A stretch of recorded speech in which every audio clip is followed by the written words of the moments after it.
Yahweh, Bahashem, Yahweh Shai, Bahashem, Bahawadah. Double honors unto the elders and apostles of Great Millstone of Woolwell. Shalom to the 144,000 elect men of the nation of Israel. And sincere shalom to the rest of the elect that are destined to be saved. We're back out here again with GMS England London forecasters doing another live camp. So I'm going to open up with a topic. Going to get into, I believe, 1 Kings, starting from, let me just check.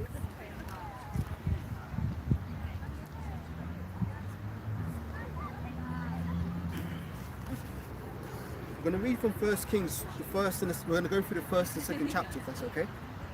Alright, so would you mind reading from 1 Kings 1, Baba Kasha? Yeah. 1 Kings, reading from 1. Yep.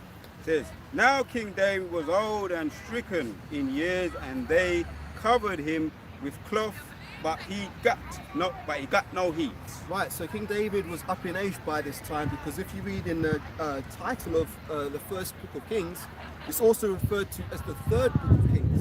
So really it started from book of 1 Samuel, then you got 2 Samuel, now we're in 1 Kings. So this is at the time of the end of David's life.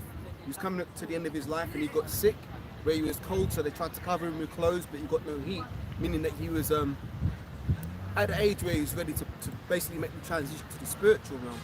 And the reason why I want to get into this, I saw the young brother's trying to call me. Do you have his number? He'll contact you around me. It's like your son's good friend. Yeah. So what was I saying? The reason why I'm getting into this topic is because basically you can't be a mama's boy in this truth. And basically a lot of Jacob in this world have grown up in situations where they're being raised by their mothers.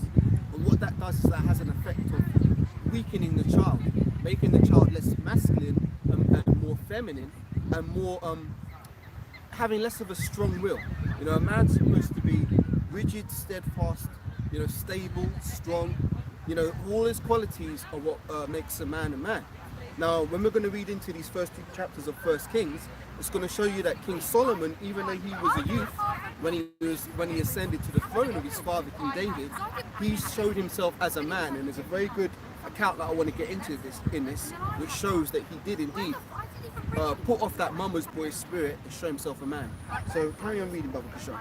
Yeah, reading on 1 Kings 1 and 2 now. Wherefore his servant said unto him, let there be suit for my lord the king, a young virgin, and let her stand before the king, and let her cherish him, and let her lie in the bosom, that my lord the king may get heat. Right, so they sought for King David a beautiful young damsel who would be able to take care of him in his old age, and he'd be able to lie with her and get heat. So, you know, they were trying to make the king's last days a little bit more comfortable. Keep reading. 3. Yep. So they sought for a fair damsel throughout all the coast of Israel, yep, and found Abishag, yep, a Shulamite, and brought her to the king. Right, so don't get it twisted. Just because it says she was a Shunammite, that doesn't mean she was from the tribes of the Shunamites. No, she was an Israelite, probably dwelling in that land.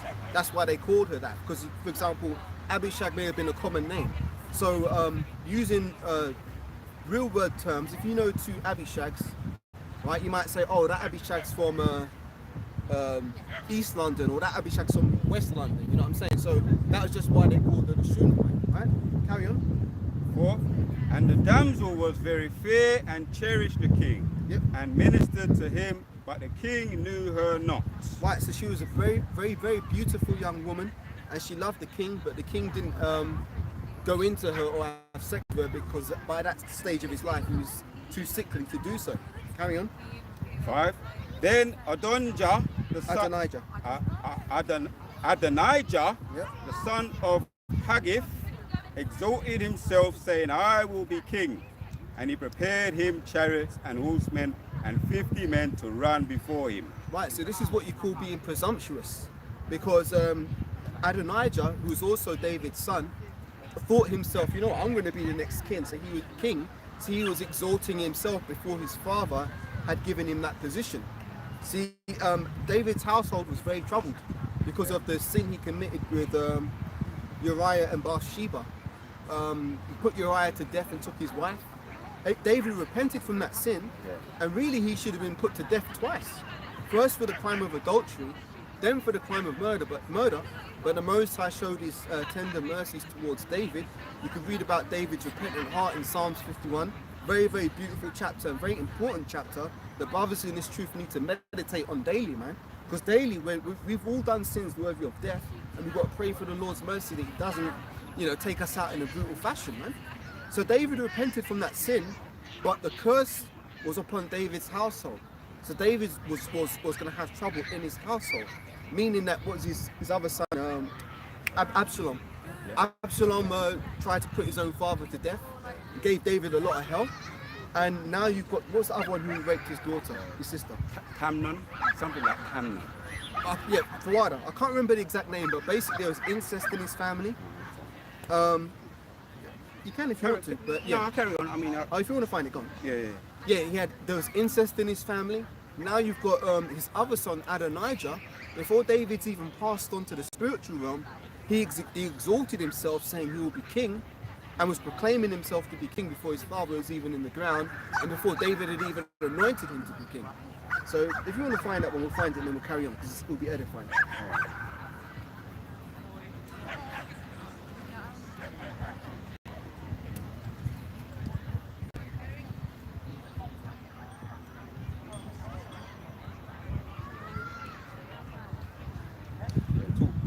I can't. I'll keep reading while you find it. So continuing on in 1 Kings, it says verse 5, 1 and verse 5, then Adonijah, the son of Haggith, exalted himself, saying, I will be king. And the scriptures talk about you shouldn't exalt yourself. Let another praise thee, not thine own mouth. So that was the beginning of Adonijah's fall, because he had pride in him. It says, he said, I will be king, and he prepared himself chariots and horsemen with 50 men to run before him.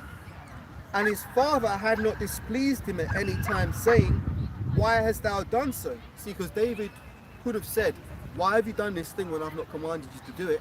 But I guess by that time David was too old, and that was at the forefront of his mind. So it says, and his father had not displeased him at any time, saying, why hast thou done so?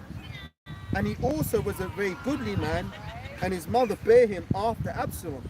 So basically this was another one of David's sons, the second born of the same mother after Absalom.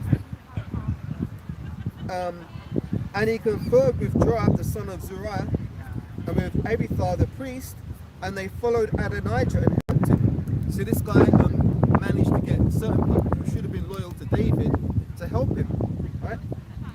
But Zadok the priest, and Bethnat the son of Jehoiada, and Nathan the prophet, and Shimei, and Ray, and the mighty men which belonged to David were not with Adonijah. So they stood fast by David, and they didn't support Adonijah in his attempts. And Adonijah slew sheep and oxen and fat cattle by the stone of Zoheleth, which is by En Rogel, and called his brethren the king's sons, and all the men of Judah the king's servants. But Nathan the prophet, and Benaniah, and the mighty men, and Solomon his brother he called not. So basically Adonijah prepared himself a feast, and he called all the men that were willing to follow him to him. But those men who didn't support him, he didn't call them, and he also didn't call his younger brother Solomon, because he was jealous of Solomon, and really it was Solomon who should have ascended to the throne and not him. But Adonijah is trying to pull a fast one. Let me know when you got it. Yeah, I've got it. I'm just going to bring out another precept to back up the point. Go ahead. Right, so just hit the bullet points, right? So 2 Samuel 13 and 3 says, but Amnon had a friend whose name was Jehonadab, the son of Shaman, David's brother, Shema, David's brother, and Jehonadab was a very subtle man, and said unto him, thou art thou being the king's son, lean from the day, from today, what thou not tell me? And Amnon said unto him, I love Tamar, my brother's Absalom's sister. Right, this is what he's saying. He's saying he loves his brother's sister. Yeah. And Jonabab said unto him, Lay thee down and on the bed and make thyself sick. Thyself sick, and when thy father cometh to see thee, say unto him, I pray thee, let my sister Tamar come and give me meat and dress the meat in my sight, that I may see it and eat it at her hand. So this is 2 Samuel 13. To get the whole context, you can read it in your own time. So I'm going to jump down to the point now. Yep. Jump down in 10. It says, And Amnon said unto Tamar, Bring me meat unto the chamber, that I may eat of thine hand. And Tamar took the cakes which she had made and brought them unto the chamber to Amnon, her brother. Yep. So that's the name, Amnon. And when she had brought them unto him to eat, he took hold of her and said unto her, Come lie with me, my sister. So, boy, that's a wicked sin, man. That's what Amalek does in the world.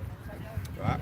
And all the rest of the East, they do that. And some of the heathens too, like them Edomites, they do that, they incestuous sometimes. Yeah, Ishmael does it too, big time.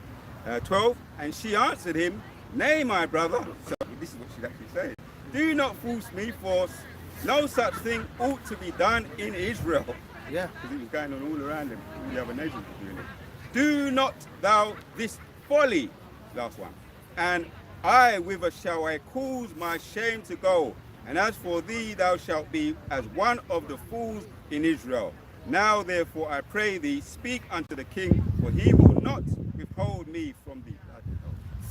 That's what it gets kind of horrible. She's saying to him, don't force it. Speak to Daddy, King David. Ask for it. The hand. Yeah. She was, you know. She didn't want to be with him. Yeah. But you get to it. But the demon that was on him was so strong that after he laid with her, he never wanted her after that. Yeah, that way. Yeah. So it's like the lust demon was so heavy on him. Once the demon had got him to commit that sin, it was done with his ass. And that's really quite a powerful metaphor for a lot of things that we go through in this life.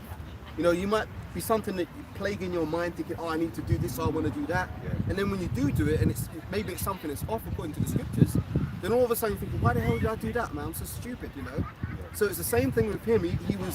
There was a demon on him, plaguing him to lay with his sister, and as soon as he committed the act, the demon was done with him and he was fucked. He wanted the unforgiving, the forbidden fruit. Back to your point, because back in the world, you always want what you're not supposed to have. Yeah. And the grass is always greener on the other side. So you get there. That's why this adultery thing is so popular. What you do,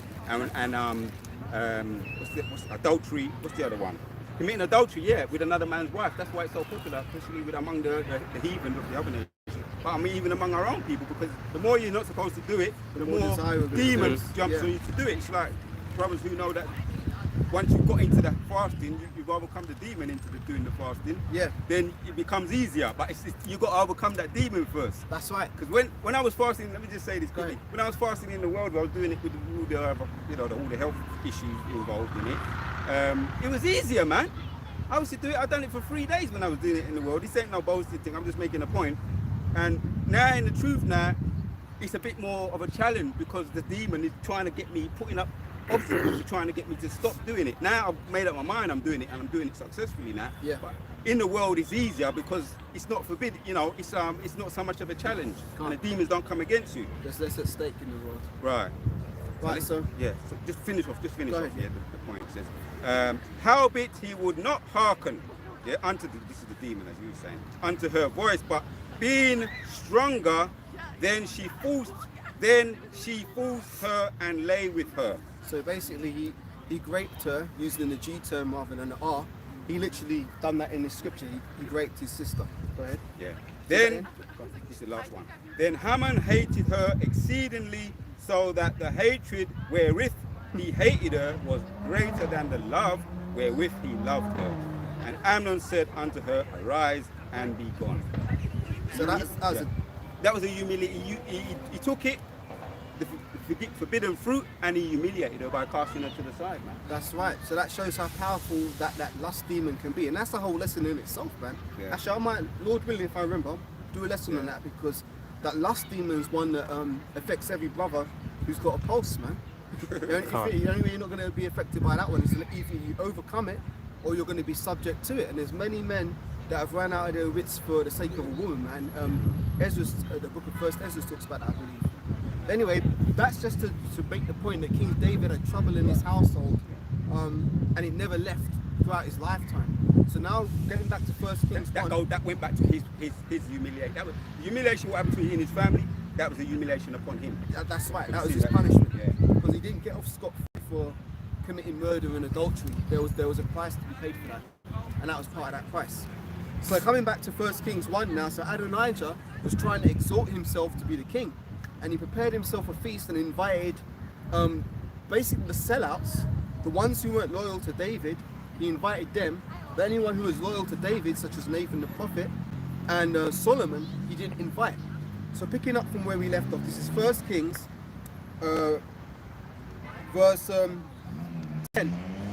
But Nathan the prophet and Benaniah and the mighty men and Solomon his brother he called not. Wherefore Nathan spake unto Bathsheba the mother of Solomon, saying, Hast thou not heard Adonijah the son of Haggith doth reign, and David our Lord knoweth it not? Now therefore come, let me I pray thee give counsel, that thou mayest save thine own life and the life of thy son Solomon. So Nathan the prophet was an astute man, and he perceived that if David had died and Adonijah had assumed the throne, he'd have sought to slay Bathsheba and Solomon, because he wouldn't have wanted anybody to contest his kinghood or kingship. If Solomon was legitimately supposed to be king, then there would have been contention. So it was kind of like a what's that movie, The Lion King, where Scar tries to murder Mufasa and Simba so he can be king. That's the way Adonijah was looking to move. But Nathan the prophet warned Bathsheba, Solomon's mother. So do you want to read for me, Baba Bashar? Yeah. This is 1 Kings 1 and verse 12. 12, right? Read on down. Right, 12. So now therefore come, let me, I pray thee, give thee counsel, that thou mightest save thine own life and the life of thy son Solomon. Keep going. Go and get thee in unto King David, and say unto him, Didst not thou, my lord, O king, swear unto thine handmaid, saying, Assuredly, Solomon thy son shall reign after me, Right? and he shall sit upon my throne. Why then doth Adonijah reign? See, so basically David had already said that Solomon should be the king, but Adonijah became presumptuous, and before David died, he was trying to establish himself as the king, which again goes back to the trouble in David's household. There was enmity and strife there. So keep going. 14 of 1 Kings 1. Behold, while thou yet talkest, there will the king, I also will come in after thee and confirm thy words. Go ahead. And Bathsheba. Right, so let me break that down. So basically, Nathan the prophet told Bathsheba to go to David and tell him what Adonijah is doing, and that while David and Bathsheba are talking, Nathan will come in and confirm the words, in the mouth of 2 or 3 witnesses. So they were smart about it, because they knew what Adonijah was basically planning, because if he had been made king, he would have put Bathsheba and Solomon to death. So carry on.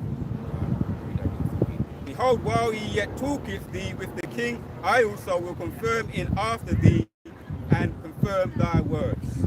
15. And Bathsheba went in unto the king, unto the chamber, and the king was very old, and Abishag the Shunammite ministered unto the king. Yeah, so Abishag was caring for the king, and Bathsheba came to visit him, but King David was very up in age by this time. So carry on. 16.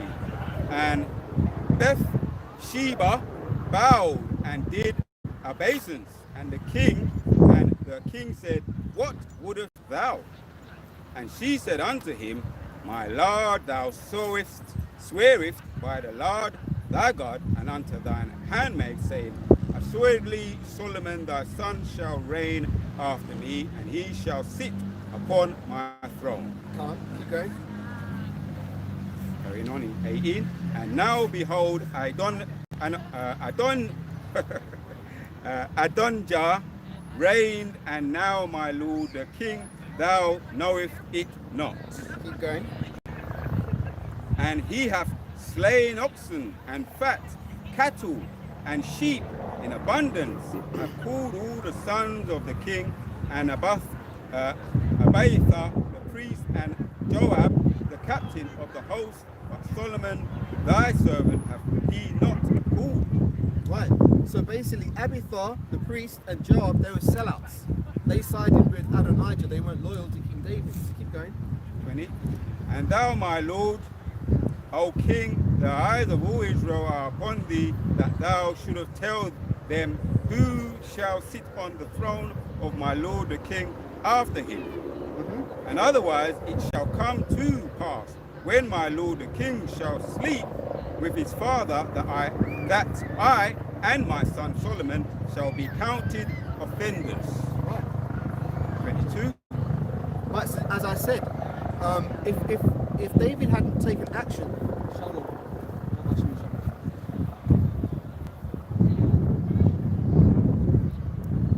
if David hadn't taken action at that time and basically used his authority, David would have died, and then Bathsheba and Solomon would have been put to death by Adonijah. So that was a very just good discernment on the part of Nathan the prophet to warn them. So that's what they did. They spoke to David, so hey, we'll see what David done. 22, read on. And lo, while she yet talked with the king, Nathan the prophet also came in. As they had planned. Keep going. And they told the king, saying, Behold, Nathan the prophet. And when he was come in before the king, he bowed himself before the king with his face to the ground. Yeah. And 24. And Nathan said, My lord, O king, hast thou said, Adonijah shall reign after me, and he shall sit upon my throne? For he is gone down this day, and hath slain oxen and fat, cattle and sheep in abundance, and have called all the king's sons, and the captains of the host, and Abiathar the priest, and behold, they eat and drink before him, and say, God save the king Adonijah. Yep, that's right. So basically, as we know, according to the law, let the matter be established in the mouth of 2 or 3 witnesses. So first Bathsheba came in and brought this news to David, which didn't know. Then Nathan the prophet came in and brought the same news. So therefore it was confirmed in David's mind, this is what his son Adonijah is actually doing. So read on, Baba Kashar. Reading on 1 Kings 1:26. But me, even me, thy servant, and Zadok the priest, and Benaiah the son of Jehoiada, and they servant Solomon hath he not called. Yeah, so there's particular people who are loyal to David who Adonijah did not call to this feast. Keep going. 27. In this thing done by my lord the king, and thou hast not showed it unto thy servant, who should sit on the throne of my lord the king after him. Yeah, keep going. 28. Water. Then King David answered and said, Call me Bathsheba. And she came in unto the king's presence, and stood before the king. And the king swore and said, As the Lord liveth, that hath redeemed my soul out of all distress, even as I swore unto thee by the Lord God of Israel, saying, Assuredly Solomon thy son shall reign after me, and he shall sit upon my throne in my stead, even so I will certainly do this day. Right, so the King David had previously sworn to Yahweh that Solomon should sit upon his throne. So David honored his word to Yahweh by keeping his... David honored his word that he swore to Yahweh by setting up Solomon upon his throne. And that's a very important thing, because if you make a promise to the Lord, you best believe you better pay that vow, man. Because you can't be making promises willy-nilly to the Most High and not keeping it, and thinking that the Most High is not going to bring a great grievous judgment upon your ass for that. So David, by this time in his life, he was very up in age. He'd made many mistakes. But he had a repentant heart. You know, so David knew, look, you know what, man? I did say this thing. I'm going to have to keep my word. So he did exactly that. And he set Solomon up to reign after him. Keep going. Yeah, but 2 Kings 1, reading on 31. Then Bathsheba bowed with his face to the earth. Then Bathsheba bowed with her face to the earth and did reference to the king and said, let my lord King David live forever. So keep going. What? And 32. And King David said, call me Zadok the priest and Nathan the prophet and Benaiah the son of Jehoiada, and they came before the king. The king also said unto them, take with you the servants of your lord and cause Solomon my son to ride upon mine own mule and bring him down to Gihon. Right, so basically they were going to anoint Solomon, so David said, let Solomon ride upon my mule. And what should that remind you of? If you remember when Yahushua came into Jerusalem and he rode upon an ass? Well, that's kind of spiritual because who is Solomon in the reincarnation? Yahushua. That's heavy, Caleb. So at this point in time, Solomon went with everything because he was supposed to be king at that time. But 2,000 years ago, Yahushua knew that wasn't his time to be made king. You know, so, but it was all spiritual though, it was set up. So carry on. Reading on in 34. And let Zadok the priest and Nathan the prophet anoint him there, king over Israel, and blow ye with the trumpet and say, God save King Solomon. Right, so this was a small thing. This would be something that was known throughout all Israel because, like on this side here, was it just last year we had Prince Charles's coronation. Was it last year or this year? I can't remember. A couple months back, and you know all the TV channels are talking about it. All the news in the paper, they were making it a big thing, big song and dance. Now we don't worship these fake ass monarchy, but that's still symbolic of the way it would have been done in ancient Israel. When Solomon was going to be proclaimed king, that's something that nobody could contest. But what Adonijah was trying to do, he was trying to proclaim himself king before Solomon had a chance to ascend to the throne. So basically, his plan was being undone. So David caused the trumpets to be blown and for it to be declared Solomon would be anointed. So keep going. Reading on 35. Then ye shall come up after him, that he may come and sit upon my throne, for he shall be king in my stead. And I have anointed him to be ruler over Israel and over Judah. Keep going. And Benaiah, the son of Jehoiada, answered the king and said, Amen. Yeah, which means so be true. The Lord God of my Lord, the king, say so too. Keep going. Kawada. And the Lord hath been with my Lord the king, even so be he with Solomon, and make his throne greater than the throne of my Lord King David. Good. Reading on 38.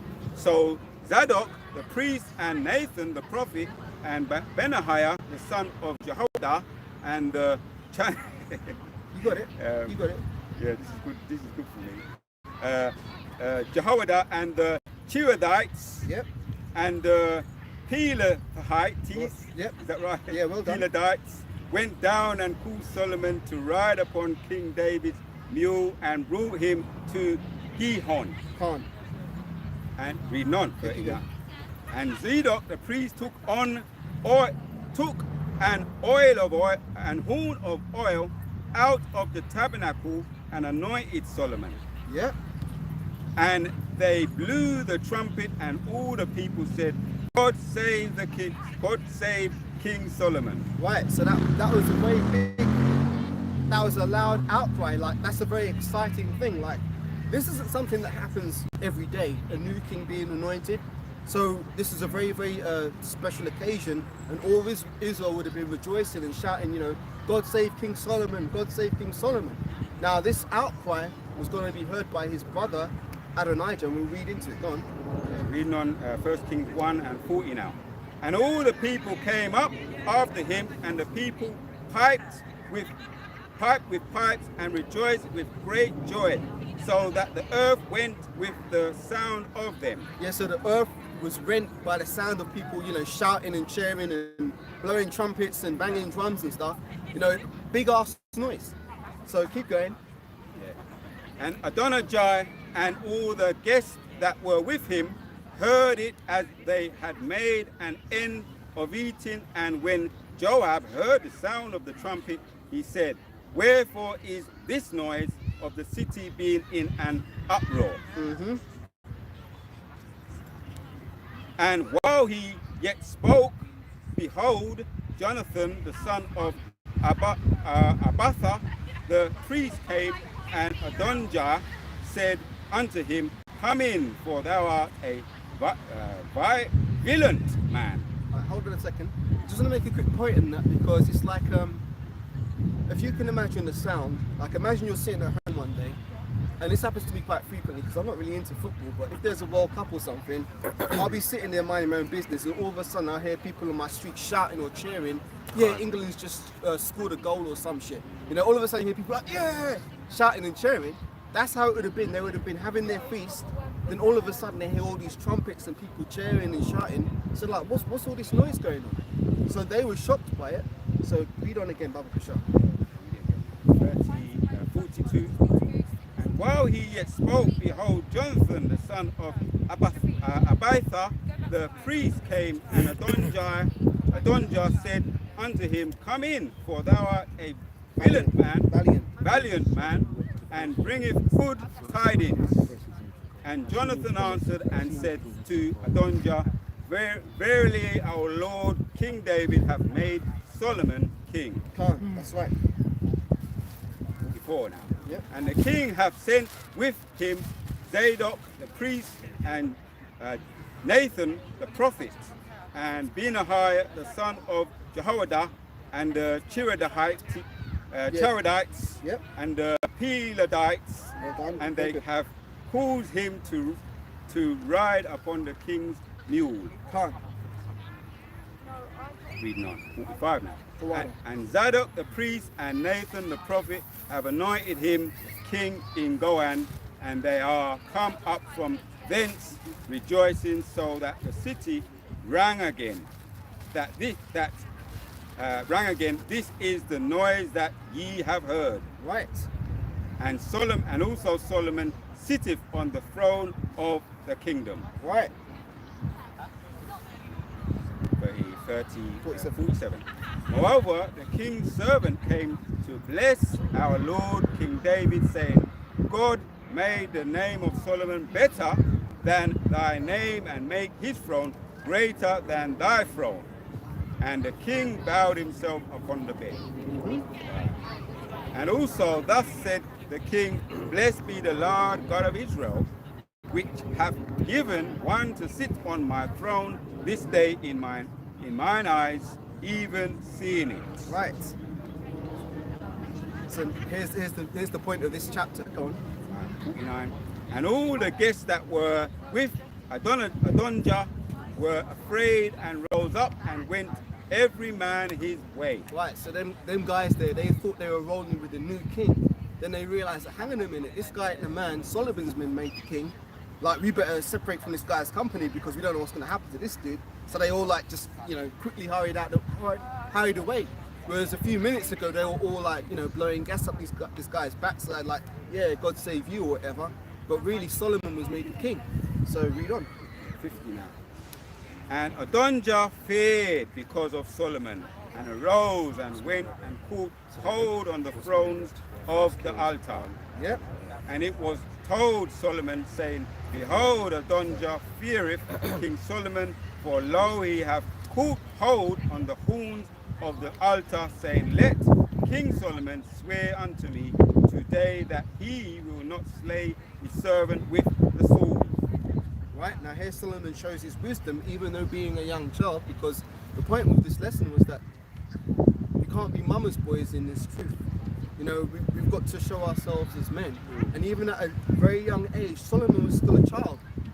I think he was 12 years old when he took the throne, but he still had to show himself a man and move how do you say? Decisive. That's the word. Moved decisively against Adonijah. So carry on. Yeah. I read that again, 52. And Solomon said, if he will show himself a worthy man, there shall not an hair of him fall to the earth, but if wickedness shall be found in him, he shall die. Now that was a very wise thing that Solomon said, because Adonijah was trying to get him to swear that he would kill him. Now if Solomon had been simple and been like, oh okay, I'll swear to the Most High I can't kill you, that would have left Adonijah free to do his wickedness to try and usurp the throne of Solomon. So Solomon said, if he show himself to be a worthy man, there shall not a hair of his head, fall to the earth. But if he move unjustly, then Solomon will indeed slay him. So Solomon, even at that young age, was showing his wisdom. Carry on. Yeah. This is the last one, 53. So King Solomon sent, and they brought him down from the altar. And he came and bowed himself to King Solomon. And Solomon said unto him, Go to thine house. So Solomon showed mercy on him. Now it's already been proven that Adonijah had, in his heart, was planning to slay Solomon anyway. When King David died, he would have slayed Solomon to establish his throne. But Solomon showed mercy on him, but there is the caveat, if he does show himself to be wicked, Solomon has every right to slay him. So now we're going to get into the second chapter, which further builds upon this point, and this will be edifying Lord willing. Reading on, 1 Kings now chapters 2, reading on. Now the days of David draw nigh that he should die, and he charged Solomon his son, saying, I go thy way all the earth. Be thou strong, therefore, and show thyself a man. Read that again, Baba Kishar, verse 2. Reading again. And go thy way all the earth, be thou strong before, and show thyself a man. Right, so this is the father talking to his son. And unfortunately, a lot of us haven't had that. A lot of Jacob have been robbed of a father figure in our lives. And we've only had a mother to be there. But the trouble is that there's a reason why it takes two people to bring forth a child, a man and a woman, because you need that balance. What does the 1 Corinthians 14 verse 40 say? Let all things be done decently and in order. Now this devil that we're under, Esau, has destroyed our families to the point where a lot of us, through no fault of our own, have had to grow up without fathers. And we've only had a mother there. Now the mother can have the best intentions in all the world, but there's certain things that a woman cannot teach a man. Yep. Just like there's certain things that a man cannot teach a woman. I'll use this example. You might have a daughter, and your daughter comes to the age where she starts to experience puberty. Now, how can you as a father relate to your daughter about that? You can't. You can try to have an understanding, but you can't relate to her on a level of experience, because the man's body is biologically different to the woman's body. But you see, what the society tries to do is try to sweep all that under the rug and make all sexes equal, and that, oh well, anybody can be anybody. No, you can't be anybody, man. There's certain jobs that I can't do because I don't have the qualifications for it. I can't be a mother to a child, and a woman can't be a father to a child, right? So it's very comforting to read these words, because the things written aforetime are written for our learning, because I myself grew up in a single parent household, predominantly with my mother for the early part of my life, and that's why these things are written, so that we can learn from them, because this is the ancient way it's supposed to be. These are the words that a man is supposed to bestow upon his son, because a son is supposed to show himself as a man, not as effeminate, not as what do they call the modern man? All these alphabet people now. The modern man, they call him a metrosexual and all this kind of rubbish, like a man who in tune with your feminine side. Exactly. And that whole term metrosexual, they say that, oh, he's a metrosexual man, as if that's a cool thing. That's actually a foolish thing, man. A man who's what do they say? Them guys who get them, women have facials and they get their eyelashes done and shit. Men ain't supposed to be doing that shit, man. That's effeminate. That's the woman's portion. And you see, like, another example of it is guys who have really long hair.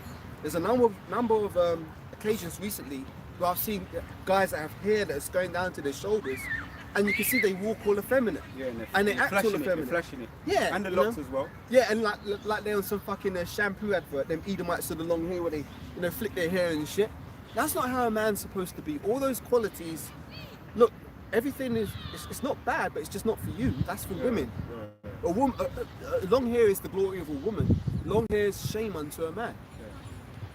you want to say something? Now, if I could just add as well, because the prince was the effeminate man that pushed that feminine vibe out, and Michael Jackson. Oh, you mean Prince Rogers Nelson, the musician? Yeah. The singer, Yeah. Prince, the little guy. Yeah, he was pushing that vibe a lot. And Michael Jackson with all the hair and all the Jericho and, Yeah. and the dancing and all the eccentricities was pushing out that for men to be more women-like. And even we were talking about the Christian church, I've heard it a lot, right? And I've seen it a lot too. And the men them say, right, we should learn to be more of a feminine man in the Christian church. We don't learn to be a man. No, you learn to shut up and let the women speak. You Learn to be a man in this truth. A happy wife is a happy life. That's bullshit. And you got some big butch man saying all that shit. I've been around their houses and I've been hearing them talk like that. And I just said to myself, boy, I've got to get away. You know, that's what you learn to be a very effeminate man. And the women still ain't pleased with you because you're not really a man. This is the thing. A lot of women want a real man who will put them in check and isn't afraid to let them have their way. But unfortunately, a lot of men are too spineless to stand up to a woman. Because most men aren't taught how to deal with women. Let me put it this way. If your man has been brought up by your mum, your mum's probably teaching you, oh, you've got to treat girls with respect, you know, girls are sugar spice, all things nice. Everything that went wrong between me and your father was your father's fault, and it wasn't me, it was all him. Because women are like that. They're not really going to hold up their hands and say, look, you know what, man, I've been a demon. I ran your father out the house. I prevented him coming to your 5th birthday party, and I made you hate him because I wanted you to love me more than him. Now, that's unfortunate, but those are the curses, going back to Deuteronomy 28th chapter. Those are the curses that we're under, so we've got to eat them. But the point is that although that's the way the board was set when we came into it, like if you imagine the board game, the board was set up that way. You don't have to keep living that way. Because when you come to this knowledge, wisdom and understanding, that's when really you start to become a real man. You put off the weak nature and you start to show yourself as a man. So let's carry on. Yeah. Read it from verse 2. Yeah, read it again. First Kings chapter 2 and 2 again. And I go the way of all the earth. Be thou strong before and show thyself a man. Right. And keep the charge of the Lord thy God, to walk in his ways, to keep his statutes and his commandments and his judgments and his testimonies, as it is written in the law of Moses, that thou mightest prosper in all thou doest, and with whatsoever thou turneth thyself. Right, those are powerful words, man. Keep going. 4. And the Lord may continue his word which he spoke concerning me, saying, if thou children take heed to their way to walk before me in truth with all their heart and with all their soul, there shall not fail thee, said he, a man on the throne of Israel. Right. Reading on. 5.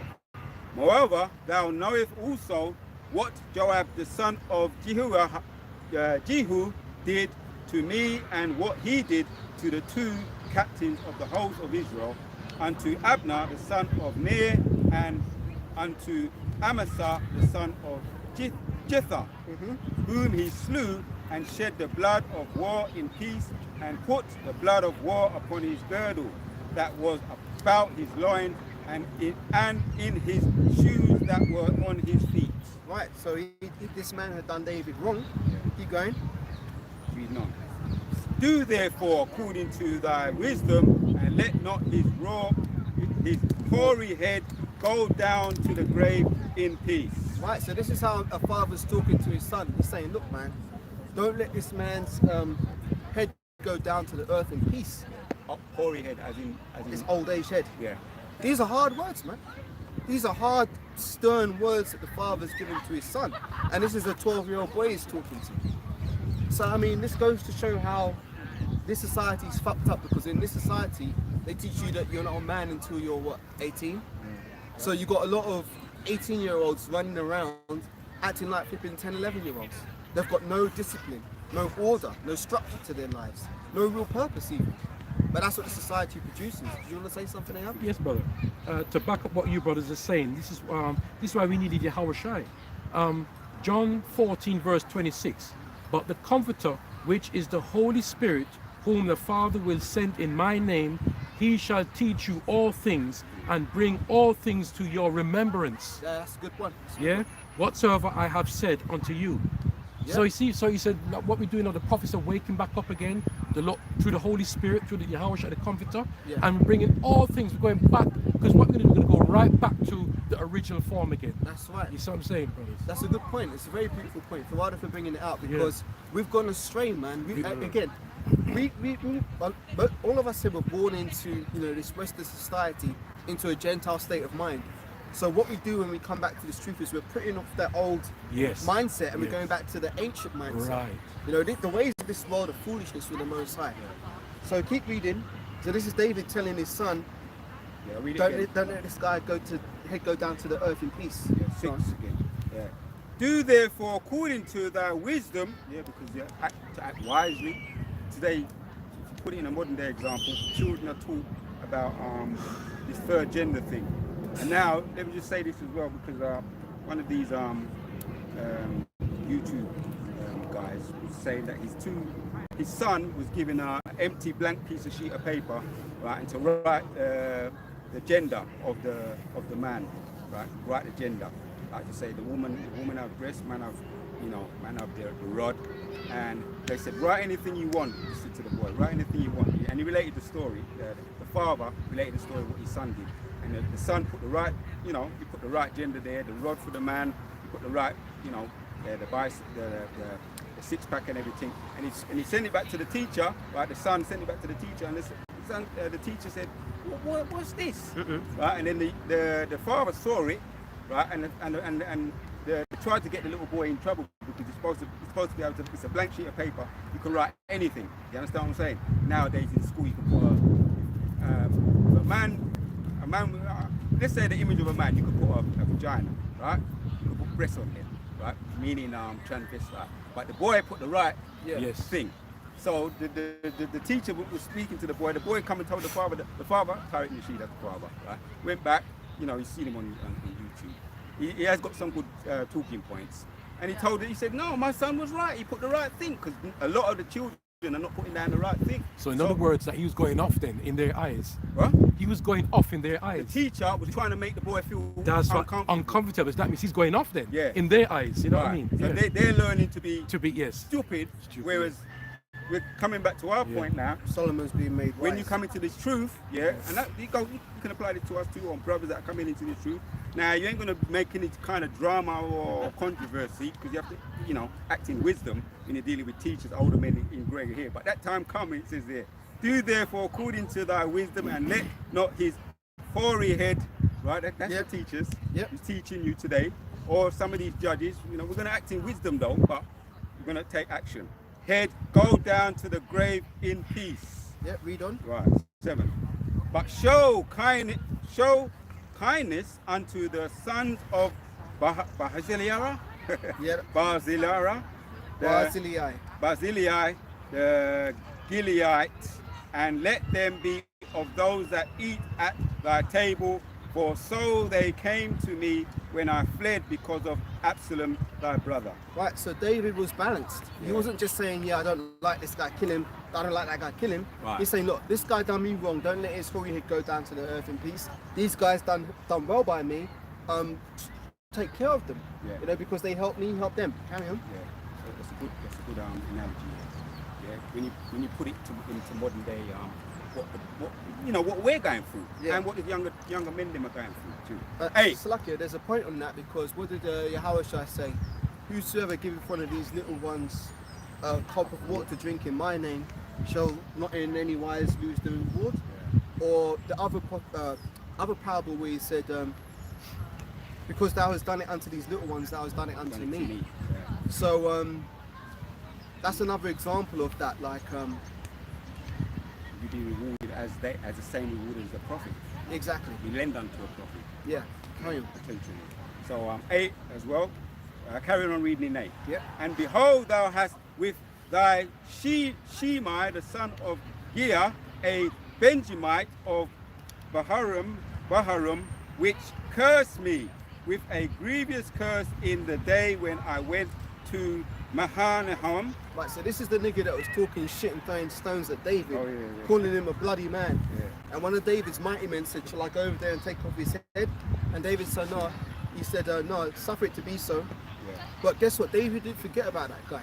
So he's telling Solomon now about this dude and what you should do. Carry on. Right. Yeah, I'll read that again. 8. And behold, thou hast with thee Shimei, the son of Gei, a Benjamite of Bethlehem, which cursed me with a grievous curse in the day when I went to Mahanaim. But he came down to meet me at Jordan and swore to him by the Lord, saying, I will put thee I will not. I will not put thee to death with the sword. Keep going. 9. Now therefore hold him not guiltless, for thou art a wise man, and knoweth what thou oughtest to do unto him. But his hoary head bring thou down to the grave with blood. Right, so this is a man talking to his son, man. This is the kind of conversations that a man should be having with his son, man. Can't. Not, oh, well, yeah, you know, yeah, Arsenal's playing tonight, yeah, what do you think the school will be? You know what I mean? Serious. Look, man, if you, the scriptures talk about, I believe it's in Sirach, that you shouldn't show yourself cheerful towards your daughters. Now, the woman is the weaker vessel, and we're commanded not, fathers, show yourselves not cheerful towards your daughters. Now, if the daughter is the weaker vessel, you think you'd have to be more delicate and tender around her, but no, you're supposed to be more strict around her, because the daughter's not supposed to know, look, man, I'm my father's property. If I do this, it's going to bring shame to my father's name. That's with your daughter. So how much more your son? If you're going to be strict with the daughter, the boy is the stronger vessel. He should be able to take that more of that discipline. Yeah. You know, keep going. Yeah. Brother Kelly, can I just mention a point? You said a very good point there, because who gives away the daughter? It's supposed to be the father. It's the father. Walking down the aisle, yeah. That's it. So he has to train up that girl, because remember, when he's passed off that girl to another man, right? She has to be doing the right thing, because representation of the father, because it's going to put shame on him. All the training that he's All the training, that's He's it. invested in He's her. invested in her, because right. Because he remember, makes him, he gives him a good. because remember, brothers, is the possession. The daughter, if I get it right, Yeah, the way woman around. is the possession. The man, the father is the daughter's possession. If I get it right. Yeah, that's right. That's right. Right? That's right. Until when he passes her on, then the husband becomes her possession. Yep. You see what I'm saying? So he has to make sure he's doing a good job before sending it to passing it on his daughter. That's a good point. If I may just add to that, it's like, imagine you go to the shop and you buy a new TV, Yeah. and you bring it home and you try and switch it on, it ain't working. You're going to go back to the shop and be like, hang on a minute. Simple as that. I just bought this TV from you. yeah. It's not doing what it's supposed to do. So likewise, if, for example, I had a daughter now, and I gave her hypothetically to this brother, and he takes her home and she's basically doing all kinds of shit that's off. Yeah. He's going to come back to me Straight and say, to you. hey, man, Yeah. I took this from you, you gave her to me, and she's not doing what she's supposed to. Where's my refund? How can I get my money back? Oh, you know? Salakia, can I say another important point? If I can remember, when the woman gets married, gets to with a man, and if he finds out that she's a virgin, that she wasn't a virgin, he could actually go back to the father. Yep. Oh, try to help me out, back me I up. got you, right? So Yeah, basically, in the old days, in the law, when you'd have the wedding, Yes. they'd set up the wedding chamber and there'd be a sheep on the bed. Yeah. Now, what that would represent is that when the son, let's say I had a son and he gets married to another man's daughter, Yeah. they'd go up to the wedding chamber, and when he has sex with her, he'd have the tokens of her virginity. Now that would be kept within the family. You're not going to come out and just like, oh yeah, blah blah blah, show everybody. But if there was a case where there was any doubt, then they can say, look, man, my son went into your daughter and she couldn't produce any tokens of virginity. Maybe she's a harlot. And there was ways to deal with that within the law. There's many laws that go into, that make the woman drink the bitter water. Yes, That'll cause her thigh to rot to show if she'd been Cellular. that would show if she'd been unfaithful. So it was marriages and weddings were a much more respected thing in the ancient Israel customs. In Israel, marriage is just something you do out of convenience or to avoid certain taxes, or people get married for all kinds of foolish reasons now. But marriage is supposed to be a very special and sacred thing according to our laws and customs. It's a contract, and it's like a business contract. Yeah. And again, it's with blood. Yeah. The Most High deals with blood. So powerful. when you when you take a virgin, the token of her virginity would be that she'd bleed a little bit on that sheet. So it's like you sign the contract in blood, and that's again the Most High deals with blood. That's how it goes. But anyway. And to back up, Caleb, as you said, because what happens when you get to that ceremony and whatever, then you have to pay a dowry. Is it a dowry or the shekels or something like that? I believe so. I can't remember how exactly. Yeah. I remember, because if you pay for that money, and you have to go back to the father again, but like, how this woman is a virgin, and I'm paid this money. Yeah. Do you know what I mean? Yeah. You know, I'm just trying to remember off the top of my head. That's a good point, because that, not to go off topic, but that goes into Mary and Joseph as well, because Joseph had sex with Mary before the wedding. Yes. That's why he wanted to put her away privately, so he wouldn't bring shame upon her. But that's when obviously the angel Gabriel came and said, you know, be not afraid to take her to your wife, because what's in her is a holy child, Yahweh Shai. Yeah. But that's going on to another topic. Yeah, so lucky, that's all right. Saying. Yeah, but the point is what he's making is that what you're really saying is that this is a business contract to be taken seriously. That's whereas this world is based on all. It's all based on folly.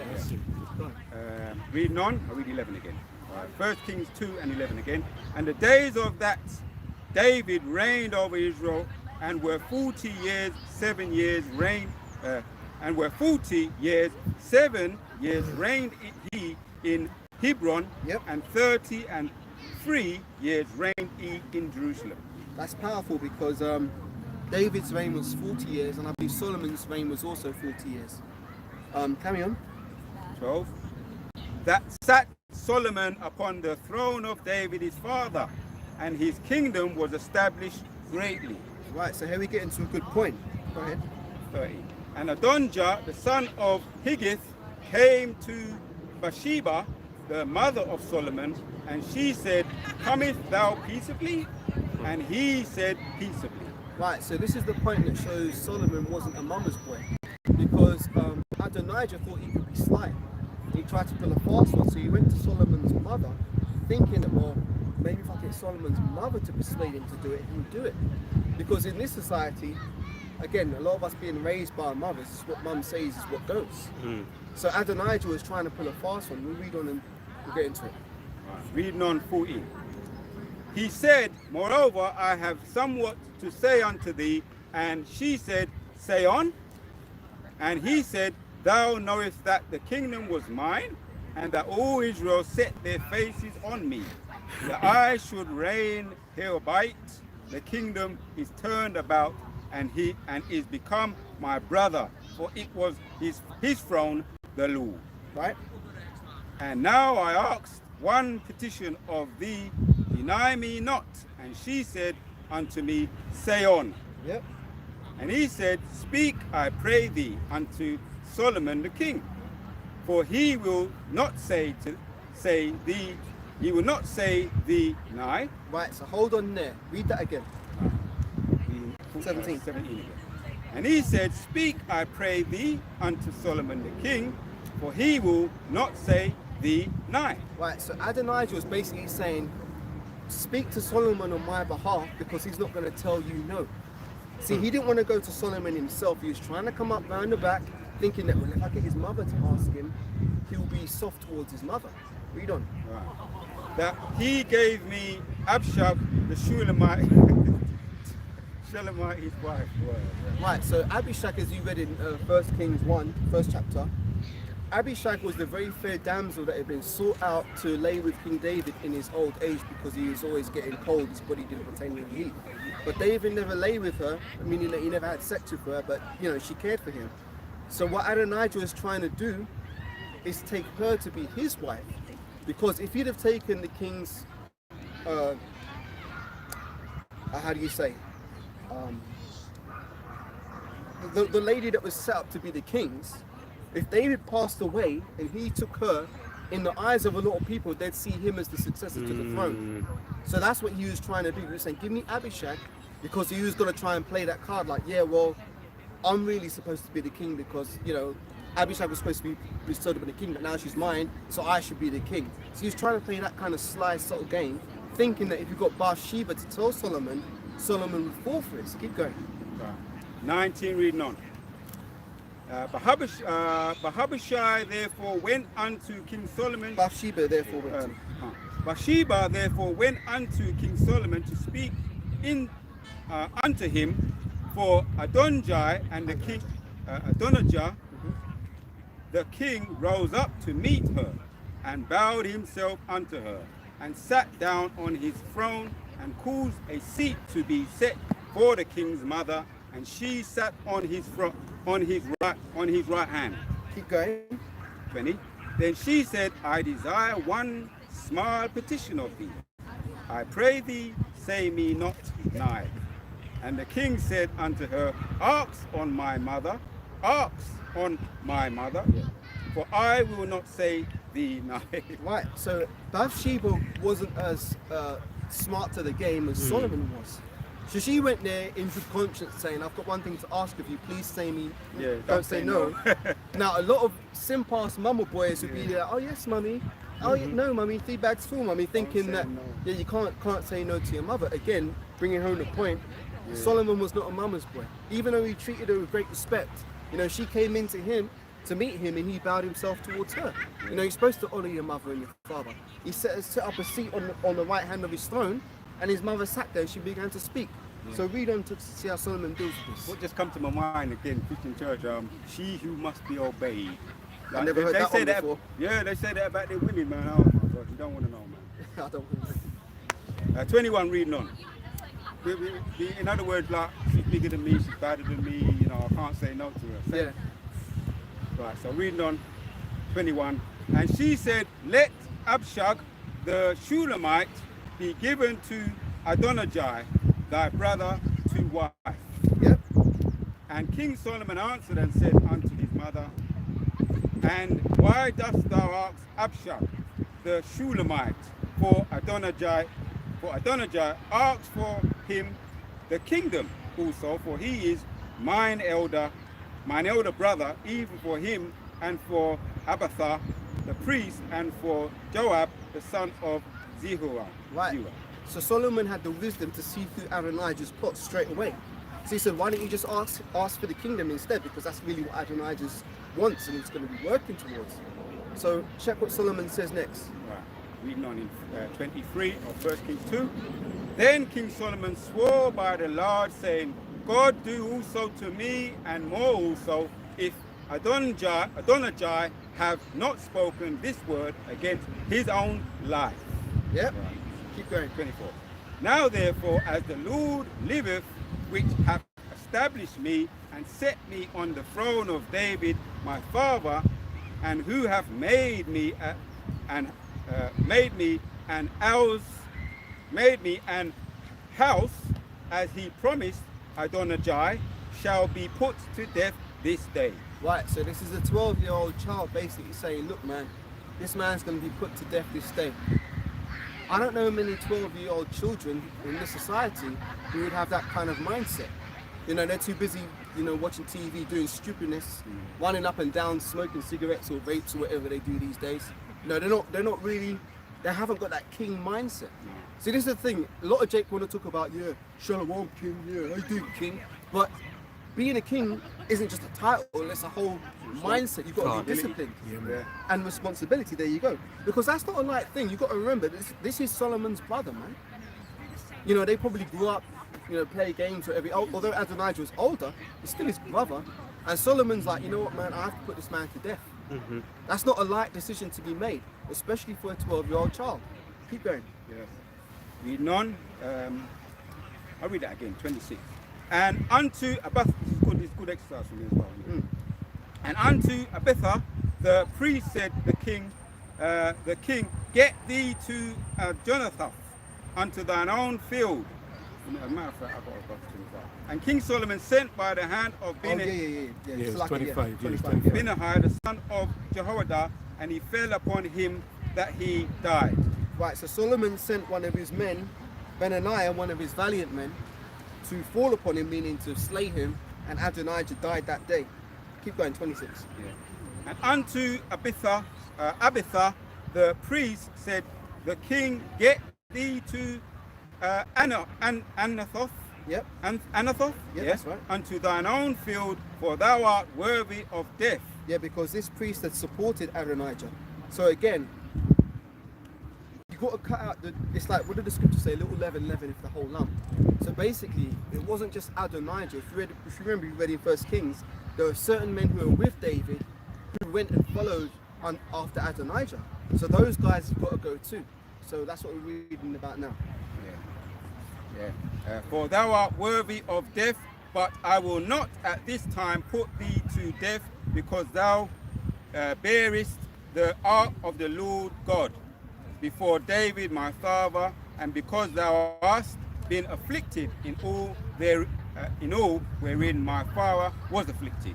Yep, keep going. Read on, 27. So Solomon thrust out Abithar from being priest unto the Lord, that he might fulfill the word of the Lord which he spoke concerning the house of Eli in Shiloh. Yep. Then tidings came to Joab, for Joab had turned after Adonijah, through he turned not after Absalom. Right, so this guy had turned after to follow Adonijah, although he had not turned after to follow Absalom. So Absalom done his whole mad shit there and got put to death by the Most High. But this guy then went and followed after Adonijah. So here's what's going to happen to him. Turned after Absalom, and Joab fled unto the tabernacle of the Lord, and caught hold on the throne of the altar. On the horns of the altar. On the horns of the altar. Yep, keep going. 29. And it was told King Solomon that Joab was fled unto the tabernacle of the Lord, and behold, he is by the altar. Yep. Then Solomon sent Benaiah, the son of Joadiah, saying, go fall upon him. Right, so these are the kind of moves that I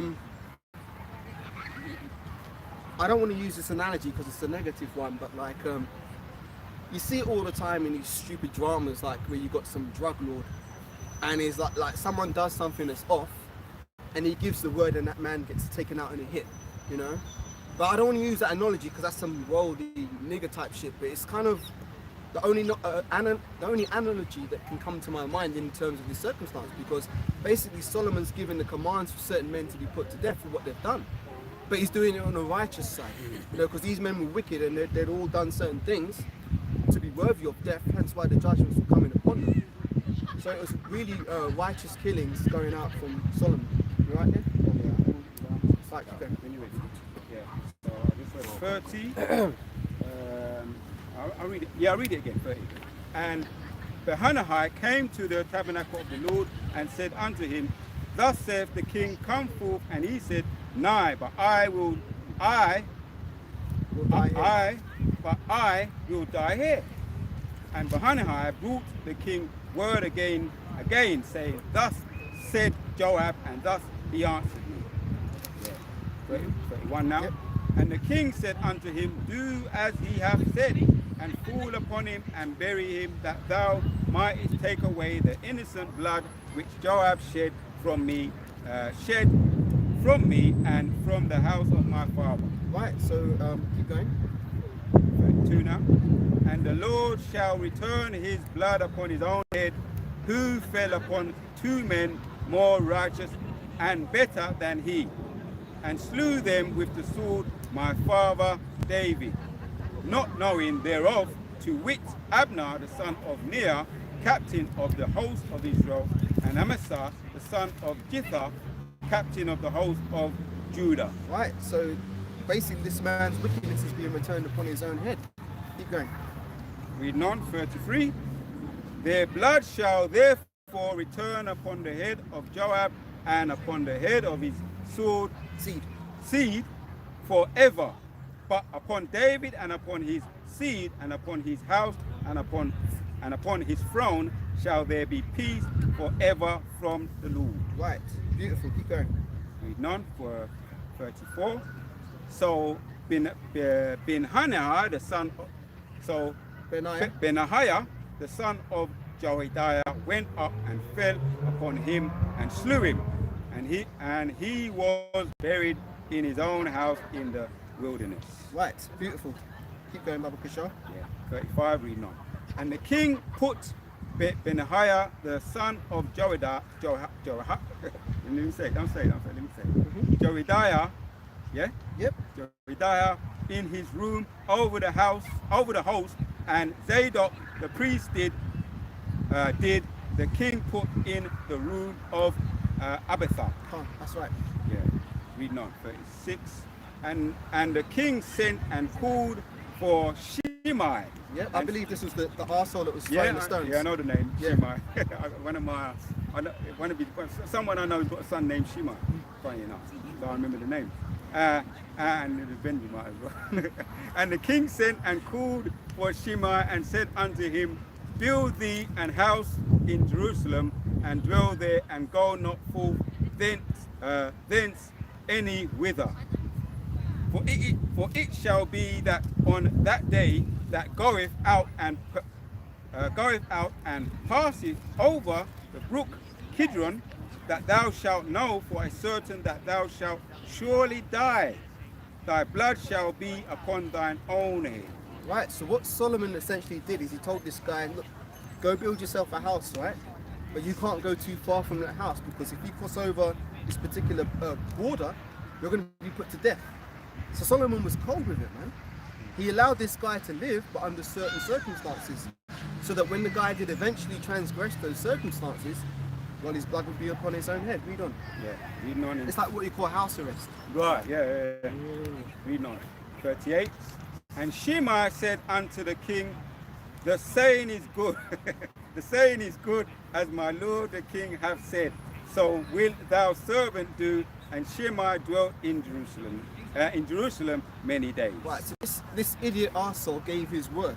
Again, this is the importance of, like, as men, we're supposed to say what we mean and mean what we say. You know, don't let your yea be yea and your nay be nay. Don't be like, oh, half stepping like, oh, you know, and filibustering all this kind of rubbish. A man's supposed to be, look, hot, cold, you know, black, white, up, down. You know, you're supposed to be decisive as a man. But what this world does is it fills everything with grey areas. Oh, that's a grey area. Oh, no, what grey areas really are is a mixturing of wickedness with righteousness. But the Most High don't deal like that. The Most High deals with specifics. And that's why the doctrine has to be pure. There you go. Right? And they keep reading, because, you know, from the apostles, they've been saying from we came into this truth, they've been saying the same thing then, and they're saying the same thing now. So the doctrine has to be straight and pure. You know what I'm saying? That's a good point. Very good point. Because if the doctrine was polluted, basically we'd be doing it. Look, we'd just be no different to the Christian church or the Muslims. We'd be coming up with our own vain opinions, trying to make those out to be the words of the Lord. But the words, and there's a precept on this. But bear me a second to find it.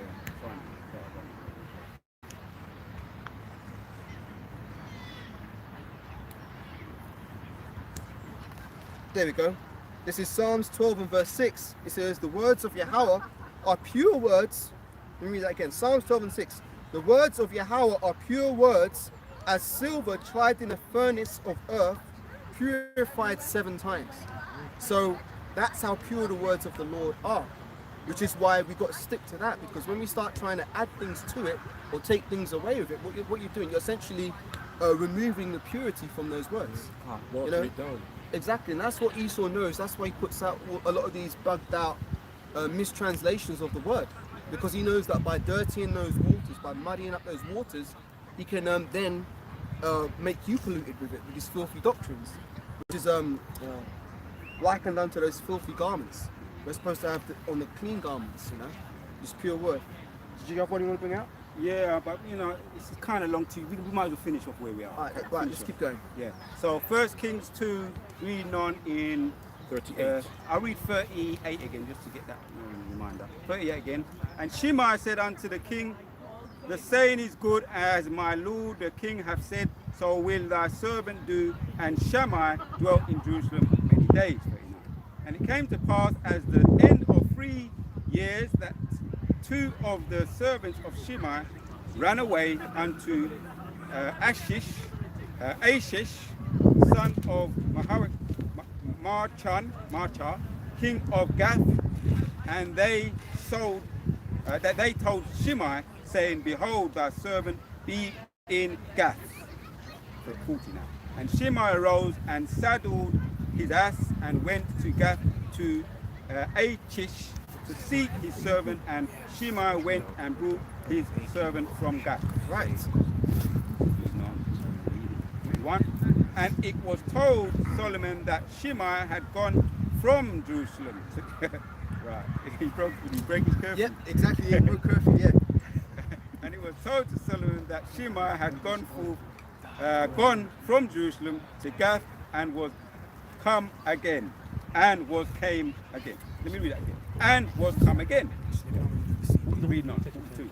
And the king sent and called for. It's funny, isn't it? This is kind of dramatic, man. I might have to go into this a little bit more and look at some of these words as well. 42, reading on.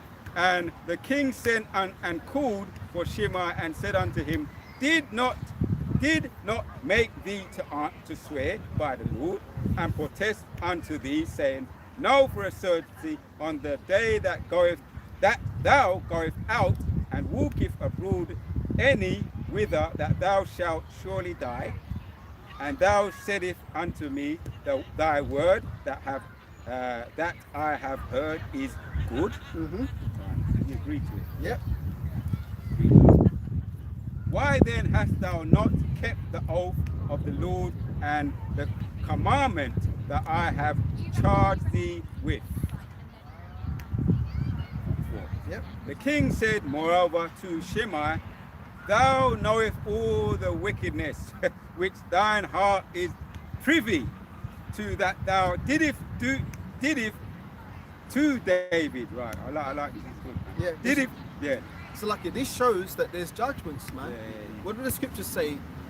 Because sentence against an evil work isn't executed speedily, therefore their hearts is fully setting them to do evil. You see, people who do shit and think they get away with it, you ain't getting away with shit, man, because this man, he threw stones and cursed David in his lifetime. And he thought he got away with it because David went to his grave without putting him to death. But guess what David said to his son? Look, man, don't let this man's forehead go down to the earth in peace. Solomon made with him a fair deal. And that was the spirit of the Lord. Yeah. That was ultimately, I mean, you know, it agrees with what you're saying, but the fact that David remembered it, the spirit of the Lord put that remembrance in there. Because it was the spirit of the Lord that wanted him to be judged. Exactly. He wanted to get away with it. And the Lord set it up to where this guy would make his promise to Solomon, and then one day on a random, he'd forget his promise, saddle his ass, go over the brook or whatever, and he's brought death upon himself. So this is the judgment eventually coming back like a boomerang to hit him in the ass. Go on, read on. Yeah, 44, I'll read that again. The king said, moreover, to Shimei, that thou knowest all the wickedness which thine heart is privy to, that thou didst to David, my father. Wherefore the Lord shall return thy wickedness upon thine own head. And King Solomon shall be blessed, and the throne of David shall be established before the Lord forever. So the king commanded Benaiah, the son of Jehoiada, which went out and fell upon him, that he died. And the kingdom was established in the hand of Solomon. Yeah. Right, so that's a beautiful two chapters. Was you going to say something? No, it was a good moral. There's a moral to the story, man. Yep. Moral to the story. And also, I don't just tell Jack and Rory stories for any old rubbish reason. Yeah. Yeah.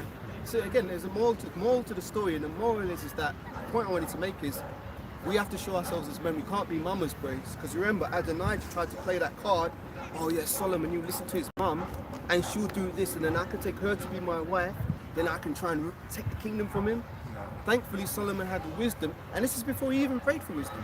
Because in wisdom, in the third chapter, which we're not going to go into because I'm going to let you take over, but the third chapter talks about how Solomon made his prayer, saying that how can I judge this great people? I'm still but a child, and the Most High blessed him with wisdom because he didn't ask for riches or anything else.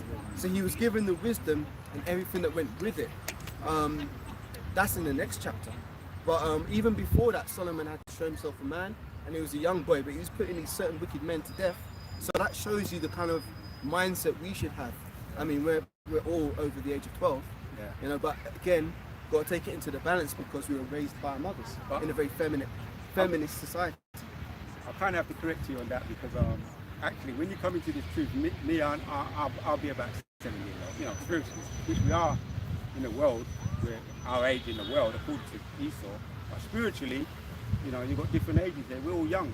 Some of us are not even 12 yet. But actually, we're not even 12. the elders around a little bit older as well. But you know the point I'm making. Yeah, that's we're a actually very learning. good point. Now's the time we're learning to really make a stand and gird up our loins. Like We'll be born again in this truth. So it's not really anything to be ashamed of, because we all have to start somewhere. Yeah. But the point is that we've been taught a bad way by a bad society. Yeah. So now we're coming back to the knowledge, wisdom, and understanding of our history and our culture, and this is what should transform us into those new creatures. It doesn't matter if we're 1 or 2 years old as a baby.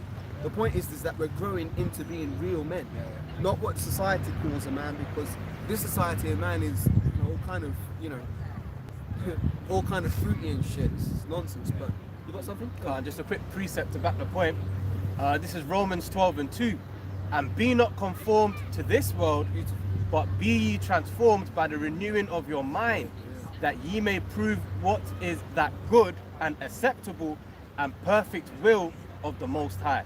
That's a beautiful precept, and you summed up exactly what I was trying to say with that one precept. Be ye transformed by the renewing of your mind. How do we renew it? By coming back to the scriptures, So all these stories, man, they're all good. They're all good, man, and there's a lot of good meat in for the history, because we're dealing with the whole book. We take the whole book, like come in the volume of the book. See, a lot of modern day Christians, they'll just want to deal with the Gospels, or maybe a couple of letters from Paul, but they won't get, oh no, that's the Old Testament. No, man, we've got to eat the whole roll, man, because it's all the things written aforetime were written for our learning. So again, there's good stories in the histories, which is found in like what you got, 1 Samuel, 2 Samuel, which could be also called 1 Kings and 2 Kings. 1 Kings and 2 Kings, which could be called 3 Kings and 4 Kings. Then you've got Chronicles. There's a lot of good history in that, and there's a lot of good stories about how the wickedness that we've done, which has caused us to be in this particular predicament that we're in right now. But that's all I've got on this. I'm going to add to you in what you just saying there, actually, because the moral of the story is there's a principal moral of the story. The one you said about girding up loins like men, learning to be men. We're young, we're coming to the truth now. I've always said, because I've done some stupid things, I did smoke weed, right? It's nothing I'm proud of, but I always said that I smoked weed and I drunk a little. Now I don't do none of that, and I repel it. Brothers have their little drink, but me, I realize I can't do that. But the point is that I always wanted to have another chance. See, this is how it came. I didn't expect it to come, but the Most High gave me another chance to be born again. I ain't, as you say, I ain't ashamed of it. I'm actually quite happy to be given that chance to be born again. Start again with a clean slate. Upper us after the parent spirit of the Lord. You know what I mean? Mm-hmm. And the principles what come because I read that. To me, there's other principles come to me as well, like bring it out. Don't try and take shortcuts in this truth, man. He's trying to come up some other way. One way. There's no such thing as shortcuts. Which I ain't gonna mention any names, but there's some examples that they tried that. Another thing is just wait on the Lord, man. When you see things that that looks a bit dodgy, you know what I mean? Pray about it, because the Most High could use you, or if it's a bit out of your reach, if it's kind of too, you leave it, and then the Most High he'll attend to it. And that's what happened, man. Let's read this, as a matter of fact, just to add to it. Go ahead. Spirits of you got it. Let's get into it. 1 Samuel 24, because Want me to read for you? Yeah, you can read it. 1 Samuel 24, this goes to 1 Samuel 24. Start from the top. Okay. A little bit of some more of these little stories and life lessons. Yeah, it's a nice little. From verse 1, yeah? Yeah. 1 Samuel chapter 24, starting at verse 1, says, And it came to pass, when Saul was returned from following the Philistines, that it was told him, saying, Behold, David is in the wilderness of En-Gedi. Right, so if you know the story of Saul, what happened when he went off, it kind of touches on it a little bit, but we kind of got into it further down in the story. He lost the favour of the Lord. Man of God. We're going to carry on from there. King Saul was well liked to start off with. He was very humble to start off with. But it's quite a tragic story. Carry on. Yeah. So I was going to say, it's quite a tragic story of King Saul's fall from grace. I mean, he started off so well, but ended so badly. Wow. Right, verse 2, Then Saul took 3,000 chosen men out of all Israel and went to seek David and his men upon the rocks of the wild goats. This is a place called Hard to Approach. That's the name of it. Rocks of the Wild Goats. But Okay. you know when you heard about the Taliban. What was that guy's name? Osama bin Laden. When he went in hiding, that comes to mind. All those rocky places, hiding. He was on the run. He was a fugitive. Osama bin Laden was wanted by the U.S. military, and he was in hiding, man. So the military was, they're known for their infamous power. And this was David was reduced from a king, or a potential king. He had to hide out and live as a fugitive, a man on the run, like on the run from being almost like being on the run from being Saul by the law. Exactly, 3,000 men. And 3,000 men, and Saul was known as he was the king then, even though he went off in the spirit of the Lord. The Most High took his spirit from him, but he was still the king. He was reigning as the king. He had these powerful men behind him. 3,000, carry on. And he came to the sheepcotes by the way where was a cave, and Saul went in to cover his feet, forgive me, and David and his men remained in the sides of the cave. Yeah. So, it speaks for itself. Carry on. And the men of David said unto him, Behold, the day of which Yahweh said unto thee, Behold, I will deliver thine enemy into thine hand, that thou mayest do to him as it seemed good unto thee.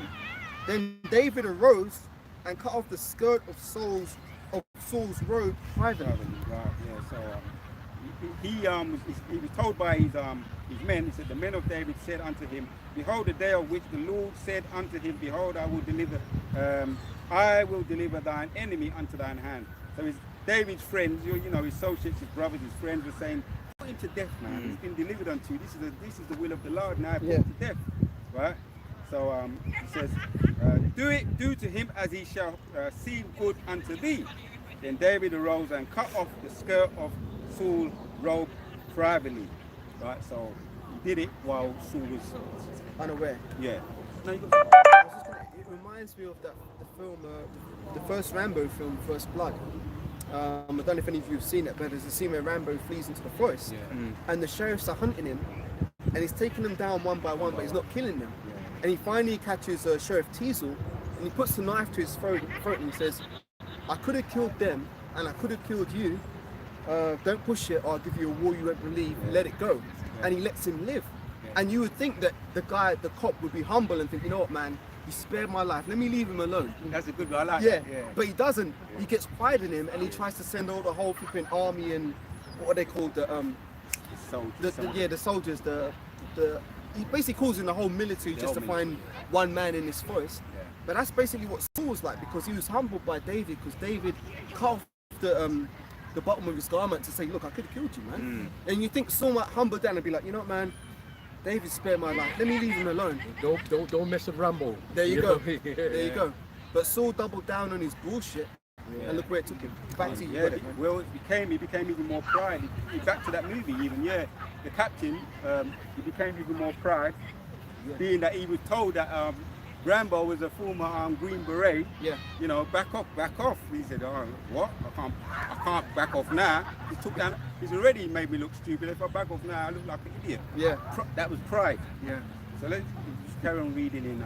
Let's carry on reading. Right. So, verse 5. And it came to pass afterward that David's heart smote him, because he had cut off Saul's skirt. Yeah. So he felt repentant for it. And he said unto his men, Yahweh forbid that I should do this thing unto my master. Yahweh's anointed to stretch forth mine hand against him, seeing that he is the anointed of Yahweh. Yeah, because even though he could have rose up, he has been known to do that before. Actually, no, he didn't kill Laban. Not Laban. What's that guy? Nabal, he didn't kill him. But the spirit of the Lord killed him. So that was actually a humble move. Even though he cut off his skirt, a bit from his skirt, it was a humble move. But his heart was striking because he felt a little bit even guilty for that. Yeah. And there was a peer pressure, but he resisted the peer pressure. So that again shows the example of how he was a man of the Lord and he was willing to work with the Lord. And he was a man after the Most High's own heart. That was for Saul even before this happened. That the Most High said, "This is when he anointed this." Before Saul became jealous, he said, "This is the man who I chose out of all of the other brothers." Yeah. So that shows, that backs up that he says that. And he said unto his men, "The Lord forbid that I should do this thing unto my master, the Lord's anointed, to stretch forth mine hand against him, seeing that he is anointed of the Lord." So really, he was the real king in the spirit world, but it wasn't revealed in the flesh yet. Yep. But his actions spoke for him. Yeah. He found favor in the Lord by doing that. Carry on reading. Verse 7. Yeah, verse 7. So David and his servants with these words, for David stayed his servants with these words and suffered them not to rise up against Saul, but Saul rose up out of the cave and went on his way. Right. See what happened there? When he kind of he said, "Look, man, the man he could have killed me, man. You know what? I want to go and sit down and I want to just chill out. Just chill out and go lay down and chill out in the yard with my wife, and I can't beat this guy. You know what? Just carry on reading." Right, verse 8. David also arose afterwards and went out of the cave and cried after Saul, saying, "My lord the king." And when Saul looked behind him, David stooped with his face to the earth and bowed himself. Yeah, see? He said, "Look, man, I could have dealt with you," but he realised that this kind of matter, it's kind of out of my hands really. This matter's a bit too big to be the occasion. Sometimes you see boxers go in the ring and I could deal with this guy, and then sometimes they freeze. So David is like, he was like, what's the word, man? In between. How do I deal with this? Almost. Let me read it in Exodus. David also arose afterward and went out of the cave and cried after Saul, saying, "My lord the king." And when Saul looked behind, David stopped his face to the earth and bowed himself down. Right. Speaks for itself, man. Yeah, carry on reading. Verse 9. And David said to Saul, "Wherefore hearest thou men's words, saying, Behold, David seeketh thy hurt?" See, because Saul's listened to a lot of shit talkers, man. Guys were like, "Yeah, you know what, man, David's on the come up, he's trying to take your seat, you know, you got to do something about that David, you know." That's how, this is what I'm saying, man. Yeah. The scriptures talk about having one counselor out of 1,000. You're supposed to have a good counselor who can give you good wisdom. You know, not people who are talking shit like, because they want to see the drama, man. That's what niggas love. Niggas love drama. So they'll talk shit to stir the pot, and then when it all pops off, they can grab their popcorn and have a good time. Because that's what they enjoy, because they're calm. But we're supposed to be spiritual. Now this is a sign that, so like I'm kind of talking about, this is a sign that Saul's spiritual discernment had been taken, and he was given over towards the more carnal thoughts, the more fleshly thoughts, which tends to feelings of inferiority. What did the women say? Saul has killed his 1,000, David is tens of thousands, or whatever. Saul was getting cut by that. He was cut by the fact that David slew Goliath and he didn't. You know, David was a very handsome young man. You know, many people admired David. Saul was envious of these things. And go on. No, and he was set up to be the new king. The new king, He was anointed. Because that had happened in private. David's anointing by Samuel was in private. But Saul knew that the spirit was being taken off him and being put on David. So he had that jealousy, man. That envy, that insecurity. That's why Saul could never let it go. So like, back to you. You got it. Yeah, because he was seeing the short. He wasn't seeing the bigger picture. You know. And a proud man ain't gonna kowtow, is he? And as you say, he had those men, 3,000 in his ears, peer pressure, probably what's the word, man? With interior motive themselves. Get rid of David, then if you're king, then we could be the second in command. You know, that kind of thing you could imagine what's going on. The politics of the situation. Shall we read on? Read on. Verse 9, and David said to Saul, "Wherefore hearest thou men's words, saying, Behold, David seeketh thy hurt? Behold, this day thine eyes have seen how that Yahweh hath delivered thee today into mine hand in the cave, and some bade me to kill thee, but mine eyes spared thee, and I said, I will not put forth mine hand against my Lord, for he is Yahweh's anointed.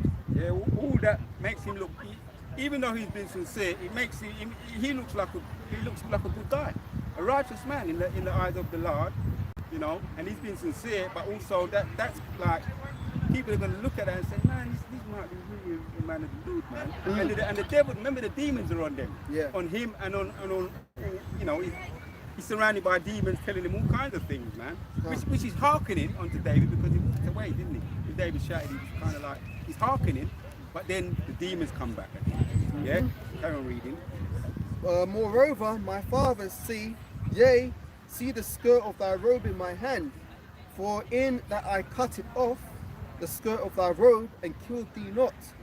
Know thou and see that there is neither evil nor transgression in mine hand, and I have not sinned against thee, yet thou huntest my soul to take it. See, again, that's like, a righteous man would say, you know what, you got a point there, you know. Yeah. You could have killed me, man. But a man with demons are even going to think, piece of shit. I want to shut you up forever, man. Yeah, that's exactly the words. Started getting me in trouble, man. He might have said, yeah, you know what, you got a point there. He went and sat there, but then the demons you know, imagine what, we ain't going to be king no more. Yeah. We're just trying to look at it, you know. But let's just read and break it down. Yep. Verse 12. Yahweh judge between me and thee, and Yahweh avenge me of thee, but mine hand shall not be upon thee. As saith the proverb of the ancients, wickedness proceeded from the wicked, but mine hand shall not be upon thee. Those are heavy words. Yeah. So really relates back to how we started out, man. Let us be men, man.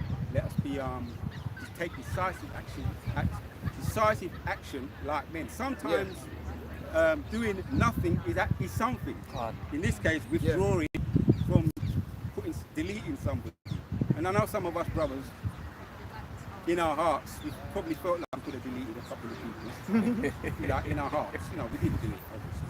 That's why we're still here. But in our hearts, we held back because we know the laws of the land.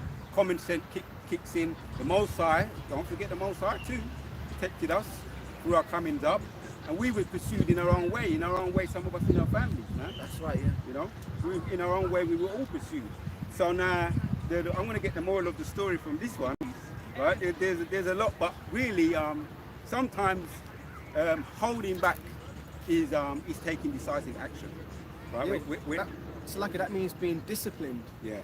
Keeping your body under subjection. Yeah. Not just acting off of, oh, well, I feel like doing this, I'm going to do it. Yeah. No, measure it, man. Weigh what you're doing up according to the scriptures, and then act. Don't just be like, oh, well, I feel like doing this. Because that's what the people in the world are doing. The people in the world are thinking, oh, well, what does the scripture say about this or that? But we're supposed to move like that. We're supposed to try our thoughts through the understanding of the scriptures. You know, a very important scripture says, be not hasty when come to serve the Lord. Huh? When you come to serve the Lord. No. Just want to tell you something. Be not. You can find one of these pieces for me. Either one. He that ruleth his spirit is better than a mighty man. They take it for city, yeah. Because I found those type of prayers either in the English or in the Hebrew. I'm getting into my Hebrew a little bit more. Or is it? Be not hasty when time of trouble. That's the that one. That's the one. If you got it, I'm going to look for it now. Yeah. You know, Mahanagan, I'm doing it in the Hebrew. Have you got that? I've got the ones you want. Yeah. Bring that one out. Bring it out. This is Proverbs 16 verse 32. He that is slow to anger is better than the mighty, and he that ruleth his spirit better than he that taketh a city. Yeah. And there's another one to back that up too. Yeah, all right. Bring that too. Proverbs 25 and 28 says, he that hath no rule over his spirit is like a city that is broken down and without walls. Yeah. See? Got it here. Sorry, you got it. I've got one to back it up as well. This is Ephesians 4 and 26 in the NLT. And don't sin by letting anger control you. Don't let the sun go down while you are still angry, for anger gives a foothold to the devil. Oh, that's a good one. That's exactly What version is that one? What version? NLT. Oh, NLT, okay. That's exactly what happened to Saul. He gave place to his anger against David, and it took a foothold in him.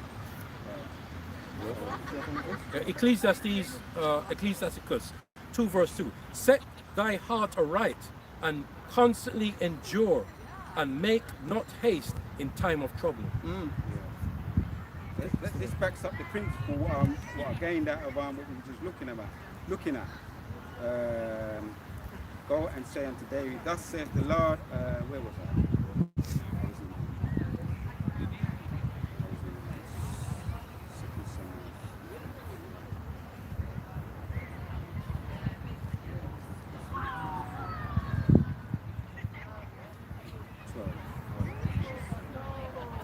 I'll read 10 again. And David's heart smote him after that he had numbered the people.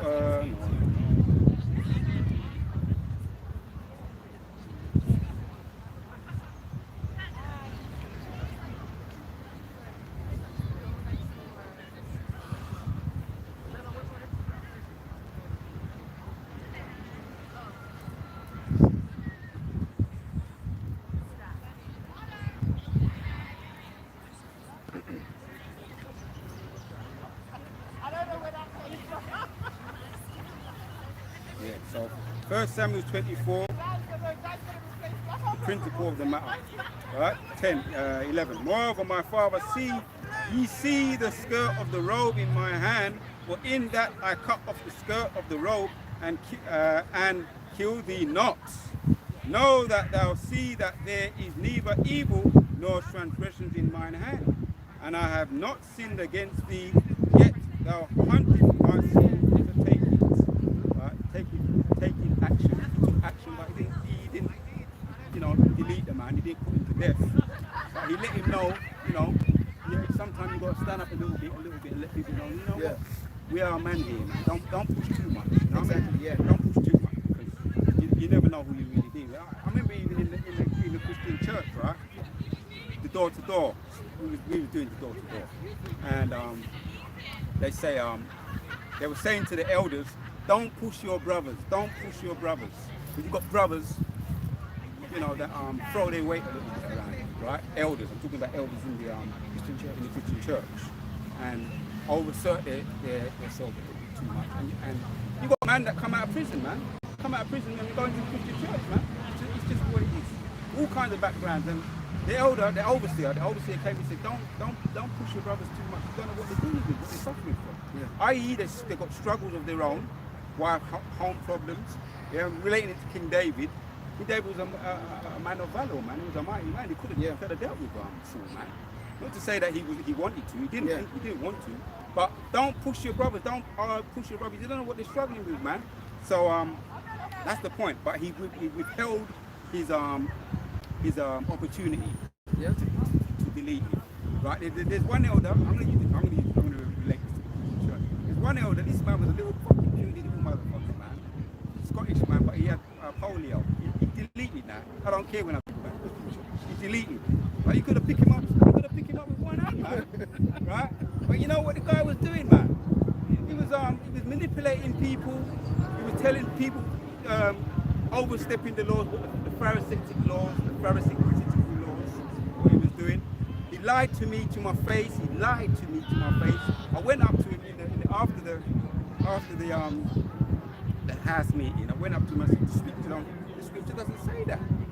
The scripture doesn't say that. He says here, and I read it to him, John, what Yehoshua said. You can lay bed. And he said no. And you know what I discerned? I saw a demon stand up right in between me and him. It's like it was a blockage there. Yeah. And I walked away. And I said to him, you know what? You're out of your bounds. You can't even speak here. You can't even say the man's wrong. And I applied this.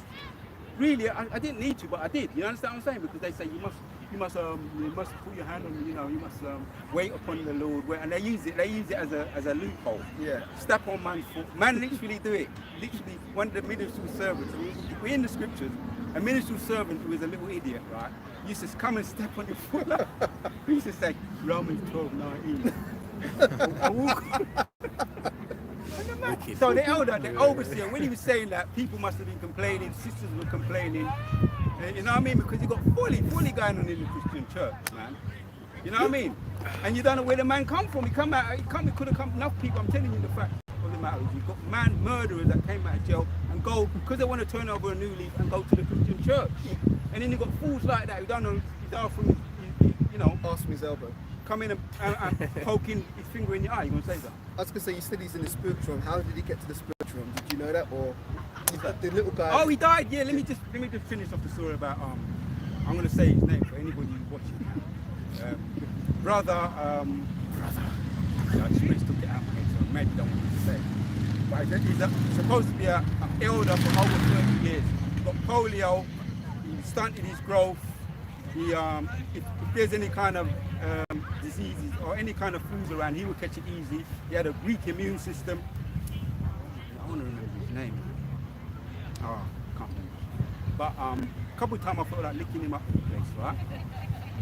After the, and sisters would always complaining to me about what he was doing to their daughters and stuff like that. A couple of times I wanted to lick him up, but I didn't. But anyway, when I became into this truth now, the word got about, oh, brother so and so, he's dead. He was deleted. He deleted such and such.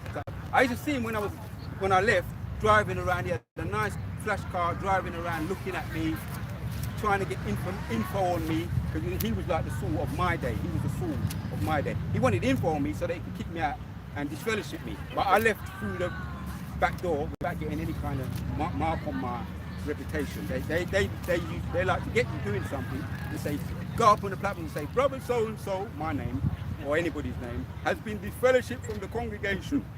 They do that a lot, yeah. and a lot of it is like make things or things they want to find on you because maybe you know something about what they're doing. Yeah, so they try and kick you out. So I've seen all that shit, man. I've seen all that kind of shit. So, but he dropped dead, man. A year or two ago, one of the sisters that was giving hell come and told me that he dropped dead, and I said, "You crazy Tia, man." I was glad. I mean, the name still can't come back to me. It might come back to me when I'm off camera, but that might be still. But that ties into your point about sometimes you've got to wait on the Lord to avenge you. Right. And I learned that. And I wasn't very patient as a man before I went into that truth. I call it the truth. But it did put me on the straight and narrow. It gave me structure. Jehovah's Witnesses did give me structure. They're the closest to the Bible, even though they took out the certain things out of the Bible, like where Job says that I am black and all that, you know, the New World Translation. And the women are supposed to be in order. They read the scriptures, but the women are not in order. But that attracted me, that the women are supposed to be in order. So I read just the end of the point in 12 now of 1 Samuel 24. And 12 says, the Lord judge between me and thee, and the Lord avengeth me of thee, but mine hand shall not be upon thee. So the Most High, be patient on the Lord. When you put in a certain jam, we've all gonna have to, maybe we've been through it already, or we potentially might have to go through it. With Jacob's trouble, some man might betray us, other brothers are, it ain't gonna be us, none of us. We hold our hand on our heart and we pray that we'll be elected, Lord willing, that we're gonna be there for our brothers. not there for our brothers when they need us, but be there for our brothers when they need us most. And that's been going back to your how you started, let our nays be nay and a no mean no. Exactly. Because you made a vow when we came into this truth, knowingly or unknowingly, don't matter. It's all right. You made the best vow that you could have ever made in your life. Just carry it out and enjoy. Abu Ratazar, endure to the end. Better than marrying any kind of. You've married Sophia. Oh, the best woman. That's the best vow you could ever make, man. Be there for her, man, because she's gonna be there for you. That's right. She ain't gonna betray you, man. Yep. And we've all suffered betrayal on whatever levels, how we've suffered it in family again, relationships again. But this is one betrayal we ain't gonna get on that side. We may betray most side. Righteous man falls 7 times. You find that for me? Yes, brother. I think that's in Just man falls 7 times. Yeah, Proverbs 24 and 7:27. I think it is. We're going to go into another topic. I got it here, brother. The book of Proverbs 24 verse 16. And it reads, for a just man falleth 7 times and riseth up again, but the wicked shall fall into mischief. Yeah. That's all right, man. When you fall, that's all right. You dust yourself down. The most you will know. Now we're men now. We're learning to be men. Solomon was 12 years old. But started them now. They, as the apostles say, we got the 100%.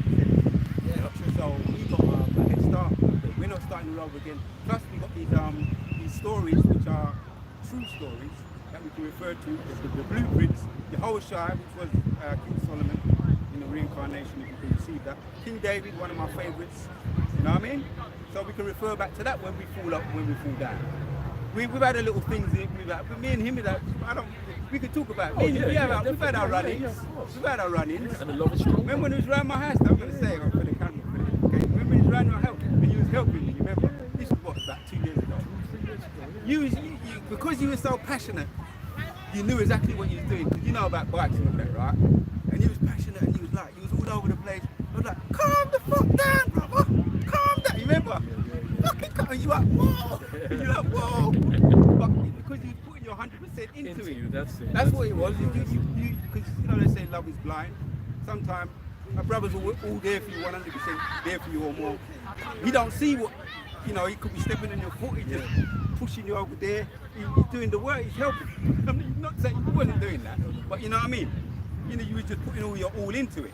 But I just wanted to say that. The righteous man falls 7 times, but he get back up again. So we learn from our, we learn from our mistakes. We're in the flesh, man. Let me finish it here. Yeah. It says, and 17, rejoice not when an enemy falleth, and let not thine heart be glad when he stumbleth. Yeah. Lest the Lord see it, and it displease him, and he turn away his wrath from him. put it upon me. Wow, that is scary. I didn't ask you to read it, but the Spirit made you read. I'm gonna back you up now. Then we're gonna get on to another subject. Yeah. 1 Samuel 24, and I'll read 12 and then 30. The Lord judgeth between me and thee, and the Lord avengeth me of thee, but mine hand shall not be upon thee. 30. As saith the proverb of the ancient, wickedness proceeded from the wicked, but mine hand shall not be upon thee, man. They're basically, you leave them to their own devices, man. I mean, you don't need to dance on people's graves, man. You know, that's what he's saying. Yeah. You don't need to, man, dance on their grave. They're gone. It's a new day. You know, you just keep it pushing. And you've learned from it. 2 people that, I'm going to say certain things, right? 2 people that came with malicious intent to me, the Most High, you know, he says, the Lord judge between me and thee, and the Lord avengeth me of thee. And you feel good because you're vindicated when everything's brought out in the open. You might have to bite your lip a couple of times, come to the camp, you might be dragging your fucking feet, because put me on the spot there, I'm the guilty guy, dragging your foot. But you see, the Most High opens up the can of worms and you get vindicated in the end. And I'm just saying it because brothers might have to go through this in the future. Yeah. It's all right, we could say, yeah, it'll be all right. It'll be all right. No, man, when you're going through it, it's painful, man. It's painful. So, there's more than that. Read on. Is there more? Or may I read on? All right. Yeah, because this kind of humble Saul. Saul didn't want to be humbled. It says, verse 14, after whom is the king of Israel come out? After whom does thou pursue? After a dead dog, after a flea. The Lord Yahweh therefore be judge and judge between me and thee, and see and plead my cause and deliver thee out of thine hands. David was likening himself as a flea. Like here you got the king of Israel, so fixated on this one little guy. He's brought out like 3,000 men trying to hunt this one guy down. He's like, why are you coming after me? I'm a dead dog, I'm a flea. So David was being humble, but in Saul's eyes, Saul knew the deal. Saul knew the real deal, that David was the genuine article, and that's why Saul feared him. Where did you just read? The moral of the story. So we may be for other anybody might be going through anything, we don't know. There's just a few verses in this chapter. Edify the church. Right, so verse 15, I read that one, verse 16. And it came to pass when David had made an end of speaking these words unto Saul, that Saul said, is this thy voice, my son David? And Saul lifted up his voice and wept. And he said to David, thou art more righteous than I, for thou hast rewarded me good, whereas I have rewarded thee evil.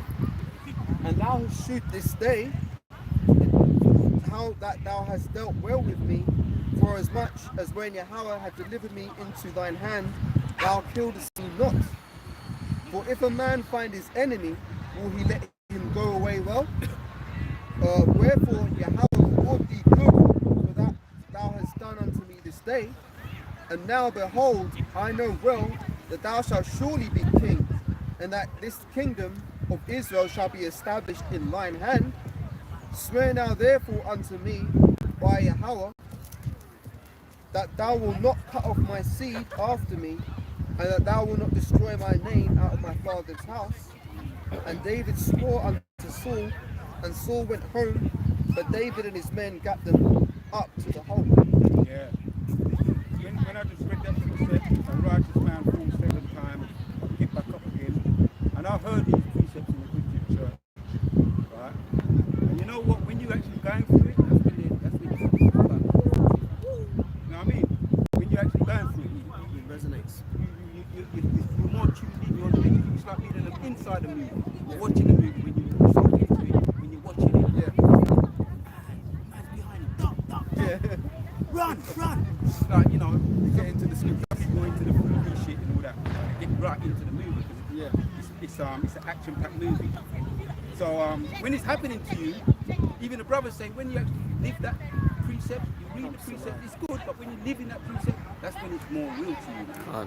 So I got a precept. Psalm. Can I say something, brother? Yeah. And that's not going to stop until when Yahushua comes back. Because it's like a cycle. Yeah. You go through it's like the travailing woman. He goes to the hot and the cold. It's hot. It goes down again, up and down. You know what I mean? So that's not going to stop until Yahushua comes back.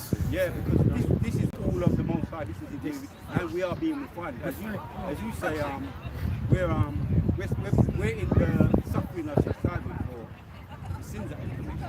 So we're actually getting licks. You know, spiritually speaking, we're getting licks. Yeah. Sometimes it's like harder, sometimes it's like indirect things. Sometimes it's death by 1,000 cuts. It's a little cut that fucking takes its time to heal up. You slice your finger underneath, flipping, and he's chopping up something. I'm just saying, this happened to me, man. You know, little things that, and you remember them. Sometimes they're not always big, like where everybody can see. Sometimes it's for your eyes only. Yep. But let me read this precept. I was going to say something. Yeah, if it's okay, I'm just going to get some water for you. Yeah, all right. Nah, Yeah, I like it. No, it's okay. I'm going to go. Sorry. We should stay. all right. So Psalms 34 and 19. Yes. You stay. If you want him to stay, let him stay. If you want him to stay, if you want to go, we can go. Back in a minute. Stay. Back me up some pieces. Psalms 34 and 19 says, many are the afflictions of the righteous, but the Lord delivereth him out of them all. Right, afflictions, man. And our little, just imagine things that just keep holding you. And you got your thing, your little nagging things. We all got ours, man.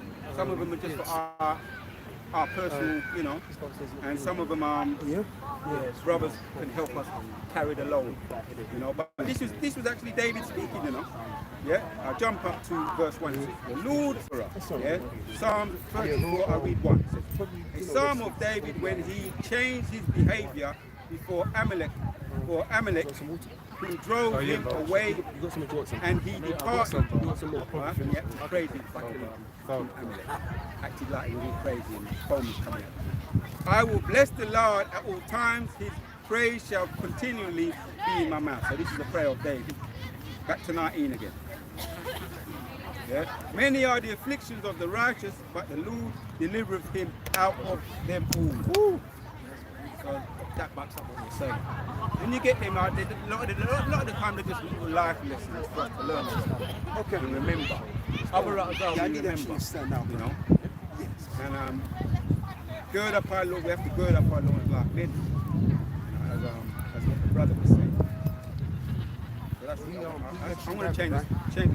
Got a little something. That's scary anyway. This is Ezekiel 35. What's wrong with you, Ezekiel 35. So it's on Thursday.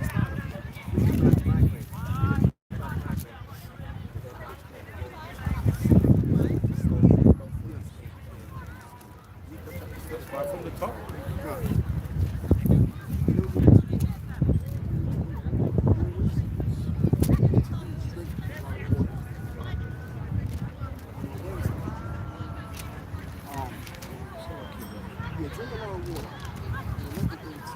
Ezekiel what, 30? Yeah, chapters 35 from the top, verse 1. Yes, Ezekiel 35, chapter 1. Moreover, the word of the Lord came unto me, saying, Son of man, set thy face against Mount Seir and prophesy against it. Yeah, so that's what we're doing. That's why we're here. That's what we're here week in and week out. That's why we do the videos. We're setting our face against Mount Seir, which are the modern day E today, the wicked that put us in slavery, that are our perpetual enemies and hate. And their hatred, as you said, is not going to stop, man. You know, but it's all a part of the prophecy, man, as it says here. And this is Ezekiel prophesying against Mount Seir. Yeah? The Son of man, set thy face against Mount Seir and prophesy against it. So, what we're prophesying about?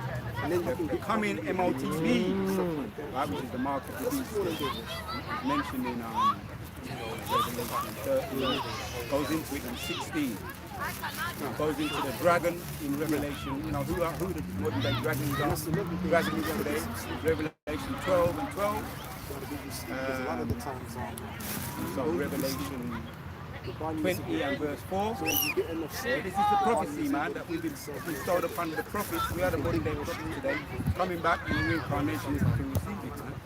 Prophesy against Mount Seir, so we have to fix our head against it. I would say, let me get. Hold that. Another picture just come to me.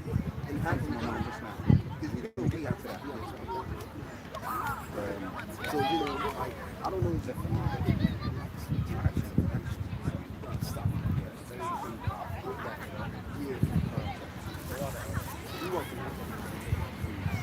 I've never set this up before, but I'll try to set this up for you.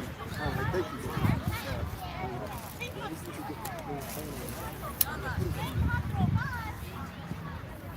Yeah, I'll read this one. Ezekiel chapter 3 and verse 8 says, Behold, I have made thy face strong against their faces, and their forehead strong against their faces, and thy forehead strong against their foreheads.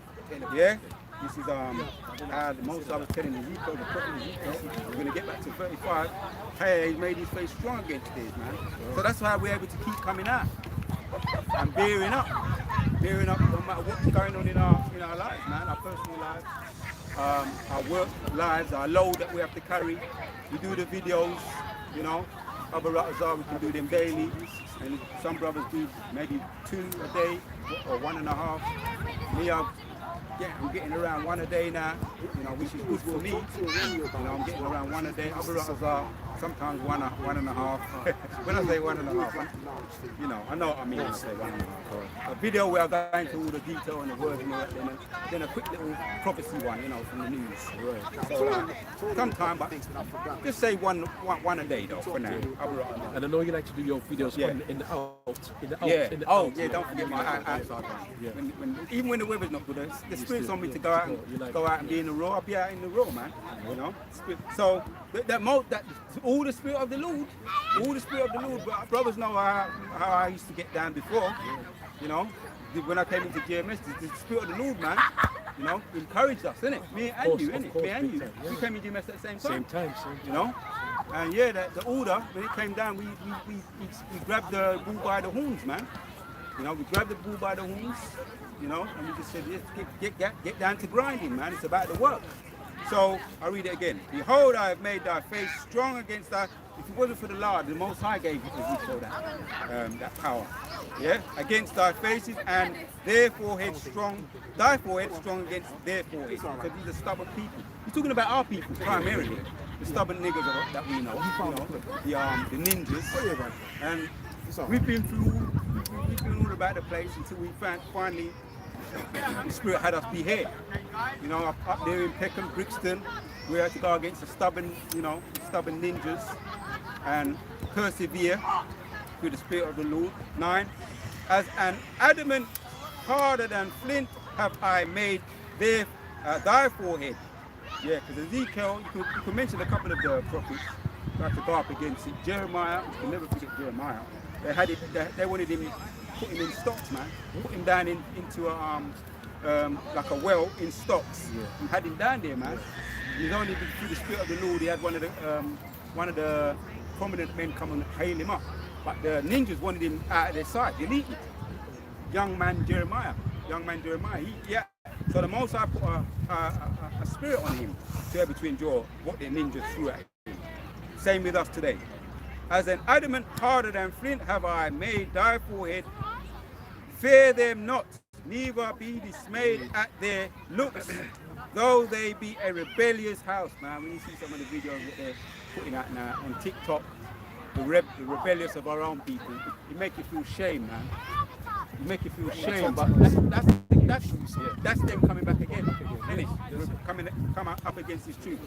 Some of them are led by one example of his Volcab Malone. Oh, and he said, you know, he said to one of the elders, they wanted him to come they wanted some of the GMS to come on his platform, and I said, we ain't gonna waste our time. So waste the time, waste the breath. Just to give you, airplay, and for you to. All he does is play circular occlusion, going round and round in circles. But really, it's just he's nothing. He hasn't got no hope. He knows his people. This is a fight. You know, he knows his people are going down, and we're not. It's not about debating, man. It's about proclaiming prophecy and judgment. So let's get back to where we were now. Read 2 again. Okay. Ezekiel 25 verse 2. Son of man, set thy face against Mount Seir, and prophesy against it, and say unto it, thus saith the Lord our power, behold, O Mount Seir, I am against thee. Right. Yes, we're against them, man. Oh, what, you racist people, you racist. Well, we're about our people, man. Just same way you're about your people, man. And you know you're really about your people. And you are the most racist people on the planet Earth, man. And history, what's that saying? History. Anyway, the same left me. But history bears witness to them, man. History repeat itself? Yeah, history. Something to do with history. Anyway, that same might come back to me. But carry on reading, man. History bears witness about it. History testifies on there.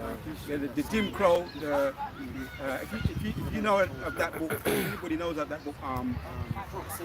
Without Sanctuary. I put a certain bit of images on my channel a little while back. They took it down, so they're ashamed of their history, man. That's in Obadiah, chapter 10. How they're ashamed of their history, what they've done to Jacob, trying to hide your history. And over there in California, the governor of the mayor of California, or the governor of California,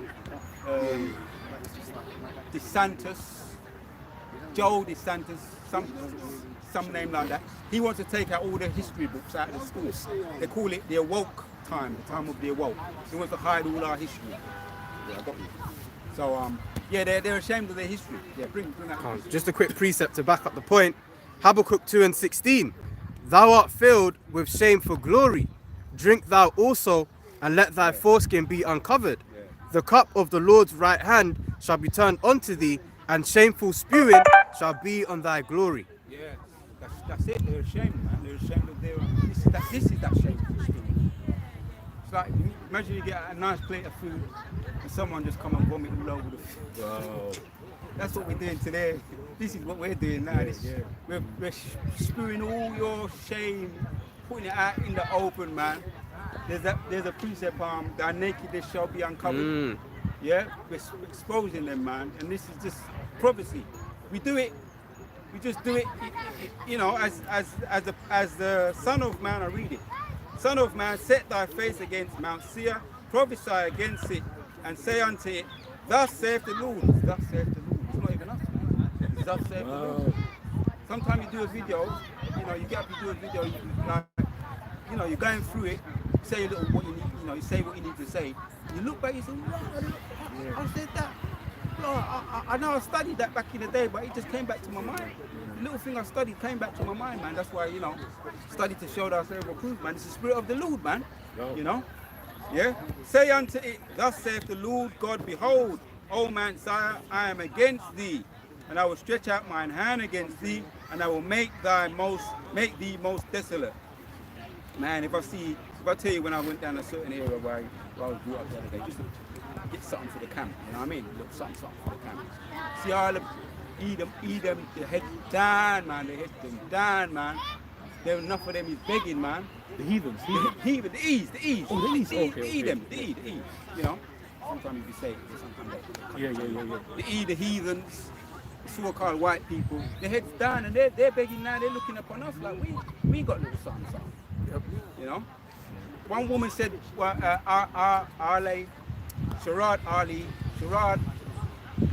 Sharazad Ali.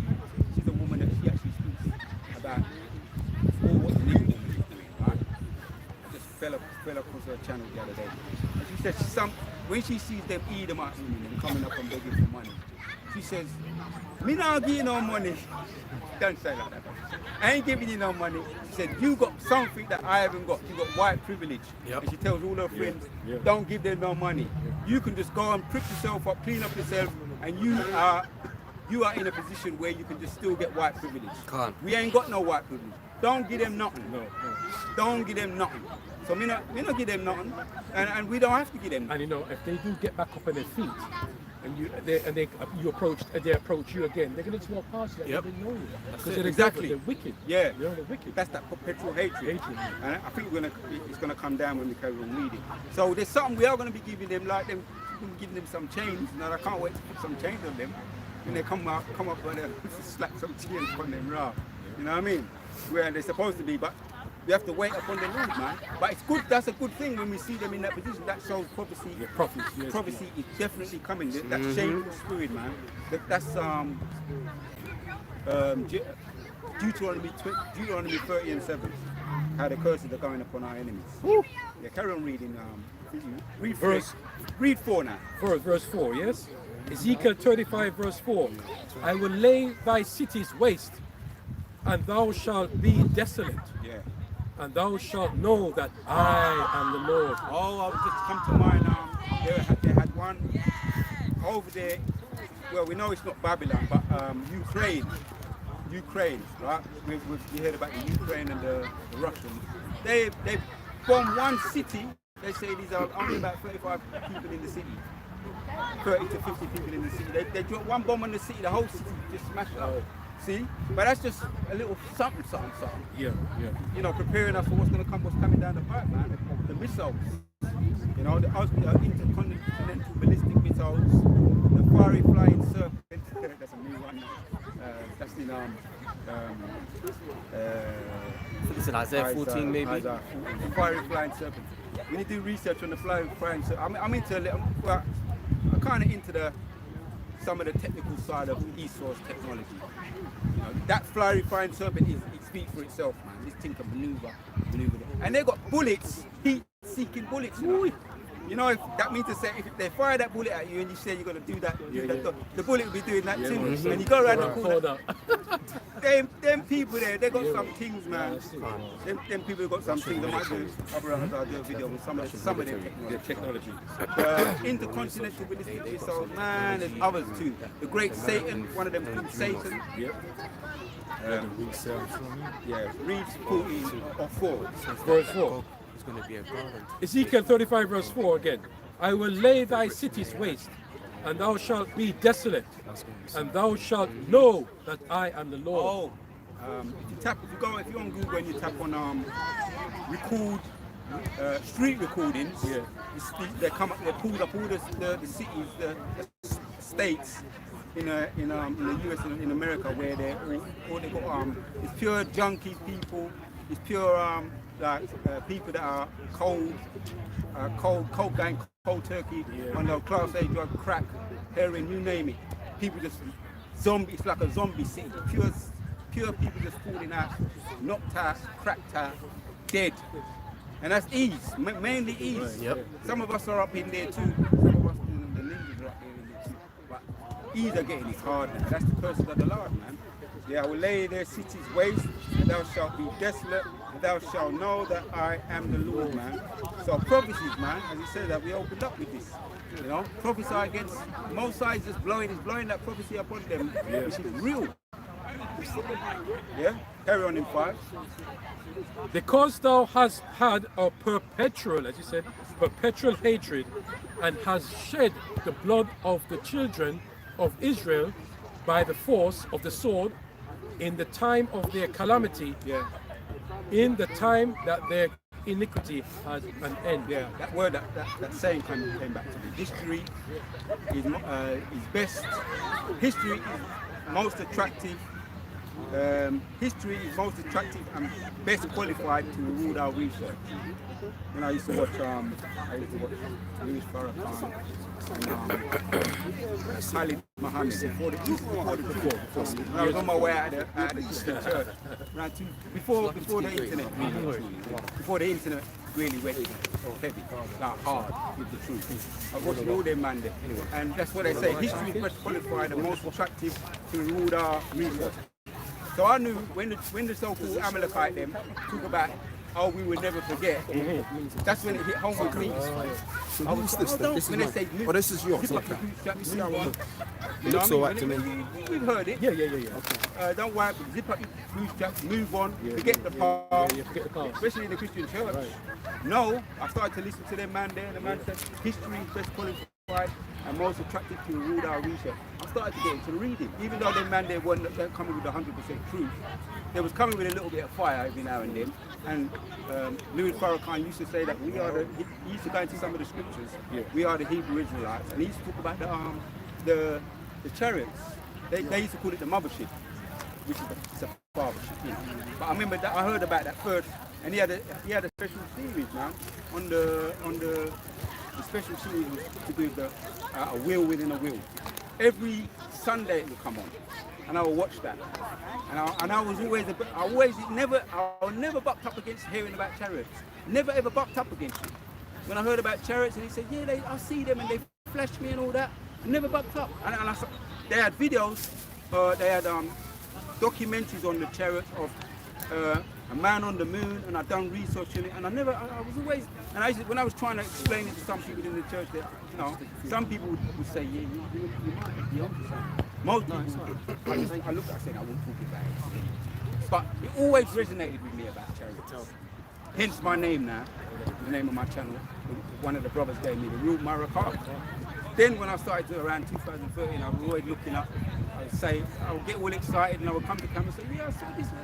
I wouldn't stop talking about it, man. The brother was like, wow. And then I realised, you know, some of it was for my eyes only. But I always agreed with the fact that there was something so-called, something out there, what they used to call it, UFOs. I always agreed with that. When brothers used to tell me about them, I always agreed with them. So, yeah, let's carry on reading. We said about the perpetual hatred. Let's go to 6 now. Yeah. Therefore, as I live, saith the Lord, our power, I will prepare thee unto blood, and blood shall pursue thee. Sin. Yeah. The blood is pursuing them. The blood is pursuing them now already. The blood is pursuing them already, man. If you go into all the tornadoes, the flash floods already. Oh, there's something going over that happened in Venice, and it's a lot for them. 21 people died in Venice. A bus crashed off the bridge. It's up there on YouTube.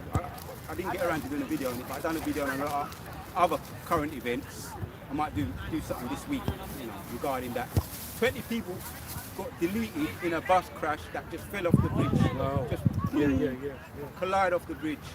And they're saying a lot of people from France, a lot of Poem, you know, other nation people got deleted.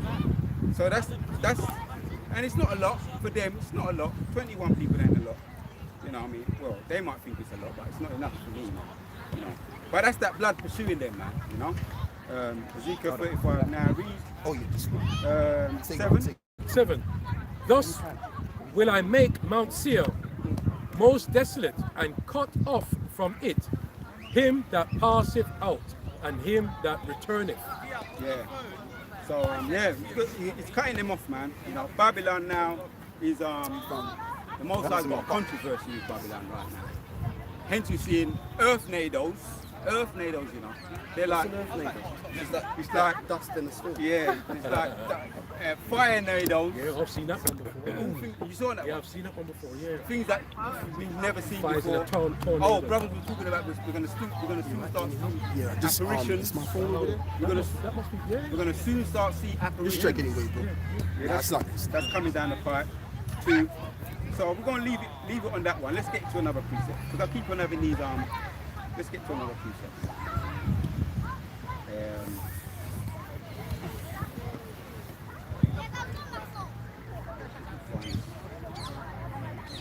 For the elder triangle. Psalms 140 from the top.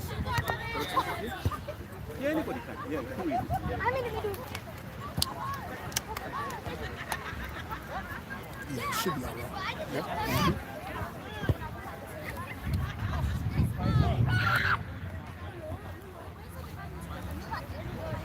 Psalms 140 from verse 1 says, to the chief musician, a psalm of David, deliver me, O Yahweh, from the evil man, preserve me from the violent man. Yeah.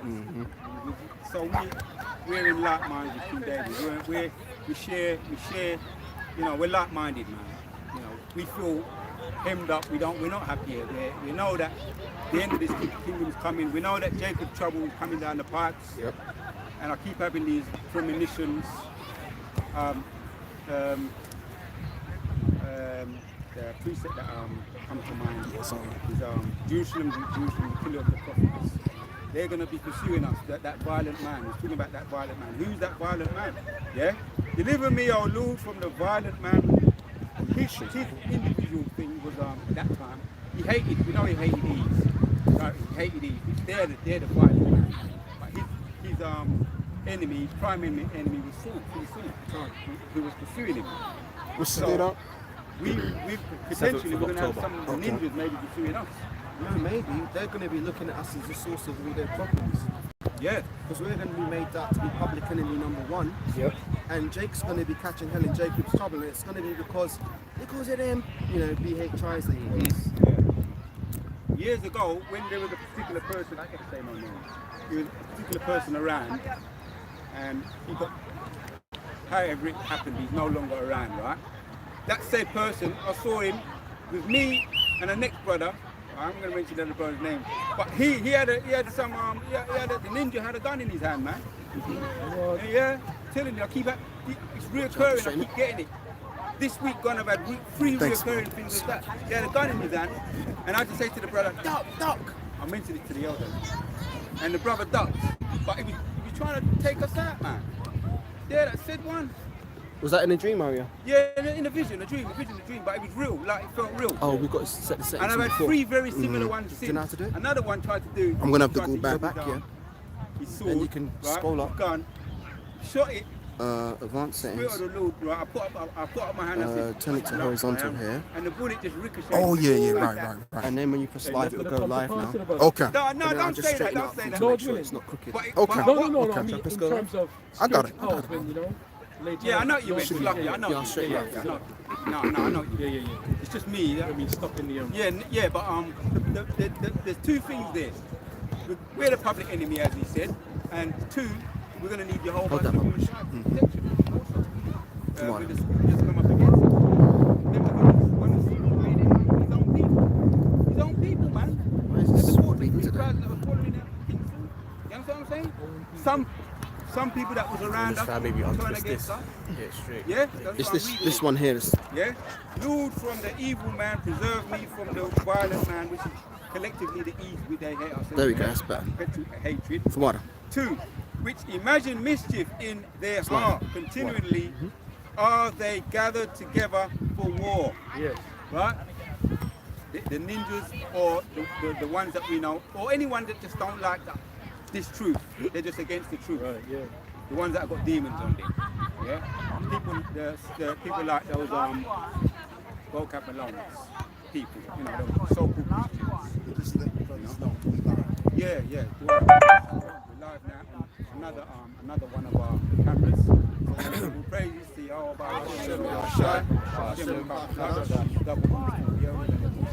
Millstone. Salute all the 144,000 elects. Men and all the rest of the elects. And that's the Wakwanim and the Akwakim. That's the children and the women in the Hebrew. So salutes to them, and we're going to carry Better? on as we've been doing.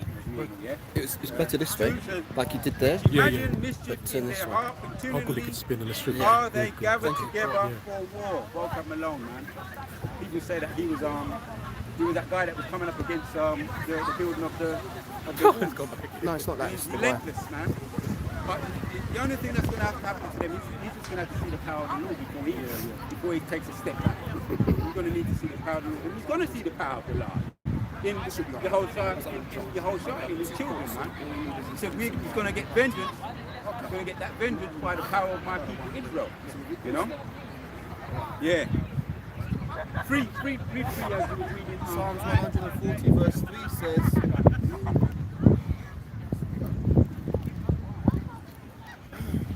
Psalms 140 verse 3 says, they have sharpened their tongues like serpents' adders, and poison is under their lips. Salah. Yeah, man. They're against us, they're against his truth. Poison is in their lips. I was talking about as we mentioned that, I was talking about the sea hip. Some person I knew about 2 to 3 years ago, before around the time of the pandemic, they were telling me, yeah, he's going to go to the falsifier people them, right, and he's going to get it. And I said, you know what them people they're doing, you know what they're doing? And I went into it, I tried to explain it to him. I gave him a good, good like, in details. And he said, yeah, but, they're all right, man. He wanted to trust in the falsifier. He went and got one, and then he got two. He said that he still feels messed up. And this was like a year or two ago. Now I'm talking to him about the herbs, the ginger, all the ginger that I'm into now, and the blending and all that. I noticed he's changed his tune, man.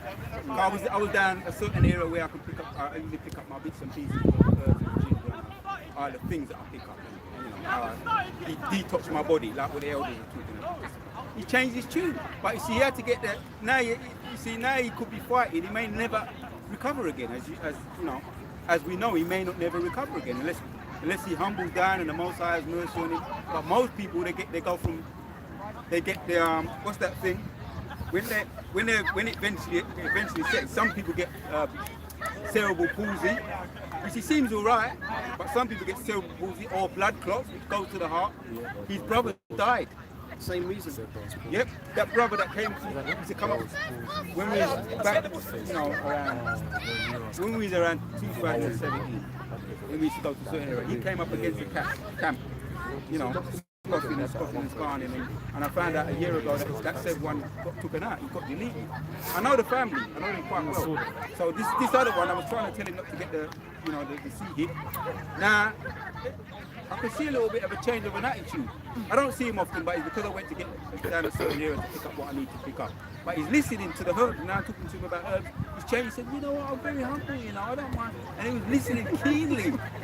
And before he was being like stubborn, as we mentioned about in Ezekiel, how we have to be stubborn, hard like flint, firm but true.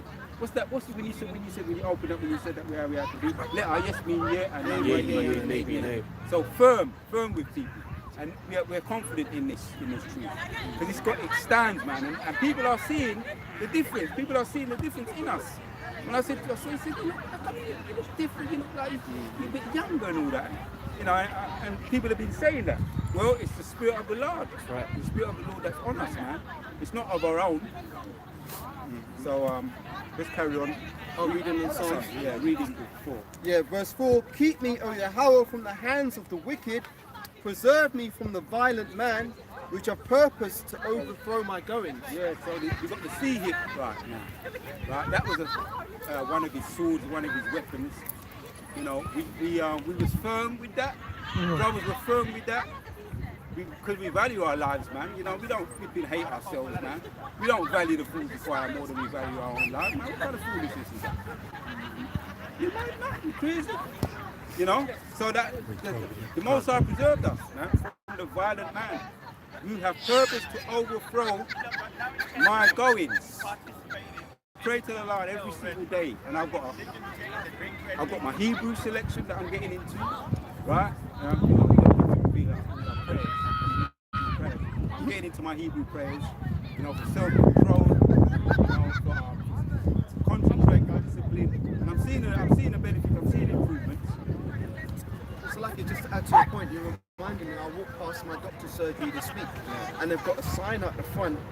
So, shit, I'll take a photograph of it and do a video on it, Lord willing, but there was a sign out the front, and it said like, how many millions have taken the flu stab will you? Now the thing I heard recently is that they're going to try and mix the mRNA thing with the regular flu shots, so a lot of people are going to get it that way. But the question they were putting outside the doctor's surgery was like, these many people are taking it, are you? And it's like basically trying to make you go with the ward rate, because this word sees, or if there's a large number of people doing it, it must be right. But that's the board rate which needed for destruction. It was an insane the book of Psalms. What is it? I think it's One of a multitude is doing evil. So like, yeah, that just you're talking about your friend. Yeah. Well, he might not be around for very long. Let's see what happens anyway. 'Cause, you know, they've got somebody in his family already. So, see, he was warned. He came up to the camp, man. He was talking about. We was telling him. I remember what we were talking about. We were saying that they're going to crash the cash because he was quite a wealthy guy. And he trusted in his riches. Say quite a wealthy guy. Very wealthy guy. That was able to stay. You know, he was going for millionaire and all that. He was talking about all of that. Because when I was coming out of the Christian church, I was Muslim, I was looking into a lot of other, you know, looking into certain things. And I was listening to him talking, but most I said, no, you ain't going nowhere with that thing. They took him out. Now his brother totally changed his attitude towards me. Oh yeah, so like, I don't mean to distract you, but do you remember that board game called The Game of Life? Did you ever play that board game? At the end, you're supposed to get a millionaire's mansion. So the guy you're talking about, he's playing the game of life, thinking he's going to retire his riches. Yeah, a lot of big talk. Because a lot of the Muslims, a lot of big talk anyway. Yep. Big talk. And if you're in with the Ishmael, it wasn't even the black one, it was like the Ishmael. You know, like those people there over there in Dubai and all of that, going on holidays and all that. Yeah, them big words. So I believe it was the seed that got him. Ultimately, the Most High got him. Anyway, yeah, we're going to carry on. Psalms 140 verse 6. I said unto Yahweh, thou art my God, hear thou my voice, hear the voice of my supplications, O Yahweh. Yeah, to supplicate, man, you know. Then now the brothers are getting into putting a lot of the videos out with supplication. I remember years ago, Elder Apostle Bar was saying, brothers don't pray, man. That's why you don't stay around long. He said it. No, he said that. I remember he said that years ago, man. Because brothers ain't praying, man. And I come out of the Christian church. Yeah, I was a bit, you know, I was under the vibration of the Christian church. But even they fucking tell you to pray, man. Even MC Hammer told you to pray, man. You know, see what I'm saying, though. But no, we can't stress that enough, man. We can't stress it. The elders was talking about that, man. So we're not going to stop stressing about it because that's part of it. It's part of this truth. Yeah? Right, verse 7. To supplicate, yeah. O Most High, the Lord, the strength of my salvation, thou hast covered my head in the day of battle. Grant not... Yeah, in the day of battle, it does cover my head, man. You don't know how many battles or how many dramas that the Most High delivered you from. I'll say that in the spirit. I know back in the day I've got stories and testimonies and all that, but even the ones that I'm not aware of, that the Most High protected me from, us from. Some brothers have had all kinds of child. Elder Apostle Gabar talks about the troubles when you come into the world. It starts from the time you come into this world. If we ain't gonna get all up into, you know, personal thing, coming out of the womb and all of that, man. The prophets, you know. But the Most High made sure the delivery took place, you know. Yeah. Verse 8. Grant not, O Yahweh, the desires of the wicked, further not his wicked device. Yeah. Lest they exalt themselves, Selah. Yeah, the wicked device, that's that MOTB. And all their devices that are wicked, that they want to delete us with. You know, so the prayers of the protection, that's another one too. Prayers of protection when you're in your house. There's a video that's up, man. I might I might see if I put it up. That we're actually protected by angels. We're protected, our houses are protected by angels. And if we're the men of the Lord, our families, our relatives potentially are protected by angels too. When you're walking and the demons, when they see you coming, you know, let's say there's a crowd of people there, there's a whole heap of demons around them, and you come, the demons, they start shattering, you know. It's a video, it's actually in a video, it's a very true video. But I saw that and I said, yeah, that's true, man. That's why it's good to stay under this, yeah, grant not, 7. Oh God and the Lord, the strength of my salvation, thou hast covered my head in the day of battle. There's spiritual battles, Ephesians chapter 6. There's spiritual battles going on all around right now as we can speak right now. All kinds of battles taking place. Just for the souls of man. And I just add to your point, everybody in this past has got demons around them. Yeah. You know, we can't see it, but every single person around us has demons fighting on them, trying to pull them one way or another. Yeah. So when you see somebody, your spirit is so strong, right? A demon could be hovering over somebody.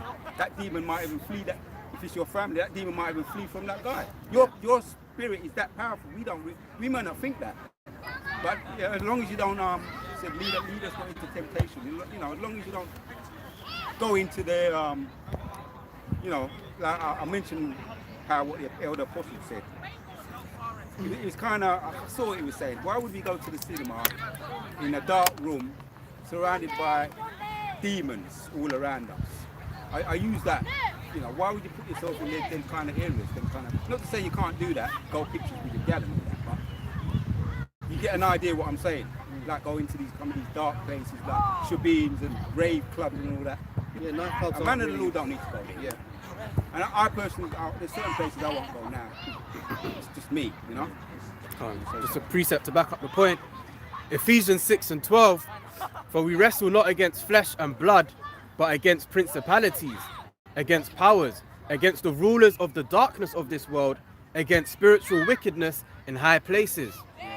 These demons, and you've got the fleshly demon, which is to ease them, the elites, putting spells on us. I had brothers talk about that. Sometimes I wake up and brothers wake up praying, man. Let me just say it like that, you know, you might have a Hebrew prayer that's yours, you've adopted it. You wake up praying, and you know, because the spirit made you to say it. Because demons are trying to do something to you, man. So you just had that little prayer, it could be just a little quick one, you know. Sometimes it's like you even wake up swinging. Yeah. You feel things. Yeah. Well, that's spiritual praying. That's actually literally might do it, or spiritually you do that. Wake up swinging in the spirit. You're fighting. Yeah, man. You're fighting. It's a fight, as you're saying. Shall we read on? Yeah. Actually, Salaki, there was a point in the verse that you just read, Amnawala. A few verses down about the helmet. Oh yeah, that's in verse 11, but I'll start at 10. Yeah. It says, Ephesians 6:10, finally, my brethren, be strong in the Lord and in the power of his might. Put on the whole armor of the Most High, that ye may be able to stand against the wiles of the devil. Yeah. The helmet part. Take the helmet. Should we a few verses down?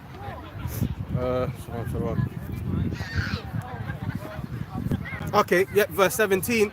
And take the helmet of salvation and the sword of the Spirit, which is the word of the Most High. Because that ties into what I just read here in Psalms 140, verse 7. O the Most High, the Lord of my strength and salvation, thou hast covered my head in the day of battle. So that's how our heads are covered.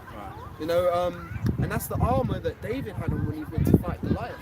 He didn't take Saul's physical carnal armor, but he had the armor of God upon him, which is spiritual. So back to the point you wanted to read on here. Yeah. Psalms 140 verse 9. As for the head of those that compass me about, let the mischief of their own lips cover them. Let burning coals fall upon them. Let them be cast into the fire, into deep pits, that they rise not up again. Yeah, that example with the good moral of the story we opened up with Shammai, innit? Shammai. Oh, the guy who was casting the stones. Yeah, talking he shit. came out casting the stones. Thinking that he just deal with any old man. Yeah. You can just do that with any old man. Caught up on caught up on him in the end. So when people have done things to us, right, we may not even remember.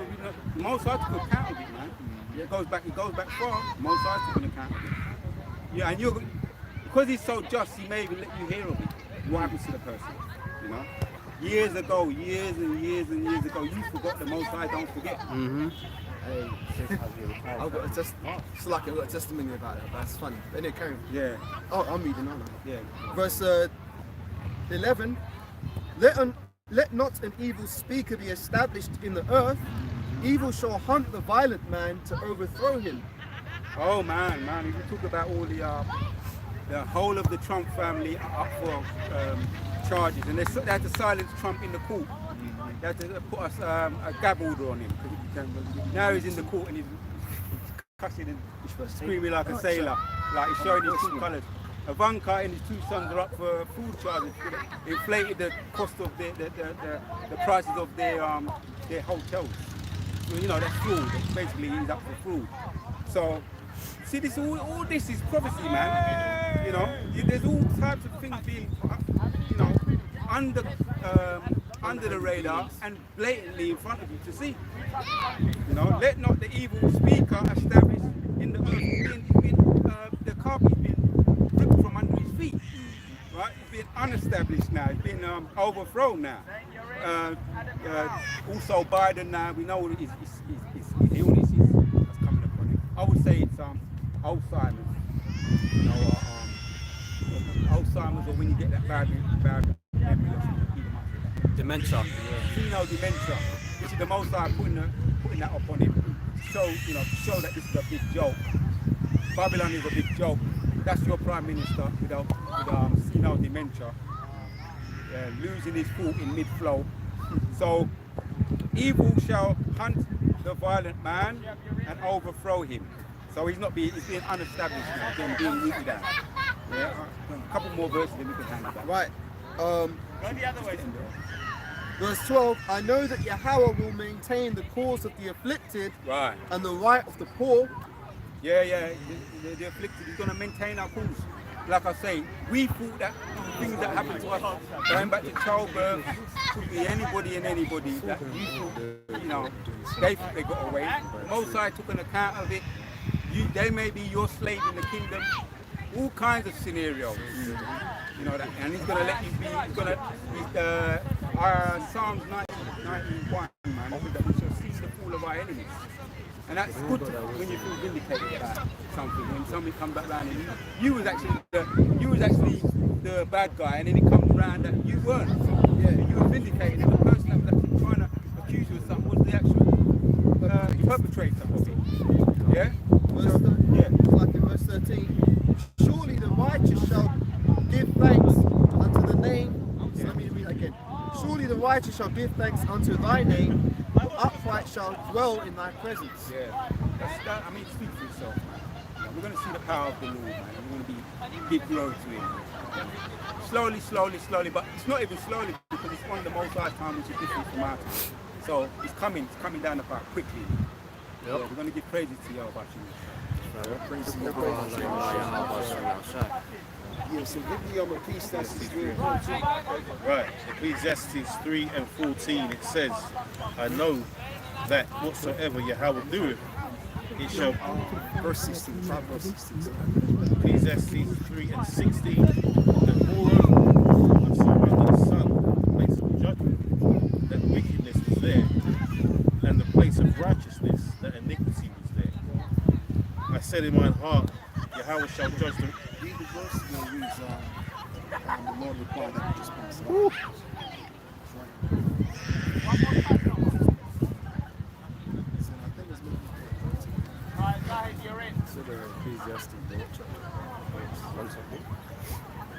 That should be in verse 15.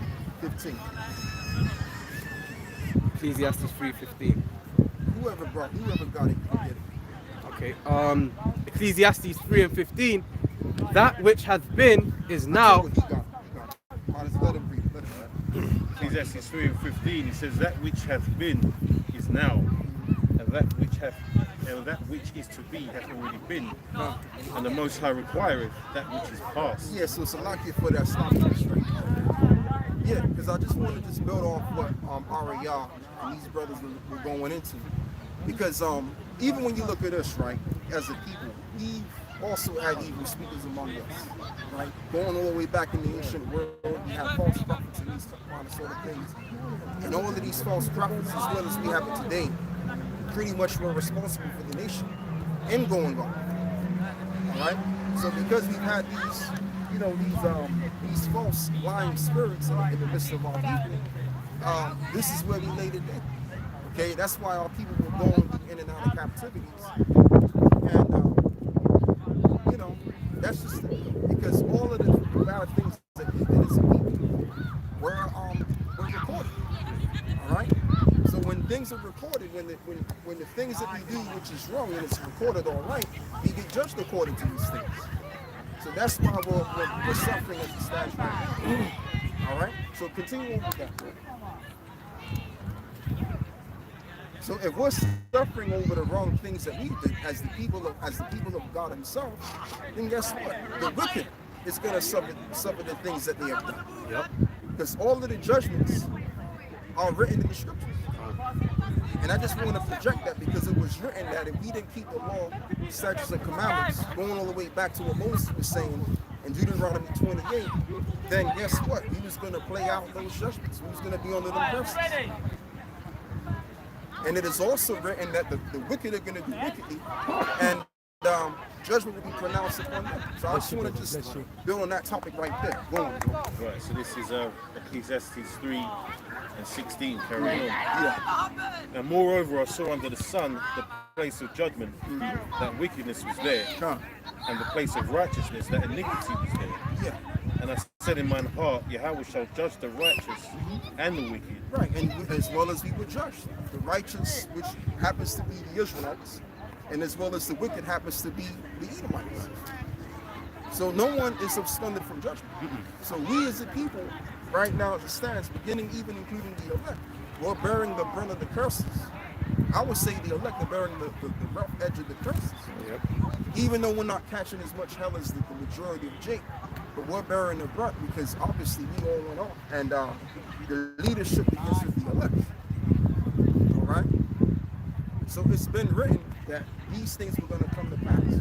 And our experiences is showing forth that we got to be the people of the Lord. Go on. He says, for there is a time there for every purpose and for every work. Yeah, so the point is that the earth is basically the place of judgment. And that knocks out this whole idea of hellfires underneath the earth. No, the hell that you catch is here on the earth. All right, this is where you're judged at. So now let's go and get Luke the 2nd chapter. Luke 2 from verse 1. Therefore the Lord hath made good his word, which he pronounced against us, Right. and against our judges that judge Israel, and against our kings, and against our princes, Yeah. and against the men of Israel and Judah. Right, and as it was during the time of Baruch, which I believe Baruch was in the time of Babylon. And during the time of Babylon, our people were sold as slaves. The Israelites were sold as slaves, and during the time of Babylon. So, what is Baruch talking about? That he made good his word, meaning through Moses, which is him being spoken of in the book of the law, the second book of the law, which is Deuteronomy. He's basically going to elaborate on the book of Deuteronomy 28 and showing forth that the Lord made good on his word because of our injustices. All right, go on. Verse 2, to bring upon us the great plagues, such as never happened under the whole heaven, Right.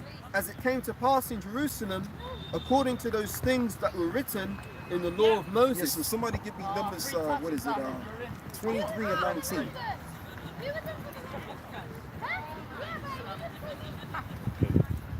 Numbers 23 and 19, it says, Yahweh is not a man that he should lie, neither the Son of Man that he should repent. Right. So the Lord is a power which is obedient to his word. And he's the Heavenly Father. He's the Most High. Okay, so again, as I'm going to say, if the judgment came upon us, which was written to happen, and it came and it's happening right now, and it's happening through a process of time, then that proves that the word of the Lord is sure. It's right. As it is written that we have more of a sure word of prophecy. Okay? Go on. It says, hath he said, and shall he not do it? Or hath he spoken, and shall he not make it good? And shall he not make it good? So as the brother just read on how the evil speaker will what? Be overthrown. You see? So even that's written because obviously in the times to come, you're going to have evil men being exalted. And what is it? Iniquity is going to abound on the earth. Wickedness is going to cover the earth. And therefore, judgment will be pronounced upon the wicked, who indeed is the so-called white man, the Edomites, beginning of the Amalekites. So these things are written. So we know with a surety this devil is going to go down. And we're in a quiet time. We're in the exact time of this devil going down. How do we know this? Because we see all of the things that the disciples were inquiring of Yahushua, and Yahushua told them of these things in the latter end. And as well as we are also assigned concerning the end of the world, as well as Ezekiel the prophet was a sign of the ending, unto Israel. Okay? Go on. It says, behold, verse 20, behold, I have received commandment to bless, and he hath blessed, and I cannot reverse it. Right. So that's just Balaam talking. So now let's go back and read the root. Back in Baruch 2, verse 3, that a man should eat of the flesh of his own son and the flesh of his own daughter. Yes, so somebody read me Deuteronomy 28 and 57. Because that's exactly what happened. When you go into the Josephus, during the time of Solomon, and as well as during the time of the first Roman Jewish wars, which goes all the way back, which started in what, 67 AD. No, excuse me, BCE. That's what they're saying now. Towards 130 to 34 BC. Not before. Excuse me. CE, the Christian era. Salaki about. All right. So that actually happened. So again, this proves that once again, what we're saying as the men of the Lord, as the prophets, is going to be declared as being the truth. That's right. As well as the ancient prophets declare it. Yeah, so yeah, read what you got. You got it? No, I'm with it. Deuteronomy 28:57 says, let me start from 56 to give it context. The tender and delicate woman among you, which would not venture to set the sole of her foot upon the ground for delicateness and tenderness, her eyes shall be evil towards the husband of her bosom, and towards her son, and towards her daughter. Yeah, which was going on in ancient Rome, and as well as it's going on right now. You see how our women are dealing with their children and everything else. All right, I can elaborate that more lengthily, but just for the sake of time, we're going to go into that. Go on. And towards the young one that cometh out from between her feet, and towards her children which she shall bear, right? For she shall eat them for the want of all things. Yeah, because the famine would come. The besiegement of the people would come. When the Romans put an end to the Jewish slavery, great slaughter, and probably before the great slaughter, they besieged the city. They stopped the food from going into the city. So what do you think is going on? When you go into the history of the Josephus, it tells you he was eating leather from their shoes, right? They went as far as eating the leaves off the trees. All of that terrible stuff that they did at the time, because they had to. And then you had women that had children that pretty much resorted to having to eat their own children, their own babies. So that prophecy of Moses actually happened. All right? Because the Lord pronounced judgment upon us for the wrongs that we've done. As it was written. So again, as I'm going to say, as it is written, which we're going to get into later on, Esau is going to bear witness to the wrongs that he's done. Yep. When it's all said and done. Yeah, so that's all I need on that. Back in Baruch chapter 2, verse verse 3 again. That a man should eat the flesh of his own son and the flesh of his own daughter. Moreover, he hath delivered them to be in subjection to all the kingdoms that are around about us, and as a reproach and as a desolation among all people round about where the Lord hath scattered them. Right, and the word reproach means to bear the shame. So we've been scattered abroad, and now we're been put to shame among the world. And even in this captivity, the last captivity of them all, we're being brought to shame. If you look at what happened during the time of the carnival, right, which was what, a couple of months back, they showed the amount of trash that was around within the carnival. And all you had was Jake all over the place. Now I'm gonna say this too. They should have had enough trash cans around so that the garbage can be filled. But yet and still, Jake was still acting like they were animals, irrational, and that went all around across the board, even to America. So even that incident right there, not to be silly, but that situation proves who we are, because we've hit ground zero as a people. But this is the prophecy which would take place, which would happen to the Israelites. So them Amalekites over there in the land of Israel, they can't be them people over there. Because if they're the people, then the judgments would show them. All right? They would be under the influence of them curses, like we are. We would see them living in the same lower predicaments today, right along with our people. You don't see that. Okay? Plus, the biggest fallacy is them being in that land in the first place, and then being given that land by the British government. By the British government. And basically, it wasn't said in prophecy that British government will establish the land of Israel.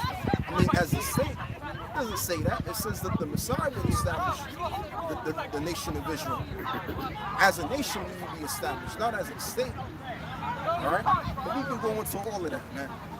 Go on. Deuteronomy 28:64, and the Lord shall scatter thee among all people from the one end of the earth even unto the other, and there thou shalt serve other powers, which neither thou nor thy fathers have known, even wood and stone. Yeah, so we would consent unto the gods of the nations.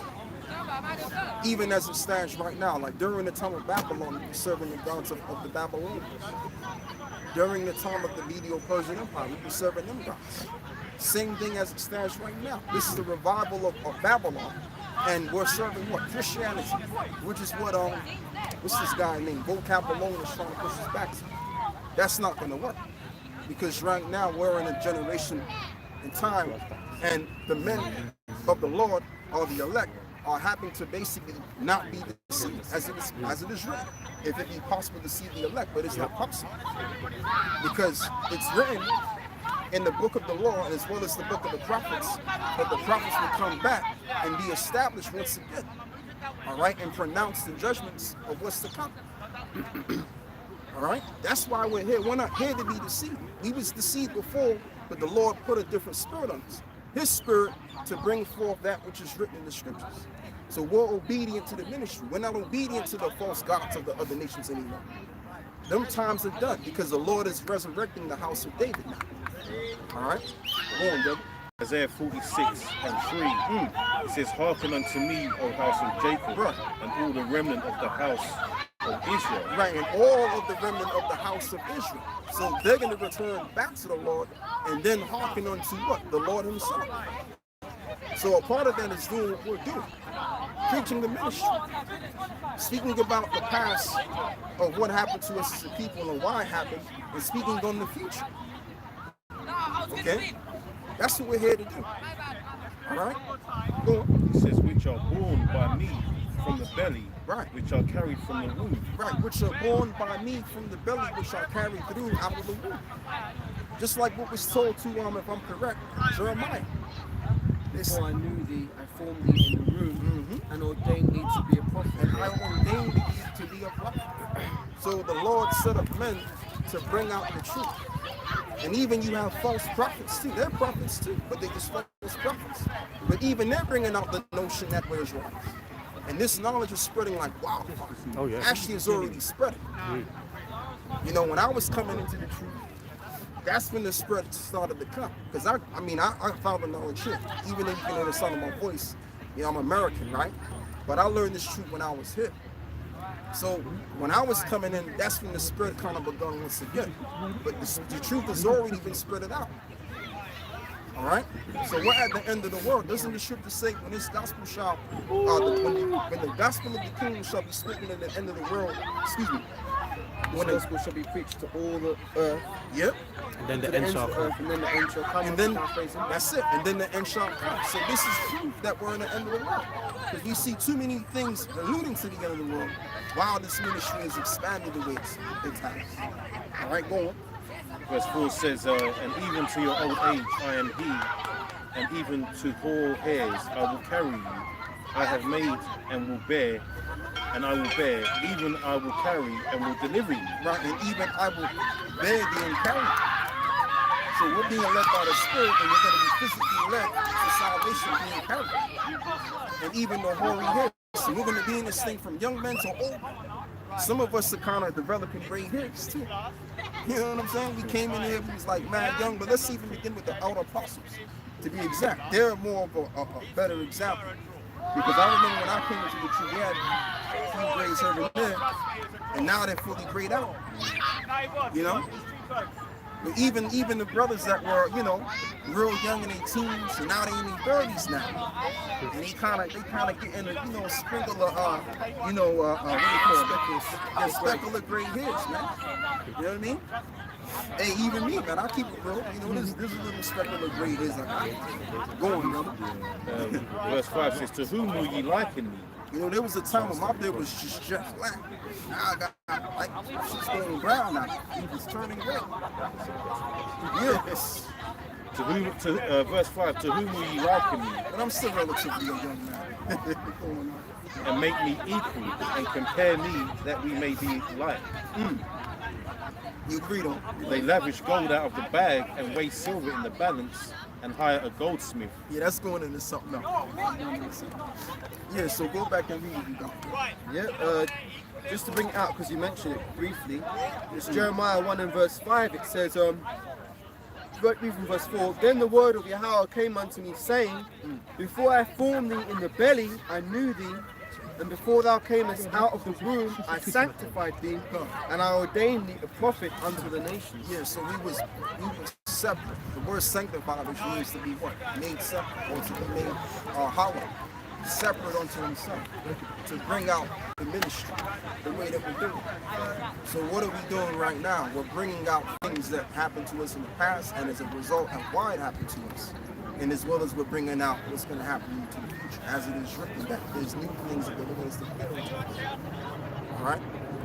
And that's what we're doing. So I want to talk about what Luke is going into. Let's go back. Back in Baruch 2 verse 5, thus we were cast down and not exalted, because we have sinned against the Lord our God, and have not been obedient unto his voice. And not been obedient unto his voice. So in this time that we're living in right now, we've been brought down real low. The Lord's broken us down to nothing to build us back more effectively. Okay? And what we have to understand is that we have to be obedient and servants unto the Lord himself. The more of a servant we become to the Lord, is the more blessed we become. That's what this whole thing is about. Okay? I'm going to say it again. The Lord is making us to become servants unto his, to serve his purpose. And we have to be a great deal of a servant according to his purposes. Like it is written that the whole duty of man is to keep his commandments. Keep his commandments. Right. There you go. Go on. Verse 6, to the Lord our God appertaineth righteousness, but unto us and unto our fathers open shame, as appeareth this day. Right, open shame as it appears this day. You see all women, man, the way they looking out there, just looking like circus creatures now. Wearing all different colorful hairs and everything, right? And you got certain guys, man, you think that shit's hot. That's attractive. That shit ain't attractive, man.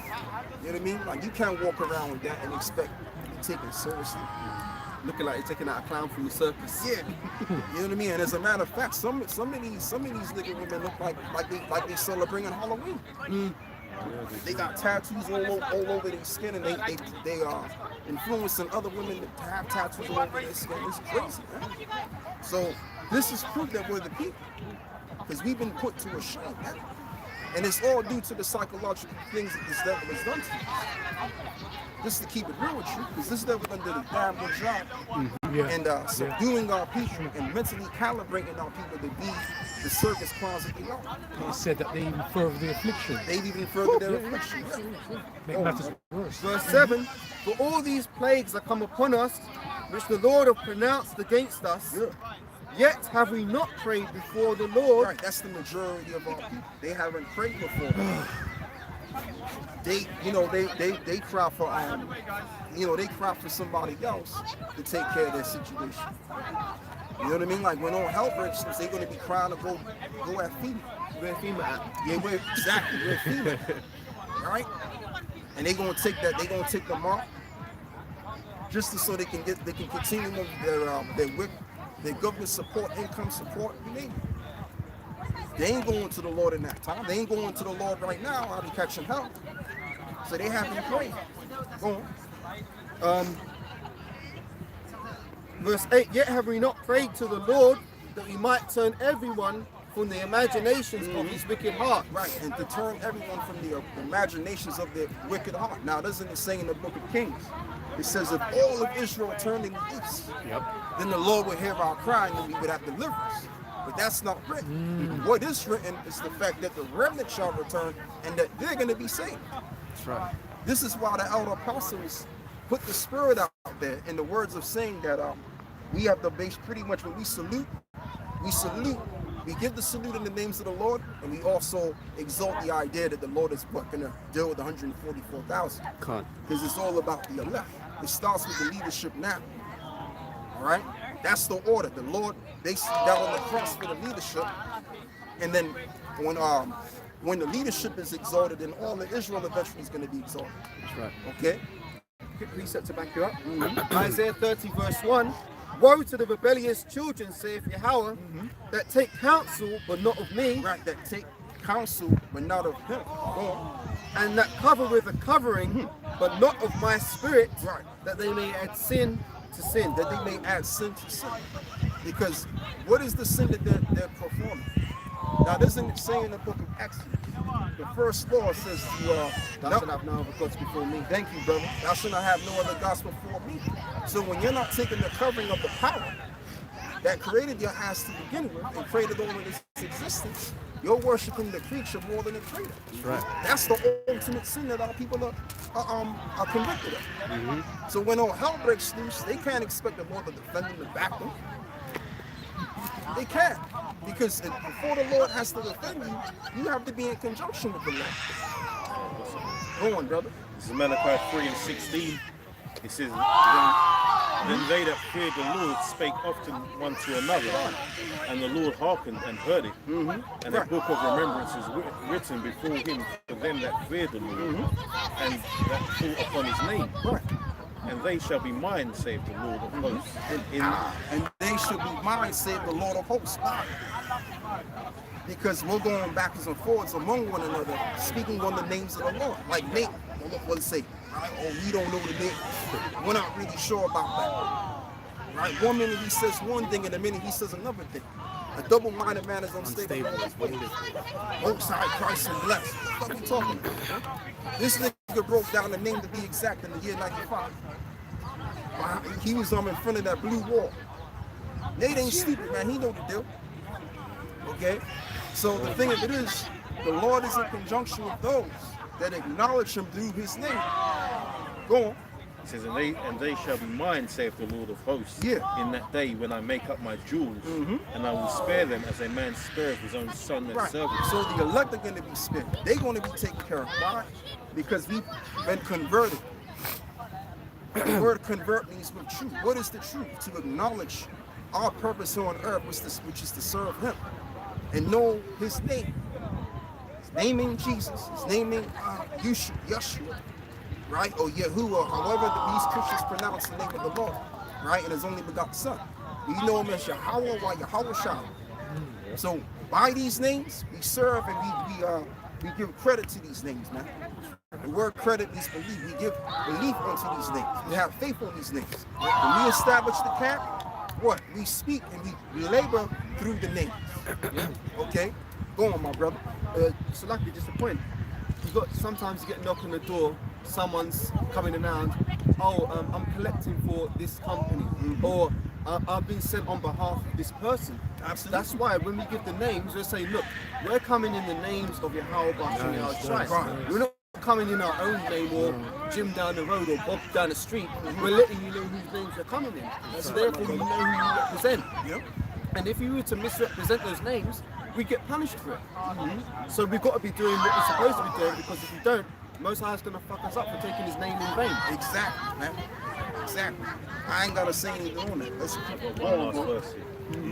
It says, this is Malachi 3:18. It says, "Then shall ye return and discern between the righteous and the wicked, between him that serveth the Most High Right. and him that serveth him not." And that's why we get on these other guys. Now, individuals may say, well, why is it that GMS get on IUIC, GOCC? Because it's in our right to discern the wicked from the righteous. Right. Hit me with that, my brother. Elder, can I just say something to back up my brother one? Read that again, Baba Bashar. Last verse. The last verse, yeah? The Malachi 3:18, it says, "Then shall ye return and discern between the righteous and the wicked, between him that serveth the Most High and him that serveth him not." Return. So listen to this now. Ezekiel 6 verse 8. Yet will I leave a remnant. Right? There has to be a remnant left. The Lord set it up that way. Because if there's no remnant left, the minute, it will be pure wickedness. Yeah. Right? Yet will I leave a remnant, that ye may have some that shall escape the sword among the nations, when ye shall be scattered through the countries. Right. So the remnant are going to be escaped from the sword and the destruction. Right? Because again, the Lord is going to establish the kingdom of the elect. So by us discerning, what is it? The righteous and the wicked. Yes. We're doing a job. Thank you, Elder. We're rehearsing the righteous acts, you. showing our leadership skills. Thank you. Okay? So we're gonna do what we gotta do, and we don't really care who has an issue. We gonna talk about such and such if they're gonna work. All right. Also, what Paul said it the best. He said, "Look, be instant in season and out of season, reprove and rebuke with all long suffering." So the job is to reprove and rebuke in some cases. Take the bishop name out your mouth. Right, exactly. Take the bishop name Take out the your mouth. bishop name out your mouth. You know, shit like that. Like, bro, like if the guy's off, it doesn't matter if the guy's a bishop. It doesn't matter how he look. He may have the flash look, right? He might have the Hollywood intros and outros.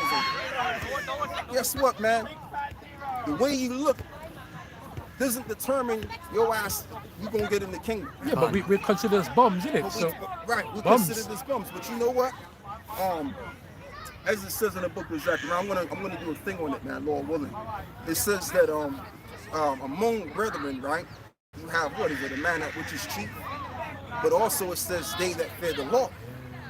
Okay, so the Lord looks at, in the eyes of the Lord, it says, I gotta get it corrected just a little bit.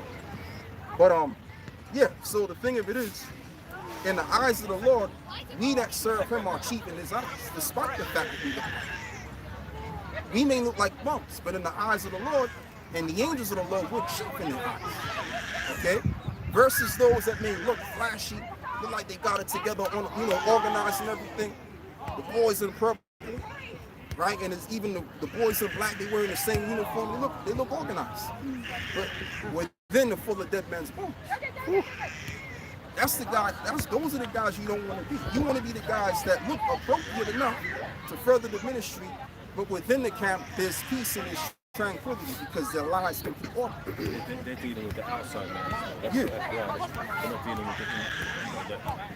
with the scripture talks about the renewal. They're old. Yeah. They're still them old niggas. That's why which ones are the ones that dress in darkness, the sun's That's that old that gangster shit. That's like 1992 Dr. Dre. Yeah, That's vibe. exactly what West Coast. niggas want to add it to me. Yeah. That's that West Coast bullshit. Yeah. I've got saying, this is Malachi 4:1.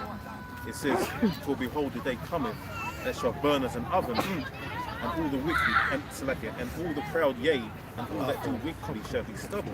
when you're ready, brother. And the day that cometh shall burn them up, saith the Lord of hosts, that it shall leave them neither root nor branch.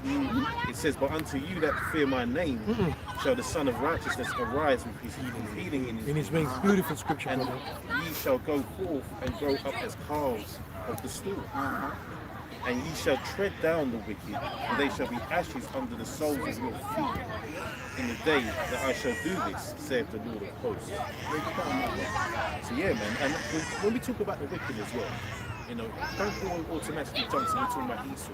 The wicked is the wicked around people, Yep. and they're gonna get, they're in for a surprise. And then among my people are found wicked men. Exactly, and So, I'm noticing a lot of trends now, especially on social media, where you've got our own people trying to refute the truths of the scriptures and refuting the fact that there's the Most High. So these are the ones that are going to get it first, along with the false prophets. You know? And the beauty of it is that we're going to have the elect, I would say, are going to have the charge of putting them in order, putting them to pay. You know, for speaking up against the Most High. And it talks about the name. He says, but unto you that fear my name, and as the elder said, you know, Nate was going, he went in when he broke that name. Yep. And now all you've done is destroyed your good works. Because that, you know, we read before that the names are written, and everything that is being, so there was you teaching the name, the breakdown perfect. Now you're going against everything. That's you can call that blasphemy. What does the scripture say about blasphemy? can't be forgiven. And he also was making fun of the name a couple of years ago too. Yeah. Call him Yoga. Yeah. And it was out in the wild. In the wilderness. Oh yeah, he found a stupid stone. And it's, you know, I remember, you know, that's their thing.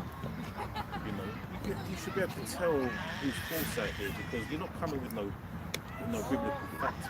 That is why GMS can rebuke all these other camps and can't be rebuked. And that's not to say, anything in pride. It's the truth. Yeah. And you know what, just to back you up a little bit, and the reason why they can't really rebuke us, now Nate may say, oh yeah, these guys are bums and here and there, you know, diss us from here, you know, from here and there, but they really can't say that when we're going on. It's true. So they could come with you know, disrespectful terms, but what they can't really say is that where you going on. That's exactly why they come with the disrespectful terms. Yeah. They can't have nothing. They ain't got nothing in this. Doesn't it also say that a bishop must be blameless? That's what it says. So yeah, we may not look as flashy as these niggas look, but guess what? We're blameless, even in the eyes of men. Because we walk in the right walk to the best of our ability. Through the spirit and power of Yahweh Mashiach Shah, he gets the credit for that. All right? Let's go back to the book of the week. Back in chapter 2, verse 7. For all these plagues have come upon us, which the Lord hath pronounced against us, yet we have not prayed before the Lord, that we might turn everyone from the imaginations of his wicked And heart. really the plagues is basically the curses that befell us as a people. And even including these different various diseases as well. Even including the VC joint, right? Where a lot of our people dictate. And now they're suffering as a consequence of these things. Now, had they reverted back to the knowledge, they wouldn't have suffered these things. They would have known, okay, you can't trust the devil because as it is written according to the book of the prophets, never trust thine enemy. All right? Know that his wickedness was never cleared away. Yeah. Altogether, all gone. Okay, going on. Verse 9, wherefore the Lord hath watched over us for evil, and the Lord hath brought it upon us. Right. For the Lord is righteous in all his works, Right. which he hath commanded us. Right, and that's the point. The Lord is righteous over all of his works, which he hath commanded us. So doesn't it also say that the in the book of Ecclesiastes 3, where it says the Lord required that which is past. You just read that. That's right. So we're being judged over the things that we did in the past as a people, as God's people, as the holy people of the Lord, the Most High's people. Let me just correct myself. So how much more these devils? These devils are going to get the judgment of the ass. Like no one has ever seen before because of the amount of wickedness that they have done. You've had something, bro. Oh yeah. This is pertaining to the name. of Yahweh Shai. This is 2 Chronicles 7 verse 14. If my people which are called by my name shall humble themselves and pray and seek my face and turn from their wicked ways, then will I hear from heaven and will forgive their sin and will heal their land. And that's a beautiful precept, because what we have to do is we have to first humble ourselves. In order for us to understand what we're involved in, you gotta level yourself, man. You gotta take a deep breath, bring that head of yours low, calm yourself down, and then you're able to examine what you're supposed to be doing, man. And the purpose is that you're supposed to be a servant. We're basically servants of the Lord. We're not here to use this truth as a way to magnify ourselves. That's not what this thing is about. We are here to serve. All right? And we have to show that we are worthy of the kingdom by declaring our works in terms of demonstrating our services. All right? What I wanted to say, Salaki, brother, is to receive the kingdom of heaven, you have to be a great deal of a servant unto the Lord. That's what we have to display. Go on, my brother. Because Romans 12 and 1, That's just sit down, man. it says, I beseech you, brethren. Let me read that properly. I beseech you, therefore, brethren, by the mercies of the Most High, that you present your bodies a living sacrifice, wholly acceptable unto the Most High, which is your reasonable service. Which is your reasonable service. And another thing, too, what we're doing is kind of thankless. And we should expect not to receive any kind of admiration or any kind of, payback. We're supposed to be what? Doing this work, knowing that later on, we'll obtain the eternal crown. We're not supposed to be doing this truth or performing this ministry trying to get, the likes and the accolades, the shalom, brother. And you got the sisters around, you got these women sitting on the beach chairs. And that's just kind of getting them on nerves. Like every time I watch these camps outside at GMS, they got these women sitting on the beach chairs. And they got the kids roaming around. Just bring the men out and teach the word. So when all hell breaks, so when shit breaks loose, Yes. your women don't have to get in the boat. And then you got these women, they just out they just looking like this. Because it's like, what the hell am I doing here? I'm wasting my time. I could have been in the yard doing something else. Preparing some food for the for the family. They got, she's sitting there like this with her thing wrapped up. Because Jake, one thing that I noticed about Jake can't help but just stand on their own 2 feet. They always gotta have a woman around. Yeah, that's ridiculous. That's bullshit. And then that even creates confusion too, because you have all these women, you don't know what's going through their mind. They see the next brother bringing up scriptures and looking good. You don't know your woman, they're eyesing him up, and you just don't know. That creates confusion. Out of order. That's also, they're showing up. Oh, thank you. Yeah. And that's bringing potential sins upon them. Right. That's it. Yeah. When Yahushua called his disciples, did he say, bring your wives and children? Never. What did Peter say? We've forsaken all. We've left our wives and our children to follow them. What should we gain therefore? Right. Oh, as it is also written in the book of Proverbs somewhere, right? Now I'm thinking wrong. But it goes like this: unto you, old men, I call. Yeah, the flock of my pastor's men. Yeah, so the Lord never said, oh yeah, we'll bring the children to the beach. And some deck chairs. And some beach chairs and shit, and have your women around. The Lord never said that. The Lord told the men to bring the ministry. To perform the ministry. It's lucky there's another one. In 2nd Ezra, when he saw that tall man putting crowds upon their head, and he asked Muriel, what are these? Oh yeah, these are those that sat on the deck chairs at the side. And these are the little children that were running around. Oh man, it's a man. That's just the thing. They gotta cut that shit out. Because they're missing the plot. The whole plot is for the men to do the services. See, in the world, Jake always happens to put, showing what we're about in the world, they happen to always put a twist on things. Most of the time, when Jake puts a twist on things, it improves it. Right. But when it comes to this, it's pure and simple. There ain't no salt you can add to this truth. Exactly. It's pure and simple. Let me read a couple more on this. Yeah, the salt in the seasoning is enough. Exactly. So when we bring out this word, man, it's a miraculous thing. It's perfect. You don't gotta add or take away. Oh no, too much salt is not good either. And too much spoils the food. seasoning. Yeah, man. God. Verse 2 says, and be not conformed to this world. But be Hey, and I know because I transformed. used to be a chef. Oh, there we have it. You know what I mean? Yeah. And be not conformed to this world, but be ye transformed by the renewing of your mind, that you may prove what is that good and acceptable and perfect will of the Most High. Yeah, so we have the knowledge, so we're supposed to be able to like weigh out things. Is that reasonable? Is that not reasonable to do?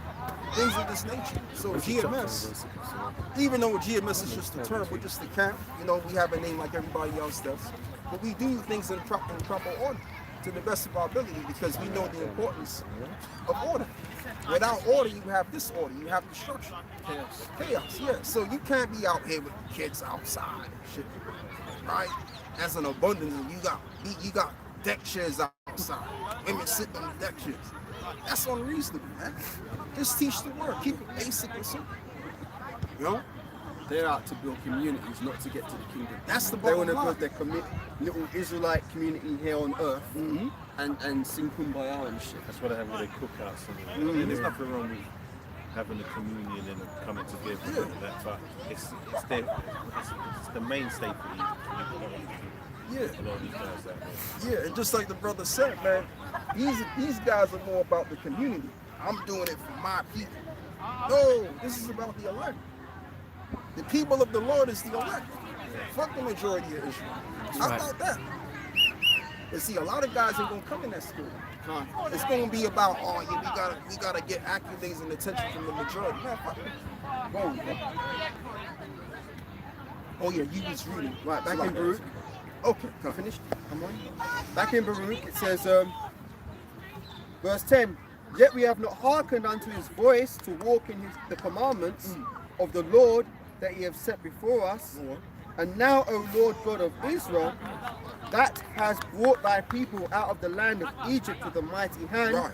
and an high arm, and with signs and with wonders, and with great power, and has gotten thyself a name as a prayer to this day. Yeah, which verse you about? Going into verse 12 now.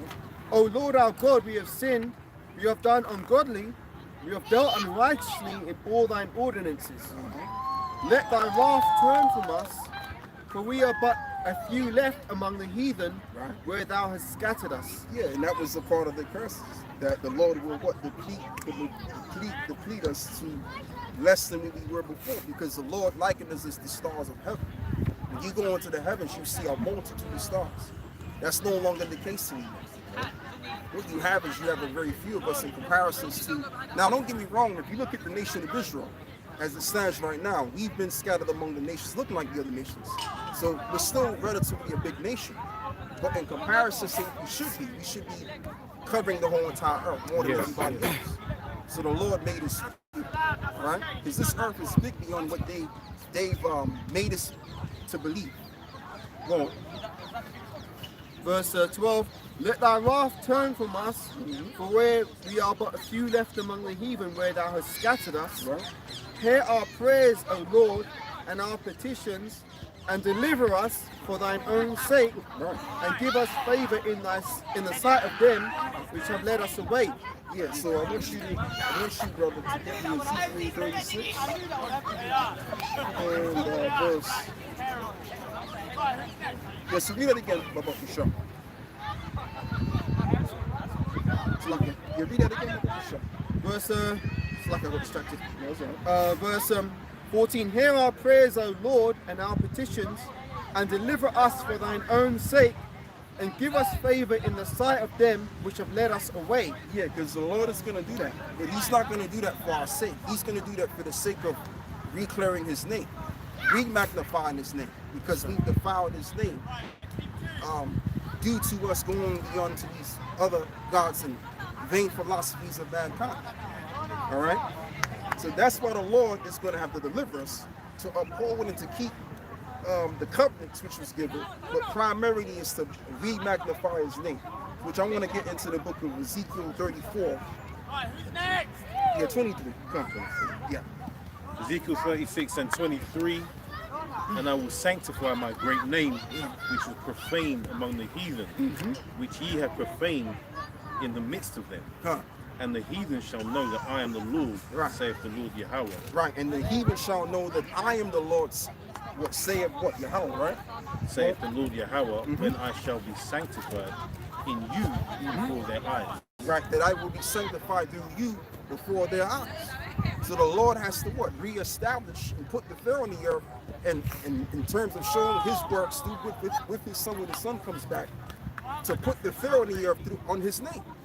To put that respect back on his name, like Birdman said, put some respect on my name. And that's just a little nick. So how much more the Lord? So read that again, Brother Bashar.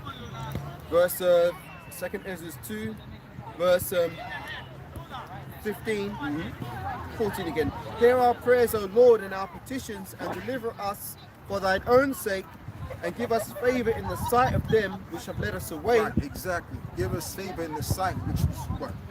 We will let them, right? The Babylonians, yeah. Yep, go on. That all the earth may know that thou art the Lord our God.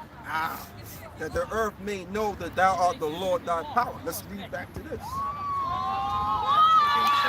Yep. Ezekiel 36 and 23, and I will sanctify my great name, which was profaned among the heathen, Right. which ye have profaned in the midst of them. Yeah. And the heathen shall know that I am the Lord, saith the Lord Yahweh, when I shall be sanctified in you before their eyes. Right, which I will sanctify through you with their eyes. So when the Lord demonstrates his might and his majesty, that's when we're going to be sanctified. That's when we're going to be glorified. Okay? So the glory begins with Yahweh Shah. He's going to demonstrate the Father's power, which the Father, or should I say the Son, is the right hand of the Father. And this right hand is going to demonstrate his power. And through that, that's how we're going to be magnified. Because what? We defiled the name of the Lord, profaned his name. Okay? So now let's read back to this. Yep. Right, that all the earth may know that thou art the Lord our God, because Israel and his posterity is called by thy name. O Lord, look down from thy holy house and consider us. Right. Bow down thine ear, O And he's Lord. talking about the house of Israel. Go on. Bow down thine ear, O Lord, and hear us. Open thine eyes and behold, for the dead that are in graves, whose souls are taken from their bodies, will give unto the Lord neither praise nor righteousness. But the soul that is greatly vexed, which goes stooping and feeble, and the eyes that fail, and the hungry soul will give thee praise and righteousness, O Right, Lord. that's talking about us. Because doesn't it also say that the Lord likes a contrite spirit? So we would be contrite. Why would we be contrite? Because of the curses we're suffering. The shame and the reproach we have to bear. Okay? These are the things that's going to make the elect be broken. So even though we possess many things, possessing nothing physically, which is this word, we're still mourning because of the state of our people and the state of ourselves. Remember, so we're the broken hearted. But these are they which will what? Inherit the earth. As it is written, the meek shall inherit the earth. So the elect are the meek, the lowly, the obedience, as well as their, what is it, their Father, which is in heaven, was obedient. I'm talking about the outshiner's case. He was obedient even unto death. All right? So we have to be likewise equivalent to the master. Go on. Yep, it says, verse 18, but the soul that is greatly vexed, which goes stooping and feeble, and the eyes which fail, and the hungry soul will give thee praise and righteousness, O Lord. Therefore, we do not make our humble supplication before thee. Read it again, bro. Verse 18 again, but the soul that is greatly vexed, which goes stooping and feeble. Right, and the soul that is greatly vexed. Now, when we go back to the time of the time of Sodom and Gomorrah, you had among the men that which was vexed because they heard the filthy conversations of the wicked, which was Lot. So Lot and his children were delivered, and it's also his wife, but his wife looked back and turned to a pillar of salt.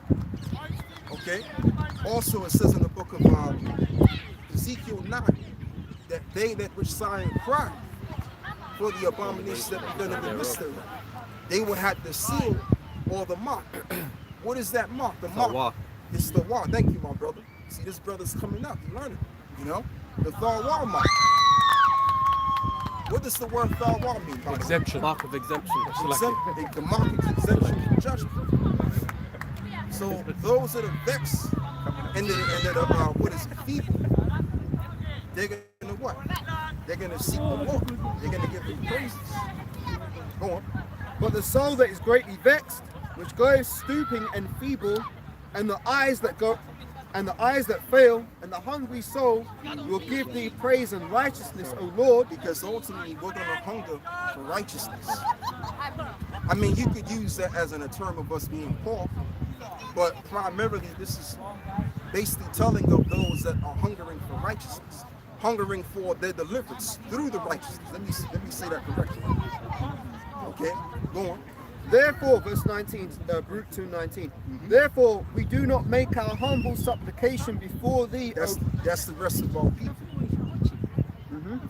We do not make our humble supplication before thee, O Lord our God, for the righteousness of our fathers and of our kings.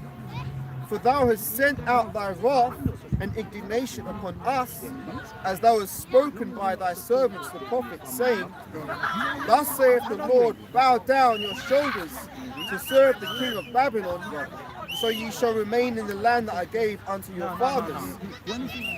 Right, so that's what happened. What happened is what? We were sold as slaves to the Babylonians. So in this society, would we sold as slaves? In this revival of Babylon, of course we were. What are they doing?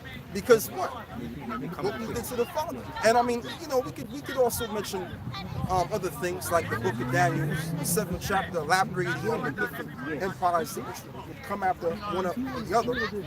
But still, the reason why we're down and out is today because of our disrespect to the Father. Okay, so those judgments were told which would take place. So now we're in a time. Let's just fast forward. Somebody give me Lamentations 4:20. The Lord willing, we're going to go through the Spirit and get some precepts on that. Because according to the book of Lamentations, the 4th chapter, we bring it out from time to time. It says that the Lord will no longer discover the sins of Zion, but discover the sins of yeah. 21. Lamentation. I'm just a bit hyper about this, man. It says, rejoice and be glad, O daughter of Edom, that dwellest in the land of Uz. Right. The cup also shall be passed through unto thee. Yeah, and the cup is indicative of the curse that we had to undergo and drink.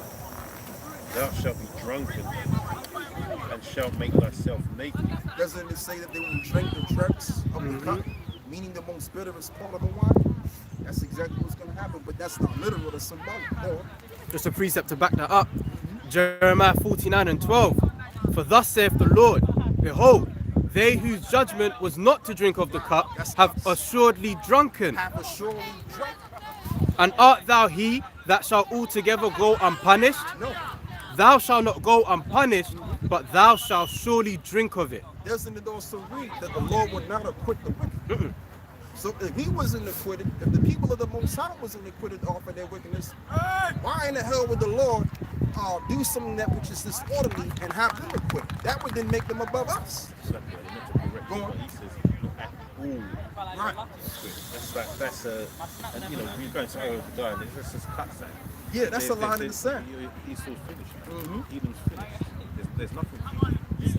So I mean, the thing of it is, Esau will be judged. These so-called white people that are living good and everything else, and the reason why they're living good today because of the wrongs that they have done. Eventually, when the Lord makes the second return, this place is going down in blood. That's right. This place is going down in fire. Yahweh Shah made it very clear that what would I be if I had not already sent fire on the earth? That's telling you he's going to come send fire.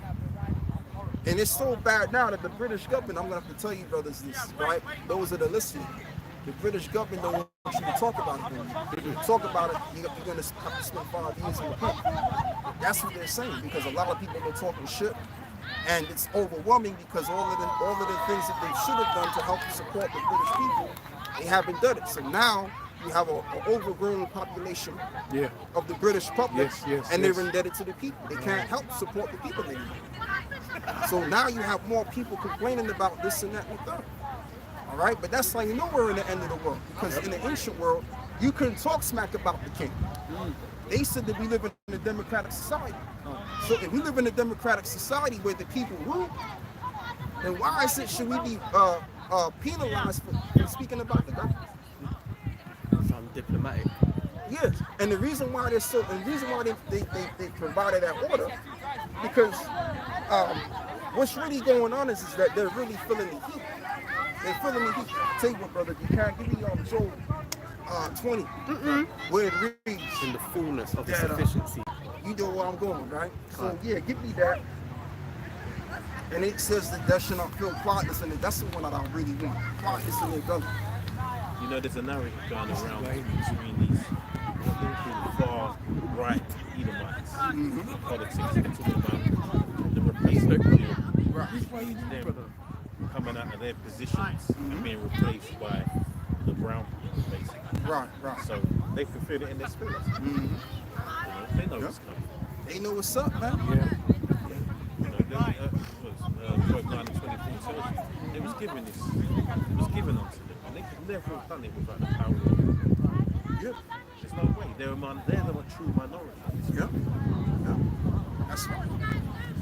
Did you want Job 20 and 22? Sorry, 19 to 22.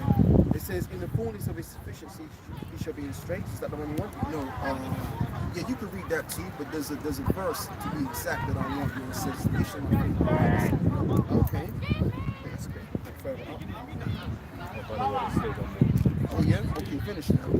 Lamentations 4 and 22 says, the punishment of thine iniquity is accomplished, Yeah. O daughter of Zion. Right, so we're almost coming to the end of the course of the Lord discovering our sins. And therefore, we're coming to the beginning of Esau's sins being discovered. All right, so all of the curses, just like you read, that cup in the book of Deuteronomy 30 and verse 7, it doesn't even say, all of the curses that I put upon thee will be upon thine enemies. Wow. So we're transitioning to this point. And that's why these devils are feeling the curses right now. But they ain't feeling the whole brunt of it. They just feeling, they feeling a little smaller. And it It's goes fucking to, with like, it just goes to it's fucking with them, because it's such a small touch that they're getting right now. And they're crying. Yeah, and they're crying, but they never had it so good. But when they get this little Nah, touch brother, now, I gotta all of a correct sudden- you. I gotta correct you. And I gotta correct you. They committing suicide. Wow, it's true. It's true. Over You're the hearing that curse. word, Yeah. suicide. We heard a lot of that word Yeah. now. Yeah. And these are crackers that have made it large. Oh yeah. Getting that guapo, man. Go review. They couldn't enjoy a little lockdown. Yeah. Yeah. That's true. It says the punishment of thine iniquities accomplished, O daughter of Zion. He will no more carry thee away into captivity. Right. He will visit thine iniquity, O daughter of Edom. You know that I can be excited, man. The scripture says we are likened unto lively stones. That's all right. That's it, man. And we have water, lively water. It says he will discover thy sins. Right. And he will discover thy sins. And he said, I got the one you wanted. Go on, my brother. This is Job chapter 20 and verse 20. Surely he shall not feel quietness in his belly. He shall not save that which he desires. So what does that mean? He will not feel quietness in his belly, because as they're processing the New World Order, people are talking shit. That's right. You got the West Africans over there talking shit. Right? Even though you have puppet leaders over there that's inflaming the people, but that's awakening the minds of the people over there to talk their shit about the Western countries, France and the like, Britain and the likes, what they've done, all the injustices, even the Haitians, man, they coming against some that you want. Happy, man, America is getting that that negative response from hate, and all around these different countries. All right, the whole world is looking at Esau sideways, like he's the main problem. The world has a bone to pick with Esau. That's right. So that's how you know that they're in an uncomfortable situation. If you can, brother, go back to that again. Yeah, this is Job 20 and 20 again. Straightness. It says, surely he shall not feel quietness in his belly, and he shall not save that which of that which he desired, Right. there shall none of his meat be left. Right. Therefore shall no man look for his goods. Right. So in other words, the New World Order is not going to be established. I tell you what, brother, read that verse again where it says, they shall feel straightness. They shall be in straightness. Yeah, that shall be 22. 22. In the fullness of his sufficiency he shall be in straits. Uh-huh. Every hand of the wicked shall come upon him. Right. So they're kind of like building their way up. They're almost to their fullness, getting that mark. They got the CBDC thing going. They got the foundation of it, which is a digital ID system. So they're in the fullness of their submission. They're almost at it. But meanwhile, as they're almost at it, people are complaining and moaning and whopping, right, about the injustices that was done, and even people in the West, where it's being established, are complaining and moaning and bitching. All of that's just negative energy. So when you got a bunch of people complaining about their government, that's what you call that's gonna have a vibrational effect. And Dissension. Huh? The vibration of dissension. The vibration of dissension. Just like, for example, when you go into the scriptures about the Israelites roaming around of the walls of Jericho, and they were shouting against the walls of Jericho and blowing the trumpets, what happened? The wall fell apart. Yep. Okay, because our ancestors understood a thing or two about the vibration. So if everybody's talking that negative shit about a particular government, guess what? That government can't function. Because in order for a government to function, or a kingdom to function, it has to be by the people. It can't just be the king himself. Now the king has a duty to play out. You know, he has an importance. But the people that keep the life of the kingdom going is the people. So if you could be the king of the world all day, every day, Right. but if no one respects your kingdom, That's good. your Yeah, domicile, yeah. then it's a wrap. You ain't got shit. Go on, brother. That's where the real understanding of what a king is should come to mind. Because what does a king have? Subjects. Right? So who's the most important subject? Is it the king or the subjects? It's the So king subjects. serves the subjects. Yep. But people who don't understand that think, oh well, I'm the king. Yeah. Everybody's got to come to me. No, that's the wrong mindset. Right. They gotta poke their chest out. Everybody gotta poke their chest out. Game of Thrones. I don't know if you've I remember that series, yeah. You had Joffrey became king, right? And I think it was his grandfather or his uncle, the old man that was always counselling him. Oh, He never listened. Charles Dance. Charles Dance, yeah. And he had to remind him that, you know, if you're the king, you don't have to keep telling people you're the. I'm just paraphrasing what he says. You don't have to keep telling people you're the king. 'Cause his version of being the king was, you know, just being wicked and laying up with the hoes and, you know, just doing what he wanted to do, and but not caring about the people. Right. And as we're going, this king, his kingdom is running according to as it should be. You know, the subjects are living decent. There's always levels, man. There's always going to be levels. You're never going to have everyone that's living the largest, but there's, you know, people should be taking. Yeah. And it's like, look what they did, just to make the point, look what they did to Libya. You know, that place was running. That place was running okay. Yes. Let's keep it real. And they went in there, they destroyed that place, and now people are fleeing there, coming over to these places. And now you've got these Elamites up in the government telling you that there's too many of them coming over. When your people cause that, Yeah. Yeah. You know, it's true. you know. And when I say your people, I mean the government figures. They caused that in the first place. Yeah. I got a scripture to back up Brother Caleb here. Ecclesiastes 4 verse 13.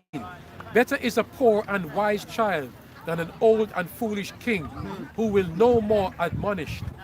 Be admonished. Break it down. Read that again, Brother Bishop. Yes, Brother Caleb. Ecclesiastes 4 verse 13. Better is a poor and wise child than an old and foolish king who will no more be admonished. Well, an old and foolish king reminds you of what we were talking about earlier with King Saul. When David was on the come up, Saul was jealous, and like for all the times he was reproved, he could never be corrected. So what ultimately came for him? Like when you're too proud, there's only one answer, one outcome for that. That's to be destroyed. So it's better to be a poor and wise child. Read that again. Better is a poor and wise child than an old and foolish king. Well, remember Solomon, before he was king, I went into it earlier, the things that he did, he showed his wisdom before he ascended to the throne. and then he was given even more wisdom because he prayed for it. Right. So that's a beautiful precept there, which touches upon two of the issues which we talked about earlier, man. And I got two that's going to run with that. We're talking about six. Proverbs 29:1 says, "He that being often reproved hardeneth his neck shall suddenly be destroyed, and that without remedy." Right, so that goes according to and then verse 2 says, "When the righteous are in authority, the people rejoice, but when the wicked bear rule, the people mourn." Yeah, may I speak on that as well, Brother Kushal? Because Esau's trying to play, my mum used to say a term, they're trying to play the cats against the pigeons. See, what's happening is there's a lot of dissension coming up now because this truth has been proliferated through the internet. A lot of people are asking questions now about the society. Even people who aren't necessarily in this truth, they're still asking questions, but on a conspiracy theorist type tip, like, you know, those people who believe in Alex Jones or David Icke or whatever, but they're asking questions. Now what Esau's trying to do is he's going to try and use that dissension to cause civil unrest. Because when he causes civil unrest, that's when you can bring in the martial law. So basically, it's like the pot's boiling on the stove, it's about to boil over, and Esau thinks that he can use that to his advantage to further his New World Order, but he doesn't realize that the Most High's got him in a trick bag. Because for all that he's going to do, the Most High's already got the counter plan for that. So even like, for example, taking us off the streets, stopping us from teaching this word, well then that just brings us into the prophecy of the famine of the word. Because this is the thing, man, people, the scriptures in Isaiah say, "Rise up, you women that are in ease." See, the flesh always wants to be comfortable and at ease. So people like to fall into patterns and routines.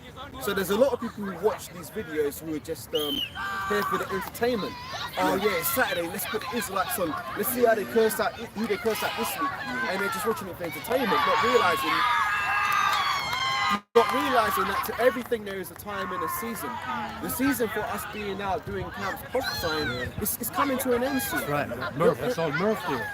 And you know what's funny as well? I'll say something about that. We've got these people, this family playing next to us. And it's a bit annoying because they're shouting and stuff, but at the same time, I kind of envy them. Because if my family was here trying to have a get together like that, there'd have been like 10 fights broke out already, man. You can't really bring your family That's out, a good point. have a nice Very day good in the point. park, Very sticking good a point. ball, Yeah. and they're in order, you know. Yeah. The boys playing football, the Yes. women are doing their little Yes. packed lunch or whatever. They got the packed lunches and food, yeah. They're covered I'm up. not gonna lie, I envy that because my family ain't got that kind of order. Keep it real, keep it real. But the point is that all that mirth and celebration, that's why you shouldn't really look for accolades of the world, because the love and admiration of the world is temporary. But the love and admiration that you get from the Most High for doing this work sincerely will be eternal. That's why your crown will be eternal. So guys who come around and like, you know, yeah, I want to impress them or impress them, yeah, they might talk well of you for 2 minutes, but guess what? It's for a short time. Whereas the praise that you get for doing this work, you're going to be written in the book of life. Think about the long-term picture. It's lucky there's another thing that I must be speaking more. Because,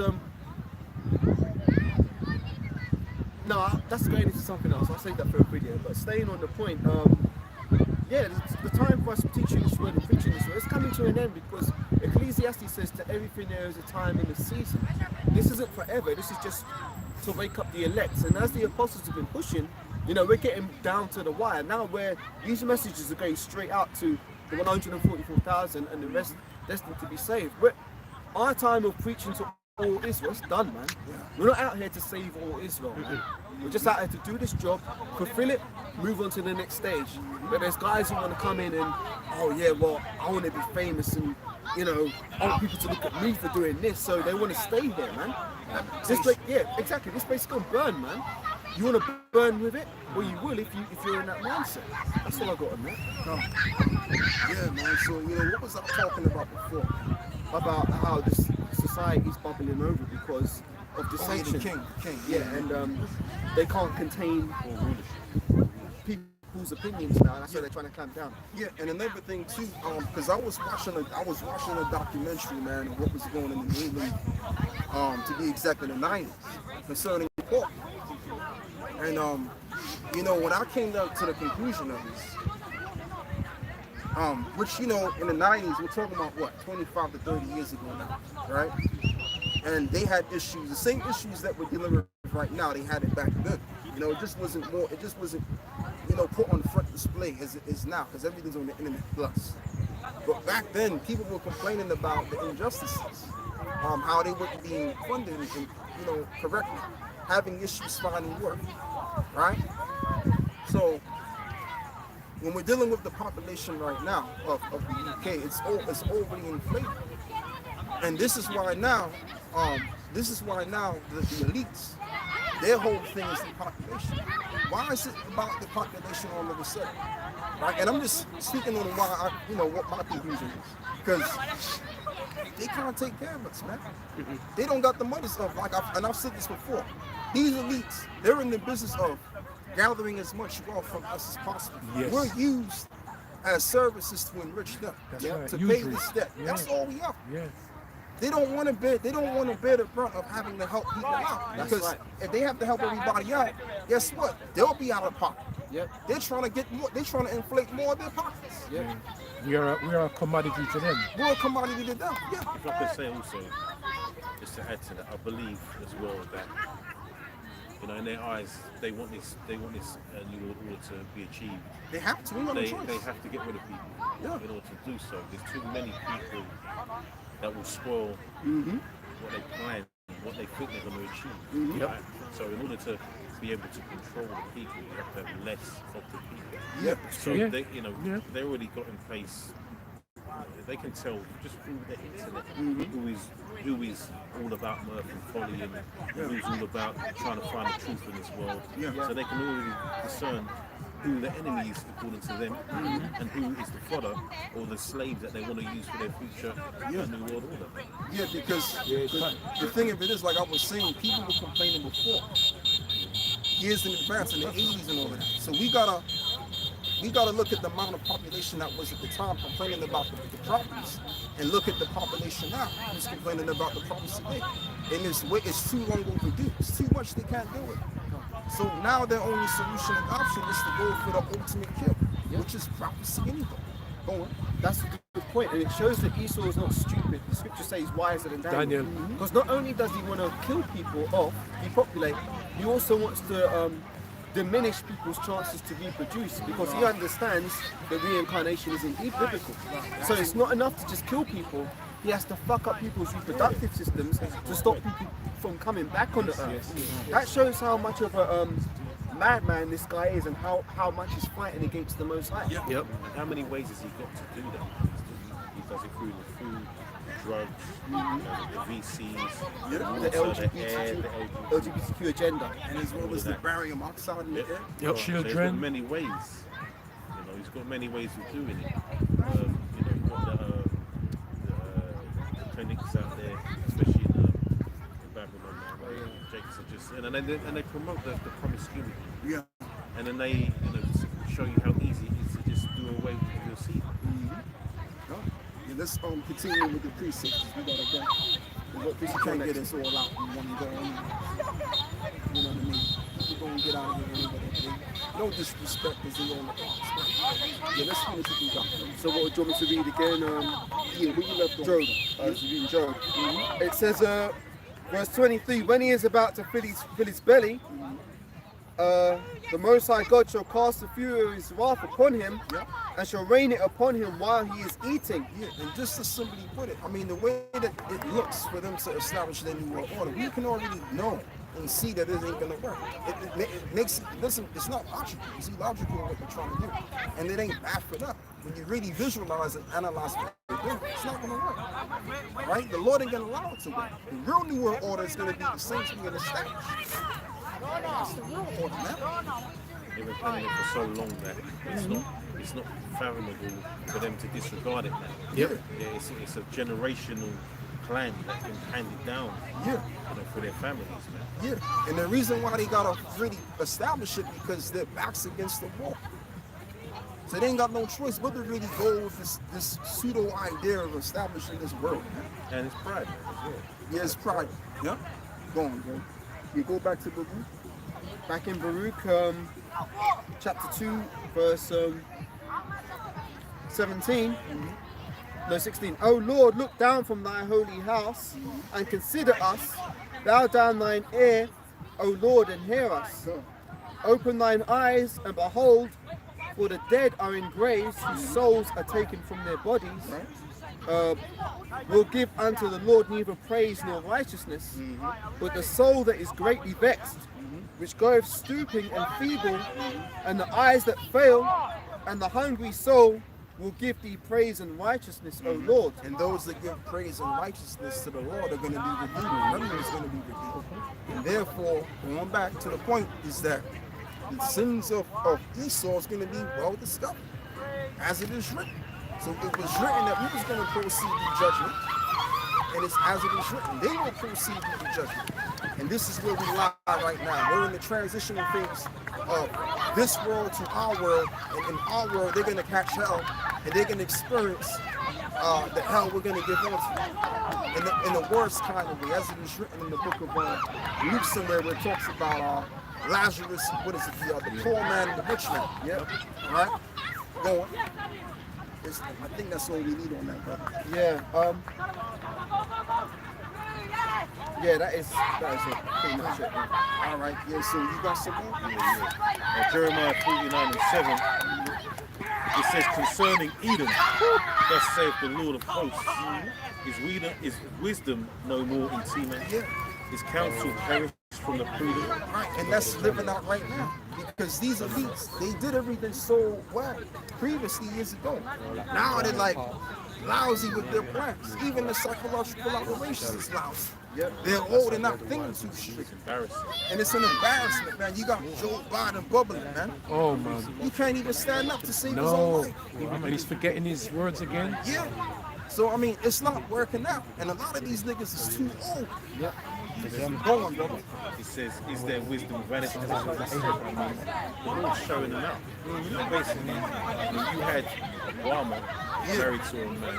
Then you had Trump that was just a disgrace all over the world. Only the certain political factors liked it, which was deemed to be the far right and racist.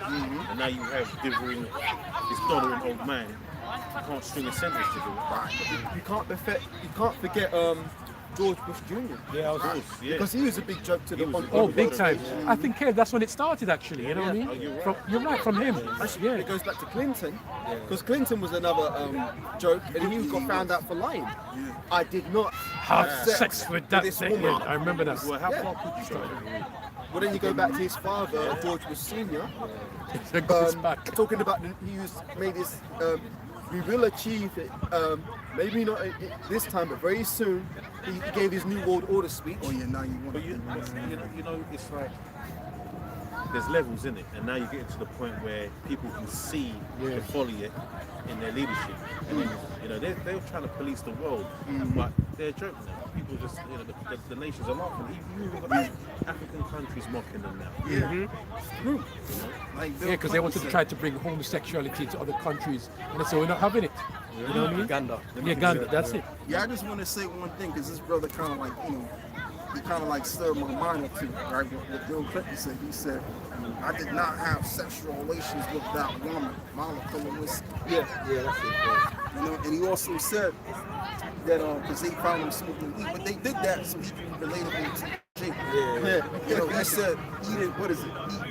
He didn't smoke, but he inhaled or some shit. Oh yeah. Yeah. And that was all semantics as well. They didn't have sexual relations. In the White House. Of course, man. Yeah, she was getting and she's attractive. Under the table. Under the yeah. You know what I mean? Let me continue. And you know what they got him doing too, if you realise it? They got him playing the saxophone too. Yeah. All that shows that to appeal to Jake, you see? But that's semantics, brother, They've been doing semantics. that for a while now. Yeah, man.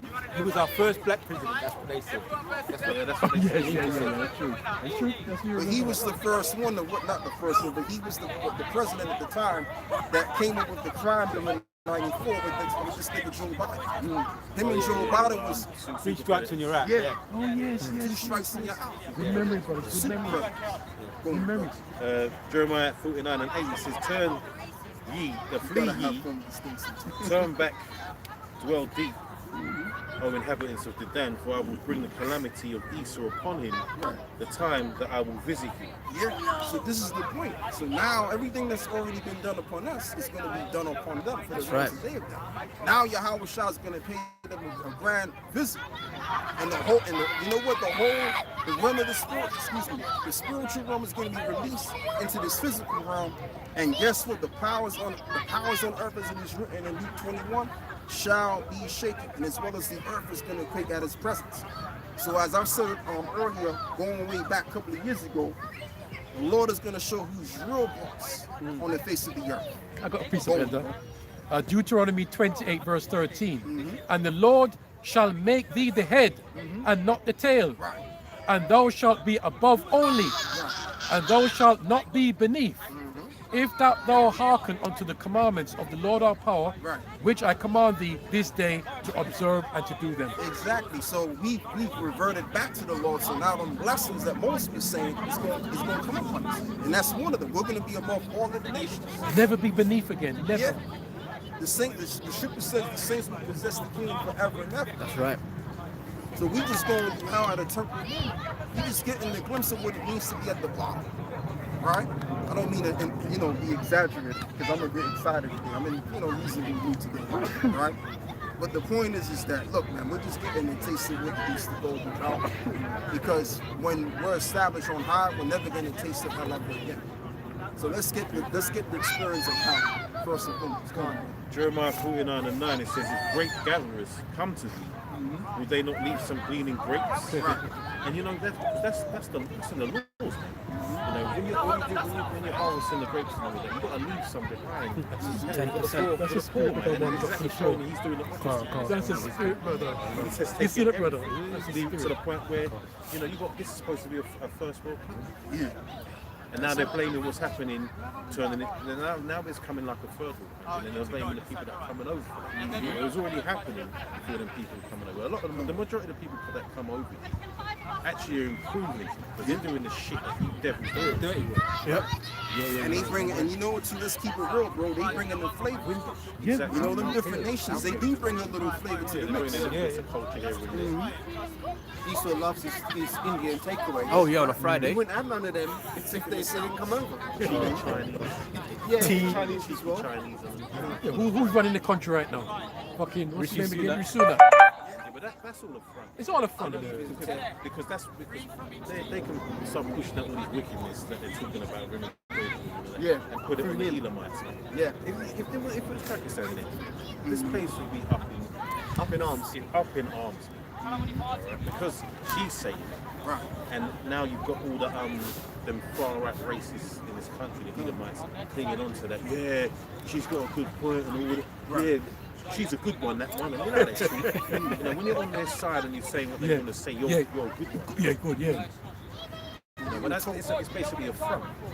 So they can say and do what they want to without it looking bad, coming off like racist. Yeah, that's why they put Preeti Patel in there. Exactly.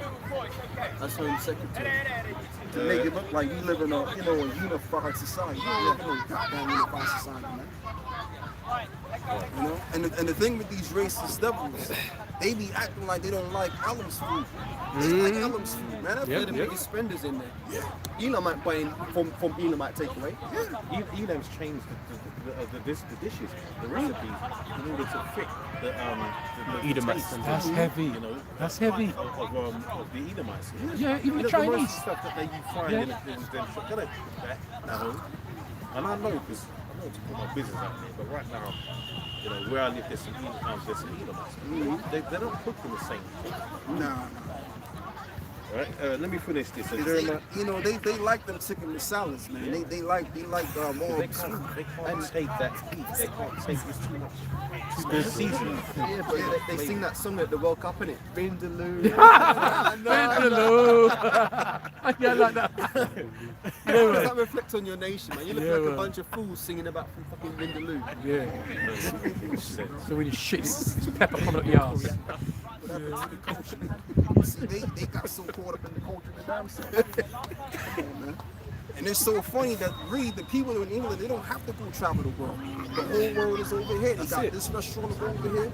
They got this restaurant over there. That's all in design. It's all And the reason why they need these folks in the country because they ain't putting them to work. Yep. So if we were to rely on these devils, because I'm gonna put my little business out there. I got a little joint, Scouts, I was in Scouts, right? We had a little thing going, and we hired these devils. You know what I mean? Some of them could have been jigs, but they weren't doing no work, man. Yep. They were just talking shit on the side, doing a little bit of work. Smoke break. They don't smoking.